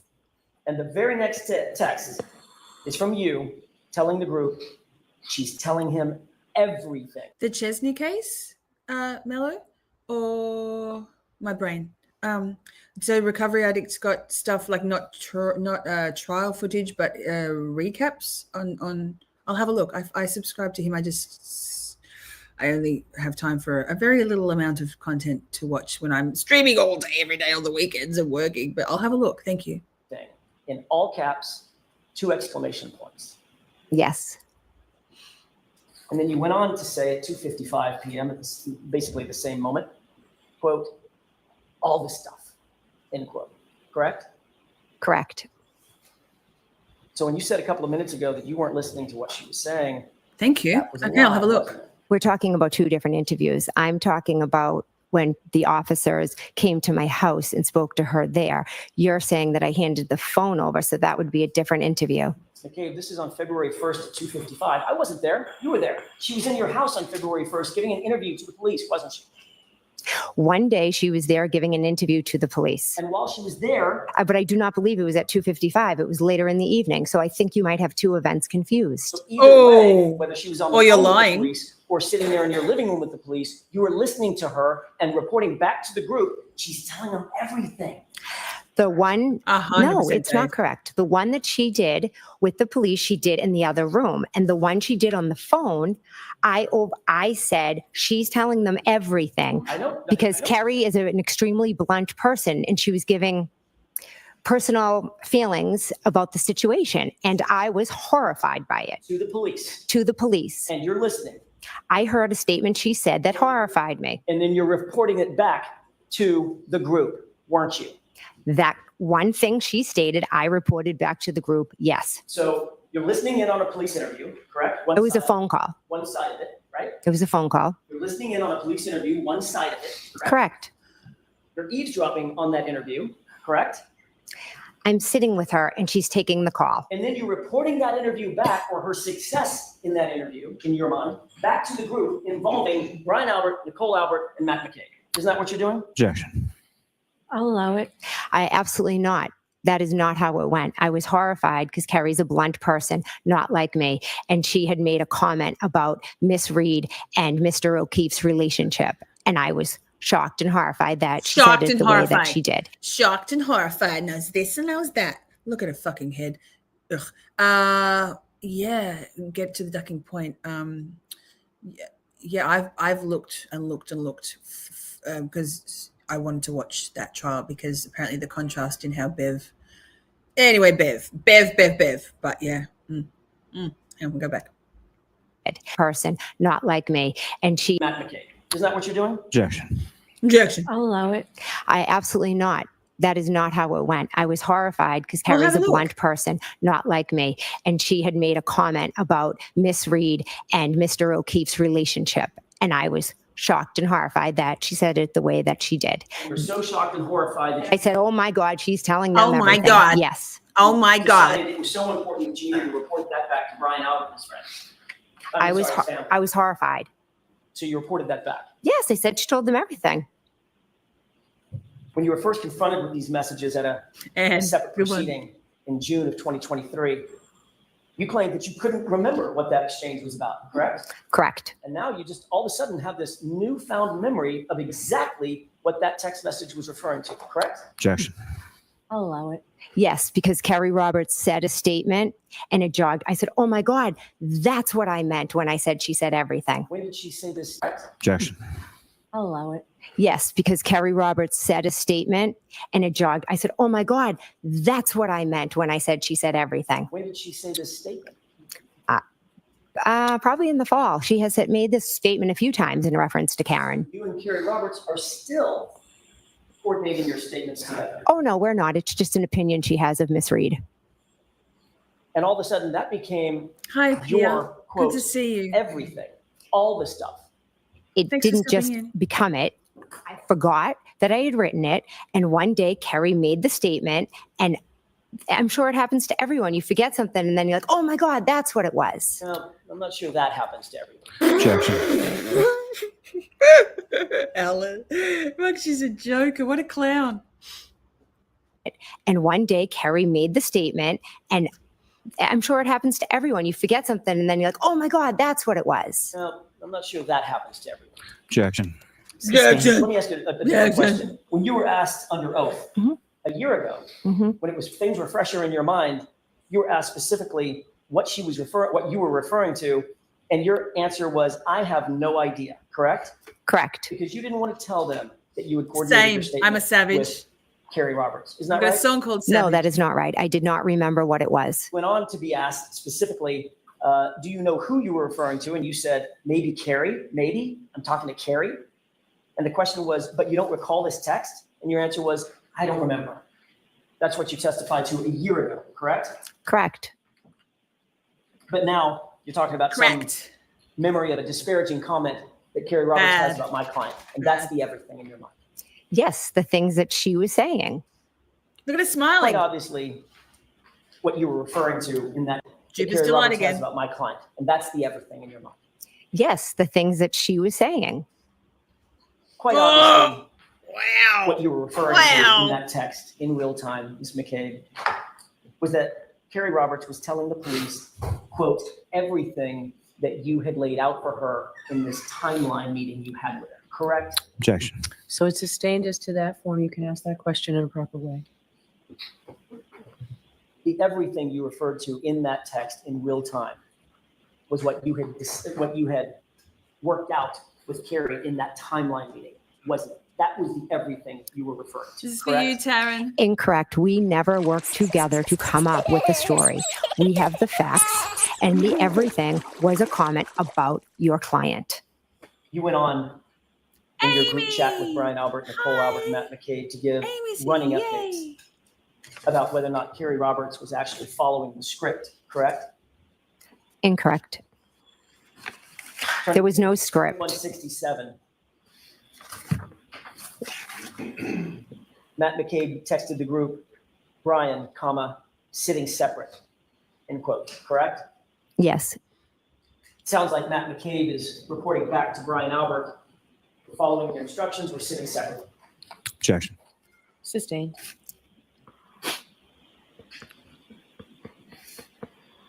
One minute later, Brian Albert had a one-word response to the Brian sitting separate, correct?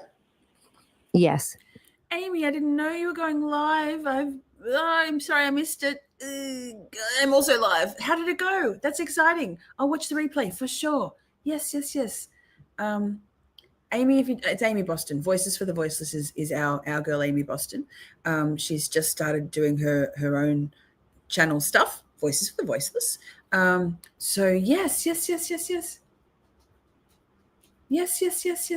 So cool. Taryn will drop a link, or Amy can drop a link. She's a mod. Yes. It was last minute. Oh, beautiful, James. Love James. Love. I love. What was that one-word response? Okay. So it sounded like he was giving his approval for people were situated in that meeting, correct? Objection. Sustained.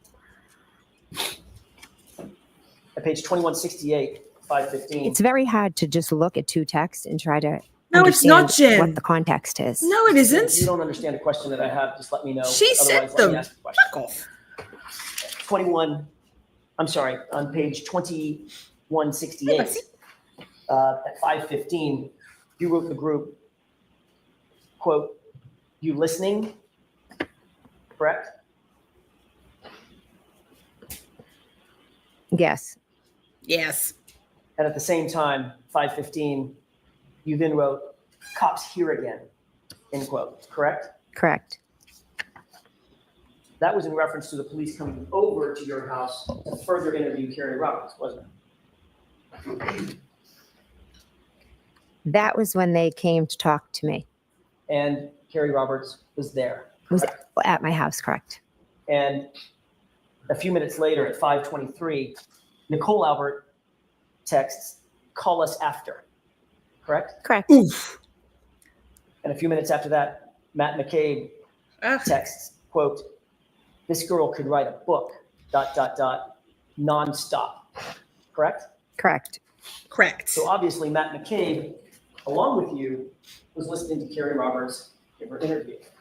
We were sitting in the kitchen eating dinner with our children, and Carrie Roberts was in a different room, but she was going on and on and on as she does because they were in the other room. And you could listen. I could hear voices. You could hear her interview with the police. Did not hear her interview. I could hear them talking, but I was sitting at a table with my children eating dinner, getting ready to go to a basketball game. You then responded to Matt McCabe. I love it. Mm-hmm. Wow. Yes. And then you responded about this interview you just testified under oath and under penalty of perjury, not hearing anything about, just hearing voices. Your next text was, quote, she is telling them everything. Yes. End quote. Correct? Yes. So what you said just a few minutes ago about not knowing what she was saying, I could just hear voices. That was a lie. It was. Best Sure. community, Sistine. best friends, beautiful people. I love you all. And a couple of seconds later, Nicole Albert responds, one word. What was her response? Andy, hi, girl. Good to see you. Good. And Britt's still here.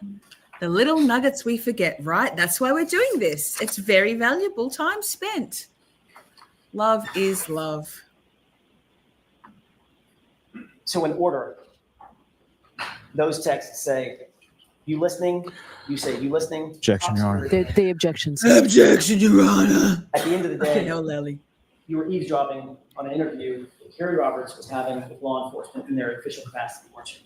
No, I was sitting eating dinner, and some of the things, obviously, I overheard, but I was not eavesdropping. I feel like, I feel like she doesn't eat much dinner, given her skeletal face. Wow. Oh my God, wow, that's the dirtiest of dirty pauses. I'm saying there's a possibility if I'm sitting in this room eating dinner and someone's in another room talking, you can hear bits and pieces. Was I eavesdropping? No. Is there some big cover-up story? No.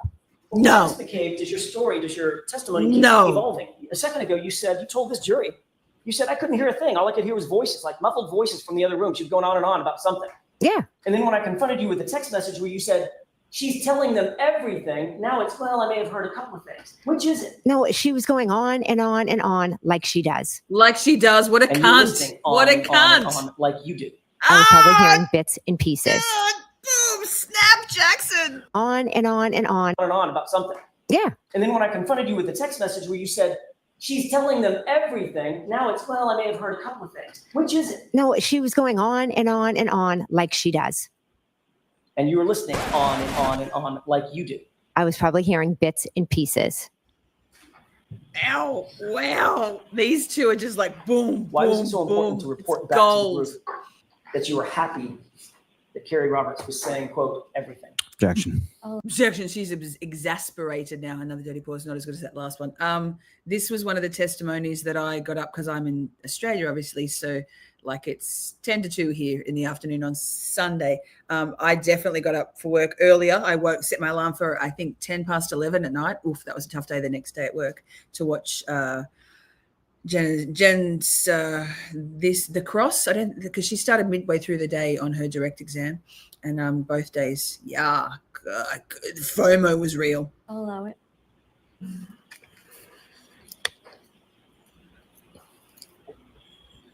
We had both lost our friend. Kerry Roberts was in shock, as was I in shock. The two of us had all this information that just kept coming back to us and back to us. And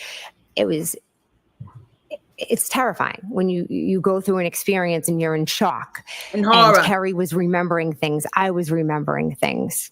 So I was happy for her that she was piecing it all together, and I had pieced it all together because at the end Agreed, of the day, Anne, our agreed. friend was dead, and we were trying to figure out what had happened to him together. There was no Together. direction. No. We were all trying to figure out what had happened, because that's what you do when you lose somebody you love. Righto. There's a man on the lawn. Or were you happy for you and Brian and Matt and Nicole? For me and for her, because we were going through this together. I remember when Kerry Roberts testified, I was quite satisfied then, it was at the beginning of the trial, that they didn't cross-examine her. I felt at the time, hoodwinked, that Kerry Roberts was speaking truths, that there was nothing to really cross-examine her on. I don't think that now.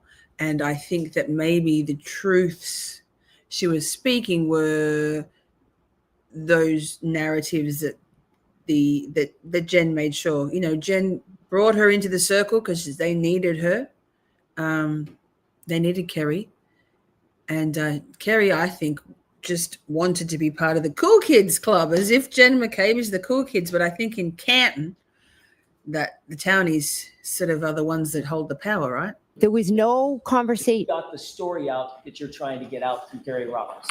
Pokemon. I'll allow that. Shelley. There is no story. There's facts and truth on this side. There's no story.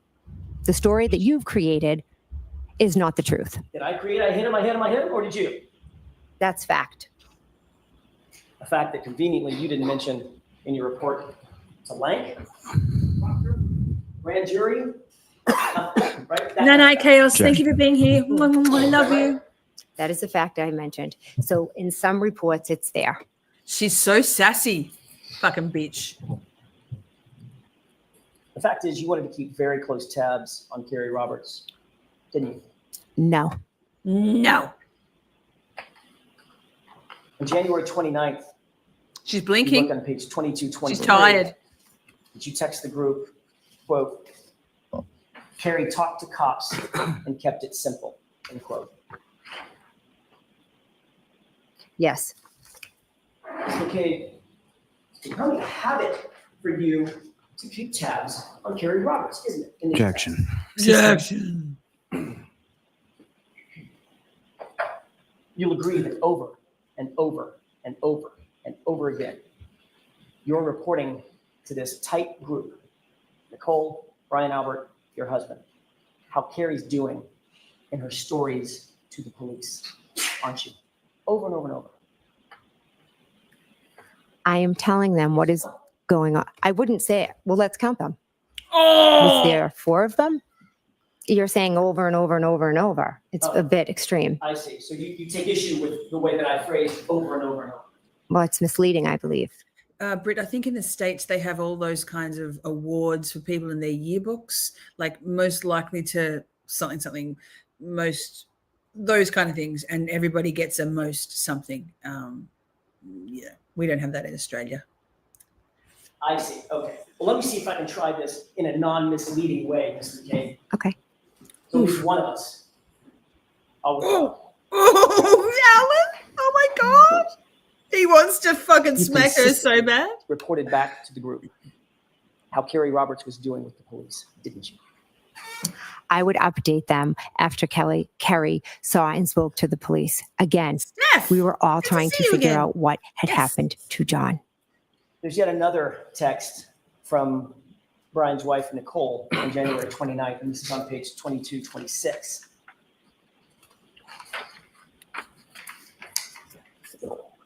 And she says, quote, we'll get more info tomorrow. Don't want to text about it, end quote. Gulp. And then you texted, right, correct? Correct. What's that about? What's that about? Objection. Objection. We decided that we would talk on the phone. My children look on my phone. Her children look on her phone. We were working with the police. I was sharing information and everything that had happened. We didn't want it to leave our little circle because we were trying to figure out what happened, and we're not going to go running around letting people see, oh my gosh, they think this might have happened or that might have happened. It was nothing more than let's not text about it. So you wanted to keep it, in your words, in your little circle. Her picture, her yearbook picture, I've seen it. It's on Turtle Boy. It's out there. She was quite pretty in a all American big white teeth kind of 1994 perm, or maybe it was a natural curl. I'm not sure. Wave, big hair. It's out there, definitely. Correct. I didn't want it all out there what we had thought had happened. I was going to let the police do their job. So by definition, the info that Nicole Albert was talking about, that needed to be kept very tight, very secret, correct? We needed the police to do their job. So we weren't going. Texts, and Nicole wanted her texts, and the group wanted their texts to be kept secret and private. Isn't that right? Not secret and private. We just weren't going to communicate certain things over text. Did you give, or did anybody give you any private information? Oh no, not man flu. The next day on January 30th? Rest up, Steph. Did anyone give me private information? So let me put it in context. That text from Nicole Albert, we'll get more info tomorrow. I don't want to text about it. That was on the 29th, right? Okay. So did you get additional info on the 30th, the next day? I have no idea. Did anything significant happen on January 30th in connection with this Hi, Jerry. case? Good to see you. Any meetings, any get-togethers, I- anything that you can think of? I went to the O'Keefe's house. Other than that, anything else? On the way home, Kerry Roberts' daughter is good friends with Michael Lank. So we dropped her off at Michael Lank's house, and Mike's wife came out of the house. Him and Kerry are friends, and she, jumped in And I the had a car mess. and was consoling Kerry and asks how the O'Keefes were doing. And, we talked to her. So you pulled up to Michael Lank's house on the 30th. That's never been reported, has it? I guess I never thought much of it. Never thought about reporting the fact that one of the first responding officers on the case, working for Canton PD, which is conflicted. Hey, I just want to say thank you to those of you, for everyone, for being here. If you're coming in a bit later, if you've been here all along, if you're lurking, it's still pretty wild to me that we've got 95, 94, 98, 91 hovering in chat along with us. It's been a long haul. We're up to 4.5 hours. Thank you so much for being here. I love it. Don't forget tonight, or my time, 7 p.m. Daylight Saving Time, Melbourne. 9 a.m. for Baker and 3 a.m. for you guys in MA, or if you're on the East Coast. I'll be on Baker's 12. Oh my God, every time 12 days of creator. So that if you we're just going to shoot the shit and talk about creative stuff, probably a bit of Karen Reed stuff. I'm looking forward to it. If you're not already subscribed to Broken Baker, you should be. And if you're not going to be awake at 3 a.m., probably you shouldn't be. But always think about catching the replay, because the replay crew is a very helpful thing for us YouTubers. And for you guys, you can't watch everything all at once. There's always so much going on. Off the case, you had a meeting with, it was unreported the next day? I didn't meet with Michael Lank. I see. So you pulled up in the car. Tell me about Yes, that again. You pulled up in the car. And what yes. happened? And Lex, her daughter, went into the house. Okay. And then you just drove away? No, Michael's wife came out of the house. Okay. And y'all had a conversation about what? She got in the car, and her and Kerry are friends, and she was checking on Kerry and, just saying, oh my God, this is so crazy, just checking in on the O'Keefes. How long did that take? Well, Kerry's a talker, so could have been an hour. Not like you, Jen. Could have been an hour standing outside, Sitting in the car. sitting in the car on February 30th. Never came in the house? Not February 30th. I said February 30th. January 30th. Never went in the Steph, I don't know whether that's a callback, but lol to Cool Kid Club. Lol. I love it. If it's not a callback, I'll tell you offline. house. I might have ran in to go to the bathroom. It's the back end of a blizzard. It's freezing cold outside. Mhm. Sitting Thank in the you, car for an Patricia. hour. The car was running, Kerry, and they were talking. It's her friend. Oh, Did you have any conversation before? Come on now. I'm so glad, Laura Marie, that we can be your body double, and you can do all the things and rage clean and do laundry while you're listening to us. That's amazing. I love that for you and for us. We're here. You don't have to sit and watch. When I'm watching I'm listening to live streams and content, I'm generally always doing other things. It's not often that I sit down, except if I'm streaming. So yay, I'm glad you got your laundry done. That's awesome. For your testimony today with anybody about you going to Michael Lank's house on January 30th? Anybody? Yes. Tell me about that. Who was it and when? No. It was a couple Thanks, of weeks Ducky. ago See you next at the time. DA's office. The DA's office had an interview with you, correct? Not an interview. They just explained this process. I mean, a conversation. How about that? Yeah. Yes. You met with folks at the DA's office. Who'd you All meet right, with? we're almost there, chat. 15 15 minutes. Mr. Lally, Miss McLaughlin, Steve Nelson, Trooper Brian Tully. Tully. I believe, and another woman, I can't remember her name, unfortunately. Someone from the DA's office? Yes. Bev squeaky chair. Yikes. Beelan? No. Lynn Beelan? No, she's here today. She works with Steve Nelson. But an That employee of the guy. DA's office. Yes. That sounds like a pretty big meeting.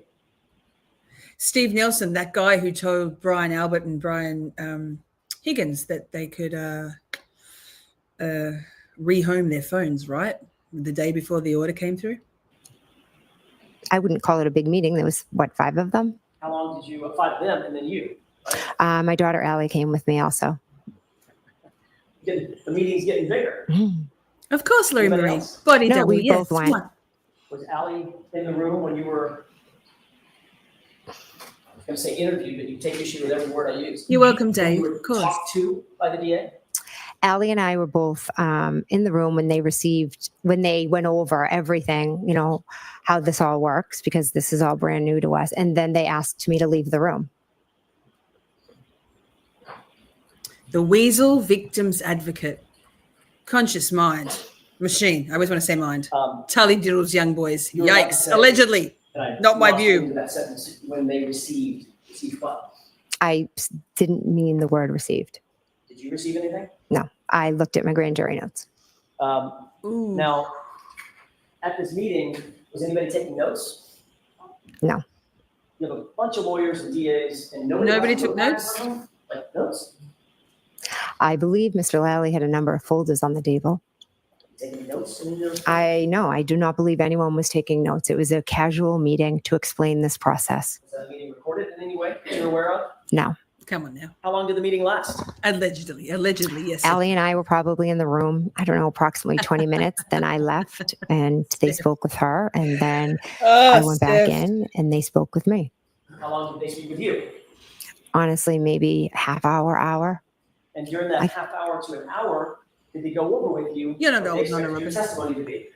They never spoke about what they expected my testimony to be. They just showed me some pictures that might be shown. I listened to the 911. What pictures? Just of the house and how I'd be asked to, show, okay, we're going to put a picture of the house and you'll have a laser. Mr. McCabe, when we started this conversation, it was because you said, in answer to my question, I recall from Kerry Roberts' testimony that her children at the trial were something like 12 and 14, roughly. I think. So that is a good question, Britt. Like, what the fuck? Ugh. Maybe it's not Tully who diddles kids. Maybe it's Lanka. was anything ever brought up to you about this? Allegedly. Blank's house? Mm-hmm.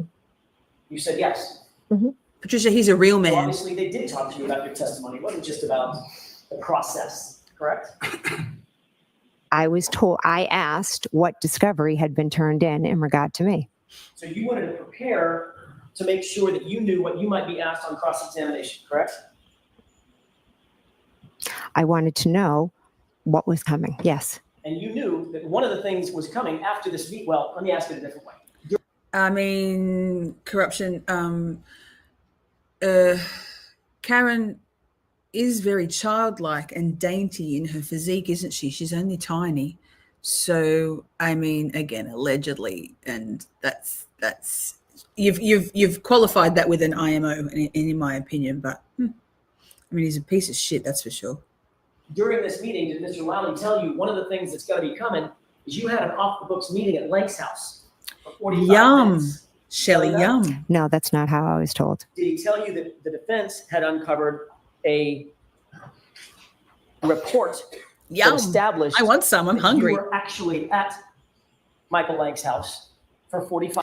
Just on that note, cheese and broccoli soup, oh my God, sounds so good right now. Mr. Poke, wow, he's definitely a keeper.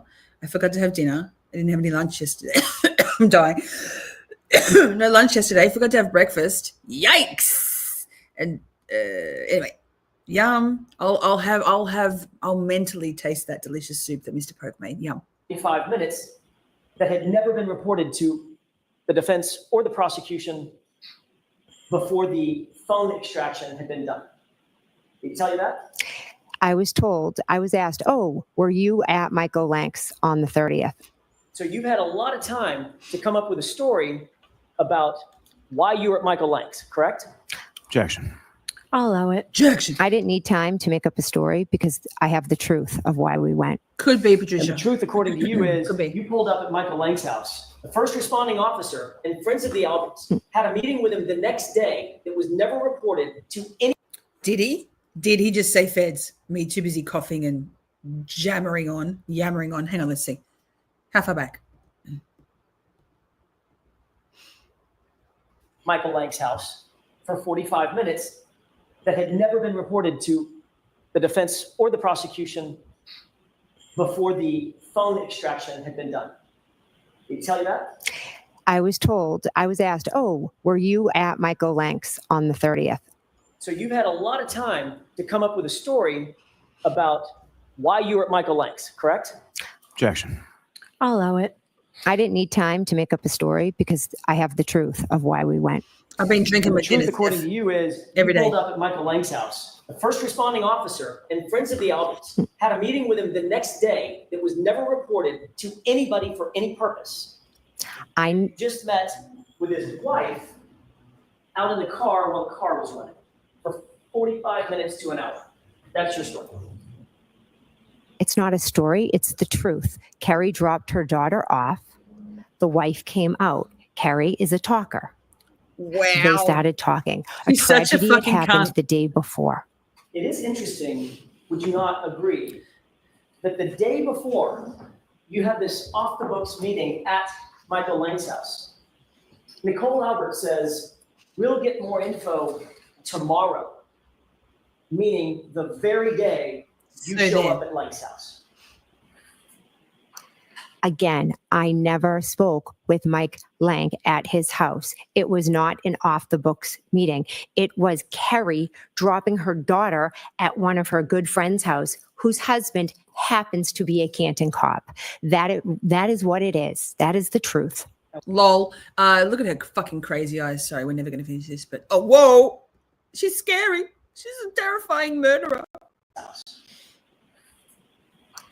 Again, I never spoke with Mike Lank at his house. It was not an off the books meeting. It was Carrie dropping her daughter at one of her good friends' house, whose husband happens to be a Canton cop. That is what it is. That is the truth. A lot of coincidences. We agree. Objection. Christine.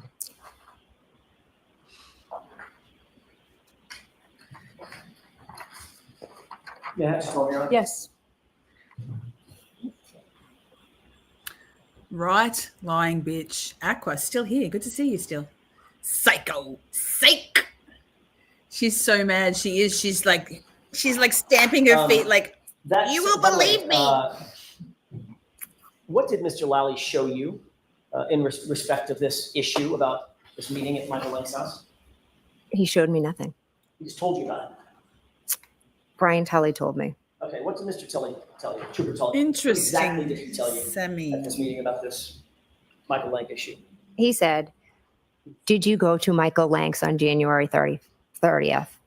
And at first I said, no, I've never been to his Crazy house. eyes. And then I thought about it and I said, oh my gosh, yes, I did go there. And that was the There. extent of the conversation. There.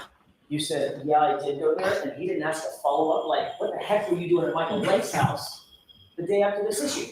Objection. He did. I'll allow it. He didn't ask a follow-up like that? Do you see Karen? Oh, I'm mirroring Karen. She's leaning and going, tell us more of your lies, bitch. I do not believe he did. So Trooper Tully, had you come down for an interview, he confronted you with a fact that had never been disclosed before, to wit, you showed up at Michael Lank's To wit. house, and when you said, hang on, I think your words were, oh my gosh, yeah, I think I did go there. And he didn't ask a follow-up question? He was there. You're spinning all of this. Wow. I do a lot of Wow, things. Jennifer I don't spin. McCabe. There's a judge here that said that Yikes. I don't spin. I'm asking you a question. It's very direct. I do not believe he asked me a follow-up question. So that was the end of that conversation about Michael Lank, correct? Correct. Mr. Lally didn't have any follow-up questions. I don't believe Mr. Lally was in the room. Who else? I thought you said Mr. Lally, Ms. McLaughlin. They were. They might not have been in the room Alan at that again. time. I see. So Mr. Lally just happened to, just saunter out? It was a different time. So Mr. Lally was in and out of the conversation? Mr. Lally was not there when this conversation happened. Well, why is that? Why is that? Because I met with Brian Tully and he was not there. Is Brian Tully taking notes? No. He's a state trooper interviewing a witness, and He was. Objection. She just rolled her eyes. She just rolled her eyes with her facial bruising. Happened. Well, What's your roll her eyes? why is that? because I met with Brian Tully and he was not He's a there. massive twit Brian head. Tully taking notes? No, He's a state trooper interviewing a witness, and he was Objection. Look at her. Sustained. Wow. The same report that has you at Michael Lang's house Mhm. also has you picking up Nicole Albert going by 34 Fairview just before you went Just to Michael Lang's before. house. You aware of that? we did not pick up Nicole Albert. So you went by 34 Fairview, then diverted, and right after you went by 34 Fairview, went directly over to Michael Lang's house. What was the reason that you stopped by 34 Fairview first? We didn't stop by. Maybe Kerry slowed down, but we did not stop by 34. You did a drive-by 34 Fairview for giggles? Why? No, Look at a that's hair how we now. get to Michael Lang's house. If the report shows that you actually stopped at 34 Fairview and then went to Michael Lang's house, would we have another oh my gosh moment? No, oh my gosh moment. We did not pick up Nicole Albert. Did anybody else go with you over to Michael Lang's house? No, it was Kerry, myself, and her daughter. Your Honor, maybe. Your Honor, I Okay. want to be done. Oh, she must be so tired. She must be so tired. We did it, chat. We did it. We did it. Oh, chat. Is he approaching? Is it over? Dave will know. Like, I don't want it to be over necessarily. Nah, it's, 10 more minutes. There you go, Peggy. How's this? How you like them apples, Peggy? Is she doing all right? She doing all right? Oh, CH, you're still here too. I was just thinking about you. Imagine a conversation between Jen and Wendy. Oh my God, right? And she's very Wendy with her gesticulating. It's a common thing. Bravo. Bit of a dab. I'm not sure. Is it over? Someone knows.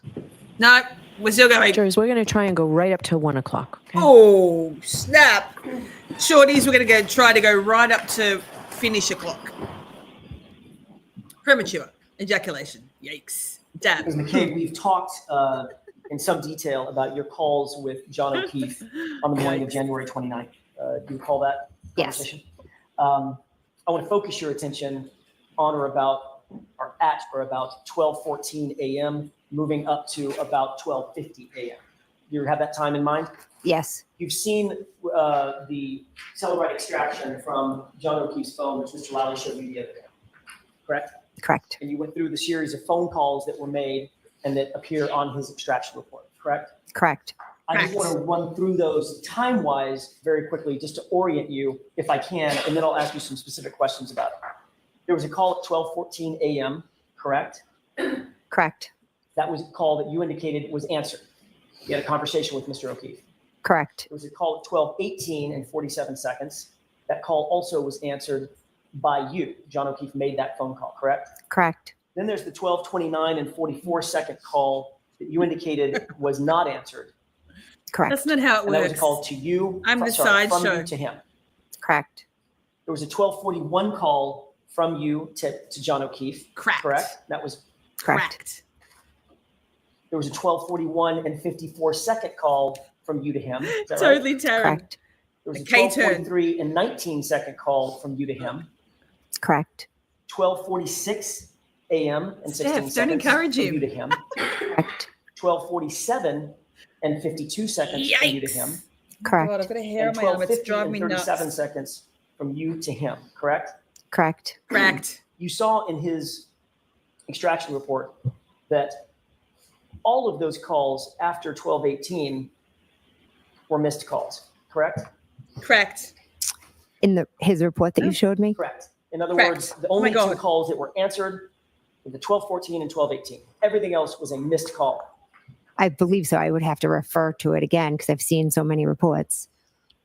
And Ms. McCabe, according to the extraction reports that you've seen this morning, comparing yours to his, every single one of those calls was deleted off your phone.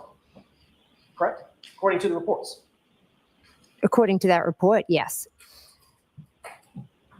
Let me ask you another question. Have you ever misplaced your phone? Yes. Just in life. Everybody does it, right? Yes. What's one of Never. the first things you do if you're with your daughter or your husband or a friend and you're in your house and you misplace your phone? What do you do?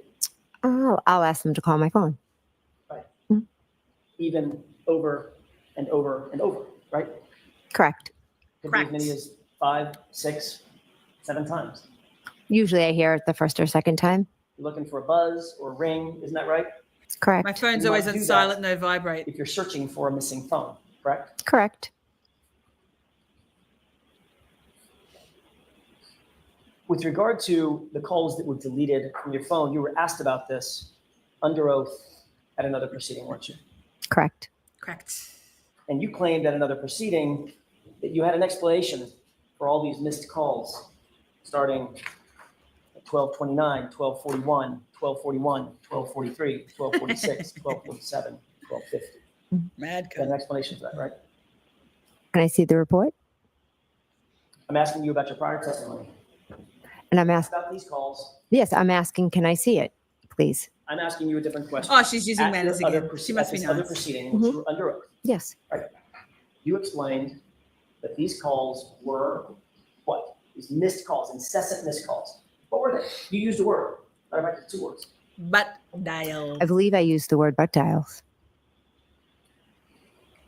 You claimed that every one of these calls was a butt dial. Is that right? Yes. Good night, beautiful. Thank you for being here. Mwah. So Love according you. to you, you literally butt dialed John O'Keefe's phone 6 times in the span of 19 minutes. Is that right?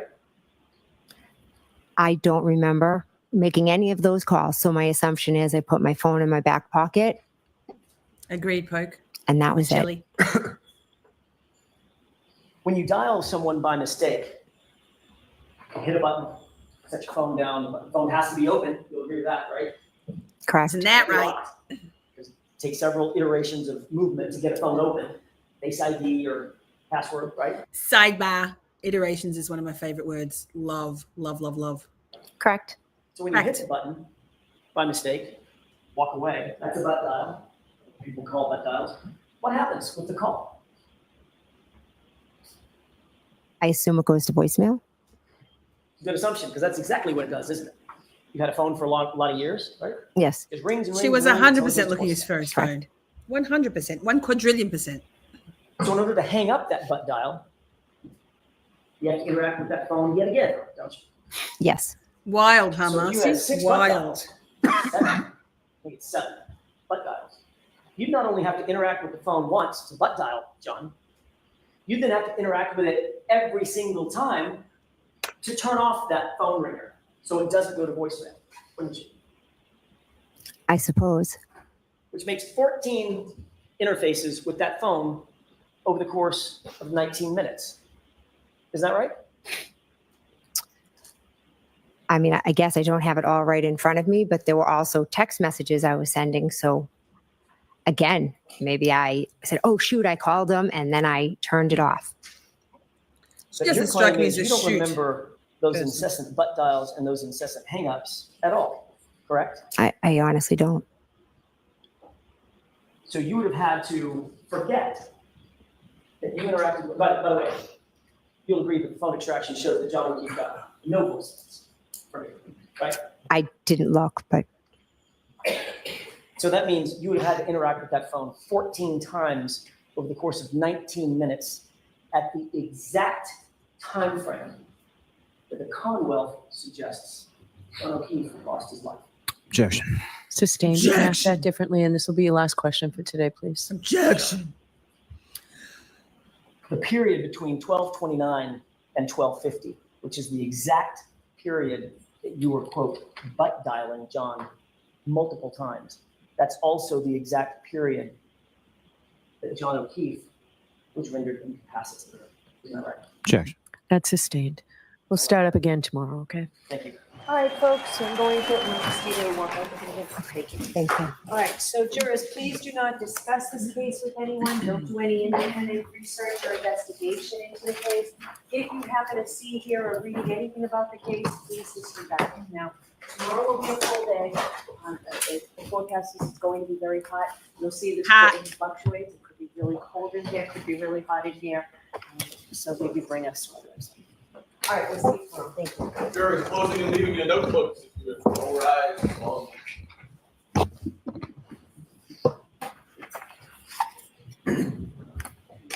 Love you, Karen. We stand we stand with you, Karen, and we stand you, Karen.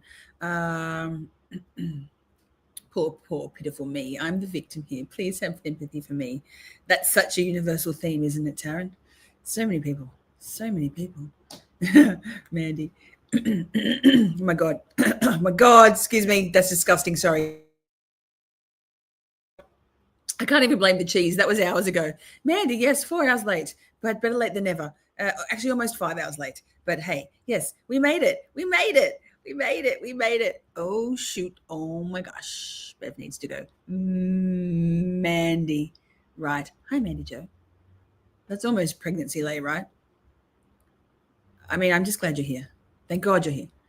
Mr. Poke is great at butt dials. He's a specialist. She is no Mr. Poke. I make pocket calls, I call them, often, but it's only because I've pocket deleted and timed out people as a moderator in the chats. It's very devastating, but it's only because I haven't locked my phone, right?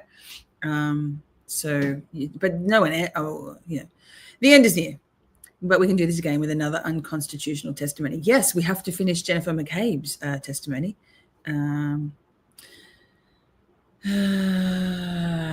Hey, babe, CH. We all hated how Paul O'Keefe stared at Karen. We all hated it. He's an awful, awful character. Horrible person. Just because he's the brother of Officer John O'Keefe. Same with Peggy. Just because they're it's tragic that however this happened, we know what happened. That those people lost a loved one, so many loved ones in tragic, unforeseen, unexpected, untimely ways. But it doesn't mean that Paul O'Keefe and Peggy O'Keefe are good people. They can be victims and also cunts, right? Language, sorry, not sorry. That's what we say. It's a little bit disgusting. I don't blame vaping at all. Vaping is good for you. I'm going to have to blame cheese because cheese. I have to have a scapegoat for my throat clearing. Yes. Oh, very good. But I can tell you what is disgusting, and we just watched her on the stand for hours. Oh, and Paul O'Keefe also is disgusting. Hard facts. What did Reese say? Okay, Bev. Bev says, last question for the day. How many witnesses did she prevent Alan from questioning thoroughly throughout the trial? More than Jen. Many. She hamstrung him many times. The defense in general. It did give him an advantage at times because they can go and regroup, like they can go back into the war room and decide what to do next. 86 days of caddy gossip from psycho soccer moms. No evidence, just gossip, right? Worst designed courtroom ever. So freaking tiny. Both can be true. They're money-grubbing mourners. Yes, Marcy, good one. The cough interferes with the smoking. It fucking does.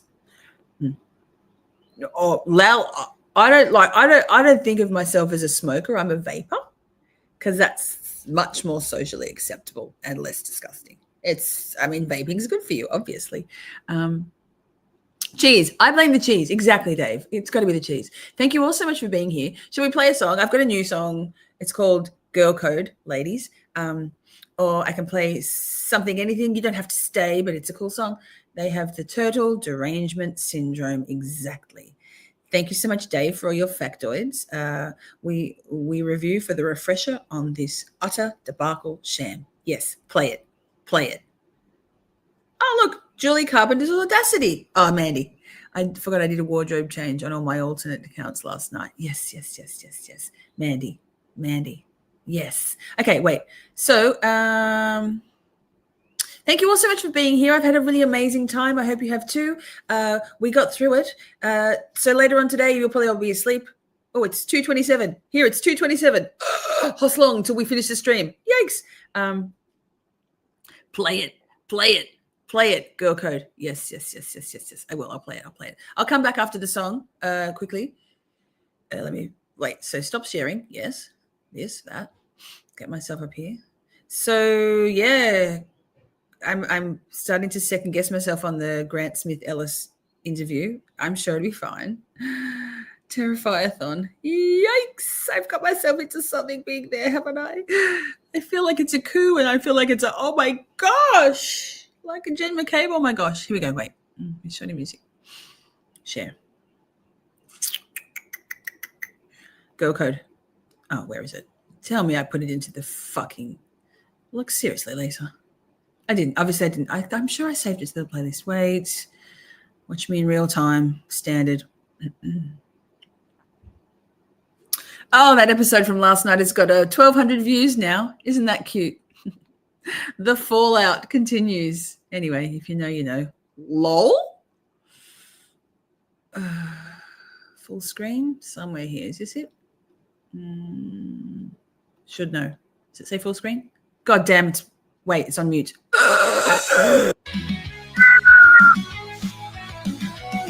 Lord, that's loud.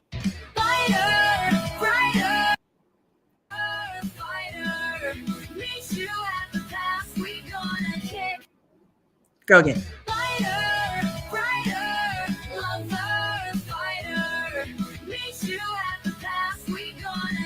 Some ass. Open dialogue is queen. Have those conversations. It was me. It was me, Cammy. Feel all the feels accountable, authentic. Writer, lover, fighter.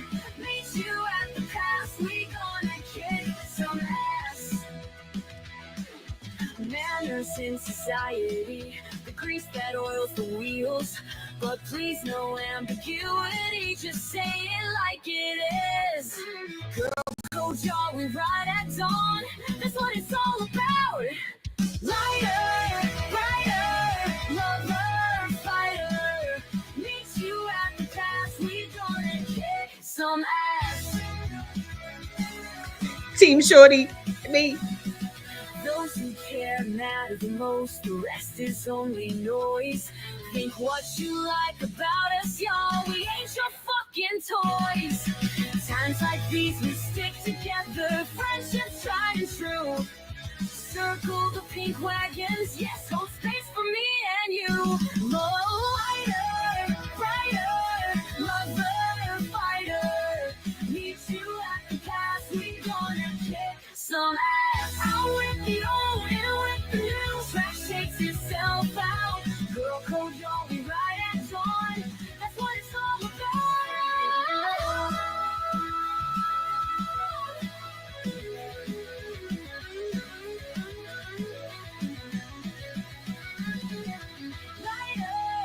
Love you. Lover, fighter. Live to rise another day. We gonna kick some ass. Girl code, y'all, we ride at dawn. That's what it's all about. Lighter, lover, fighter. Live to rise another day. We gonna kick some ass. Girl code, y'all, we ride at dawn. That's what it's all about. Lighter, lover, fighter. Meet you at the pass. We gonna kick some ass. Girl code, that's what it's all about. Love you, girls.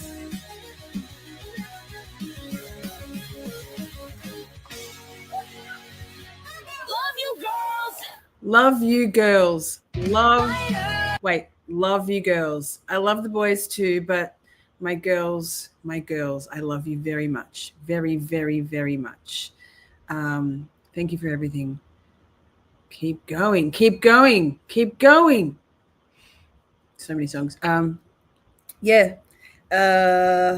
Thank you all so much for being here. Late, early, all the time, a little bit of time, lurking in the chat, replay crew, love your faces. I'm going to be live again, but with Baker in some hours. What is it?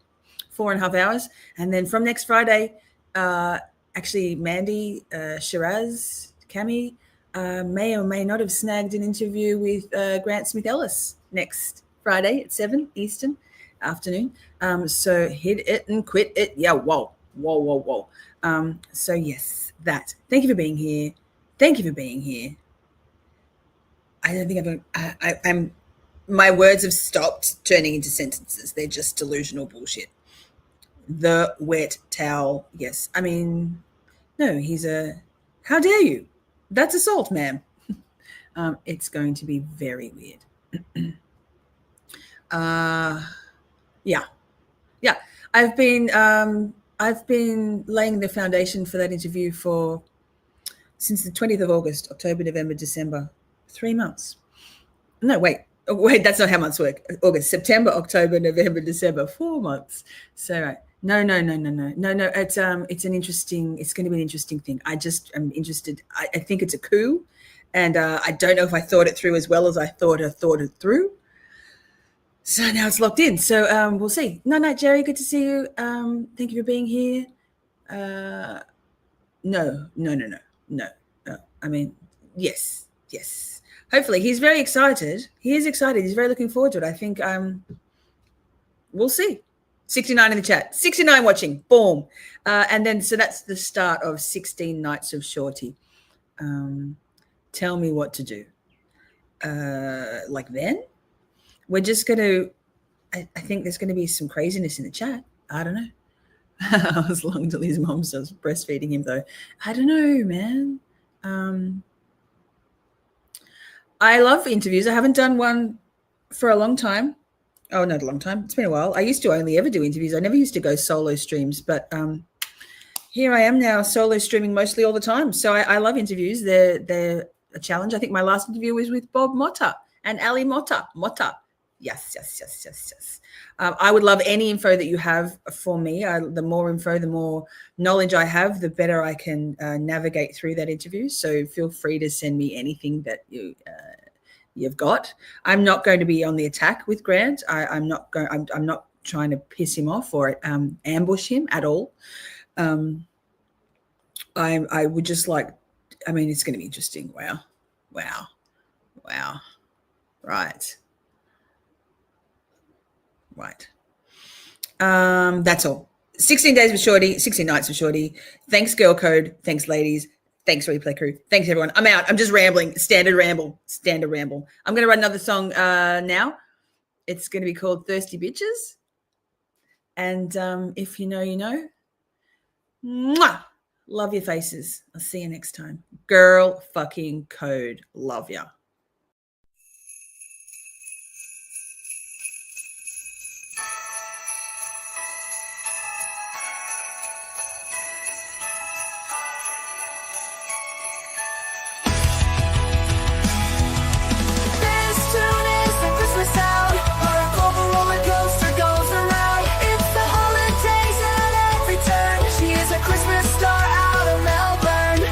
Shorty connects all the lights, just checking all bright to light up Christmas night. She's a fucking delight. Winter cold to hot summer rays, reindeer will fly pulling Santa's sleigh. 2 countries a world away, the same holiday. The Cloud Queen cares for everyone, her roller coaster ride has only just begun. This is her wish. Debunk, demystify, destigmatize. Miss Shorty's on the naughty list. Dance tunes and Christmas sound. Her global roller coaster goes around. It's the holidays at every turn. She is a Christmas star out of Melbourne. Miss Shorty connects all the lights, just checking all bright to light up Christmas night. She's a fucking delight.